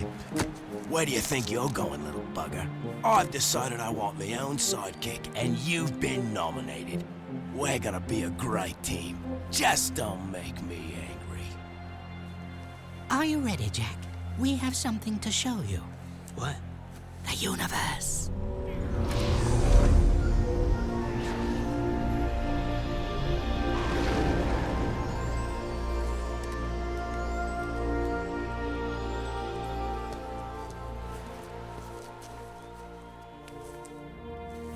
I couldn't leave you, Dax. With all our adventures ahead, you wouldn't last a second without me. Ah, what a team we are! Yeah, well, the next adventure, I call the shots. Put it in, partner. Ha! Psych! Oh, yeah. Life is good. Alright, so that has been Jak 3. So it's my intention to maybe skip this. I would like to just maybe do some running around next. I certainly don't want to do like the final remarks here, so if there's any like post-credit things, I'll show it, and then if not, you'll see me here in like 10 minutes whenever I cut to the end of this, and we can do some walking around and looking at stuff and buying secrets and shit. Okay, hot dog, here we are. New secrets now available. So firstly, I just want to peruse those and see what those look like. So we got 18 that I could spend stuff on. We got supernova and ammo efficiency. That's probably better. That's probably going to at least half it, but got the desert screamer. We could buy the dust demon. I think I'll maybe buy the dust demon. I just want to see if there's anything kind of cool. Hero mode, I think, is like a new game plus. Dark Jak, it lets you like replay the game with like all the inventory and stuff, all the HP, all the guns and shit. Dark Jak homing attacks, Dark Jak invisibility on triangle, that'd be cool. Unlimited ammo 50, invulnerability 100, unlimited lighter Dark Jak 50 each. Limited light Jak would be cool if you just were like interested in kind of breaking the game or whatever. How we doing on yeah, light eco is good. I saw that there was some fucking like precursor. Oh yeah, they're up there. There's some precursor orbs. I don't know. I'm just gonna maybe like fuck around for a second or so. Alright, let me it's so funny how I did that like right the first time, and like I wanted to so bad and it just like worked. Okay, wait a minute. And I did it right like so many times in a row, and now I can't even hardly. Whatever. I'm sure I can get up here easy peasy, like enough. I just need to get on top of this awning, and then we'll be good. Nice. I don't know. It was like a cool enough game. It, like I said, it just doesn't feel final. I guess it's probably most people sort of like ache with the game or whatever. It is kind of cool, some of the stuff that happens in the Lost Frontier, insofar as like, you know, Kira becomes like a, what is it, a light mage sage or something like that, or like a light eco sage. That's kind of cool, I guess. I don't know. It just, the story really wasn't going anywhere. They got rid of tons of fan favorite characters. Like, it's so cool to see at the end of this one that Sig is the new leader of Spargus. It's so cool to see that, like, I don't know, like, maybe I'll go out and like kind of look at the cars or whatever. Sig is like the new leader of Spargus. What else do we got going on? The Otzel's going to space. We got Tess as a Otzel now, along with Daxter, who now has pants, which I don't think are necessarily reflected in his character model right now. Doesn't look like now. I don't know. Maybe I'll... Did I already try out, like... Yeah, I already tried out that one vehicle because I took it out into the way. So I guess I'll drive this last vehicle just as like kind of a last to do. Where are we at on this thing? It's going to be up a little bit. We're going to buy the Dust Demon, and then I'm also just going to coincidentally go buy the Ratchet and Clank gun course, just so I can show that off. So I looked it up. You know, Ratchet and Clank doesn't really have like a ton to do with the Jak and Daxter stuff. Like, it's made by a different company or whatever. I guess they were just sort of friendly to one another. Wow, this has got the grenade launcher attachment to it. I guess that's okay. This one also feels like fast. I like that. Damn, maybe I would use the Dust Demon and some shit. Cool. As for like the other stuff, I don't know. Buying some of the like unlimited shit would be nice. I guess because there's 600 precursor orbs to get. So I guess, you know, you could do that and get wow, that's the metalhead egg nest in the background broke, and then like the flying KG War Factory is like there in the background too, up at the top if you happen to notice. So like, yeah, it sort of seems like we settled things down here in this war. So I just want to show off maybe, oh hey, there's Tess. Where is it? Yeah, I just want to show off like the gun clank course. Like, it's not going to be that interesting or anything, but it'll be cool enough. I guess some of these monsters are probably from Ratchet and Clank. I'm not like aware of them. I never played Ratchet and Clank. I watched I've watched a couple friends play it actually. There goes Clank, I think. And I don't know. It's like a fine game. I just have never had an interest in it. Anyway, that I don't think I have anything else I could say. Oh yeah, I was talking about like, yeah, apparently like Jak is Mar, and so Jak does like all the things that Mar did, and so like, you know, I feel like I've seen like theory videos like, is Jak Mar, and it's like, are you not taking his word for it? what does that even mean? I don't know. Maybe they're seeing some kind of nuance that I'm just not in the Jak and Daxter games, but it's pretty clear to me that like the site, it's like cyclical, right? Like Mar, so it's like this little boy who's Deimos' son who gets captured, and for some reason everybody can tell that he's like good with eco.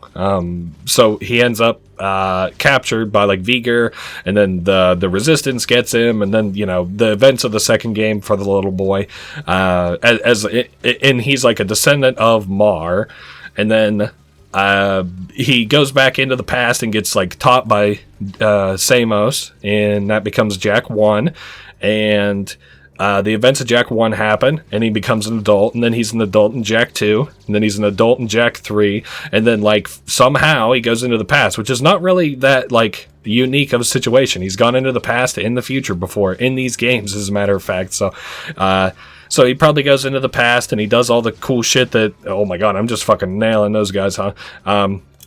He goes into the past and deals with you know, all the things that he has to, and then probably stays there and starts his sort of lineage. So, you know, like, it's sort of weird only in the fact that he is probably his own, like, father, which gets, or not father, but like, you know, great granddad in the lineage, which is a little bit weird.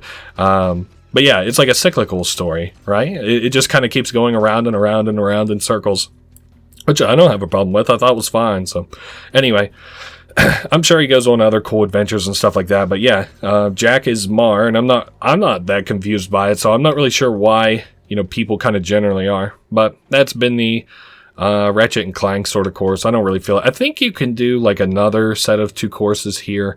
Yeah, the Wave Concussor or the Ratchet Gun course, I guess probably in reverse. Hey, Tess is gone. Whatever. But yeah, that's been Jak and Daxter. the trilogy. This is like pretty much it for the end of the, like, this is the end of the game. I'm not really going to talk about anything interesting. So, yeah, it's been a fine game. I hope you guys all enjoyed it. It's been chill. Glad to finally sort of finish the story and stuff like that, at least of the trilogy. This now puts to rest 6 of one of my favorite games of all times, all 3 of the Slies, and then all 3 of the Jak and Daxter games. So it'll be kind of cool to, you know, all that's kind of left are like any of the spin-offs for those games, like maybe Thieves in Time. Not that it's a spin-off, I know it's a sequel.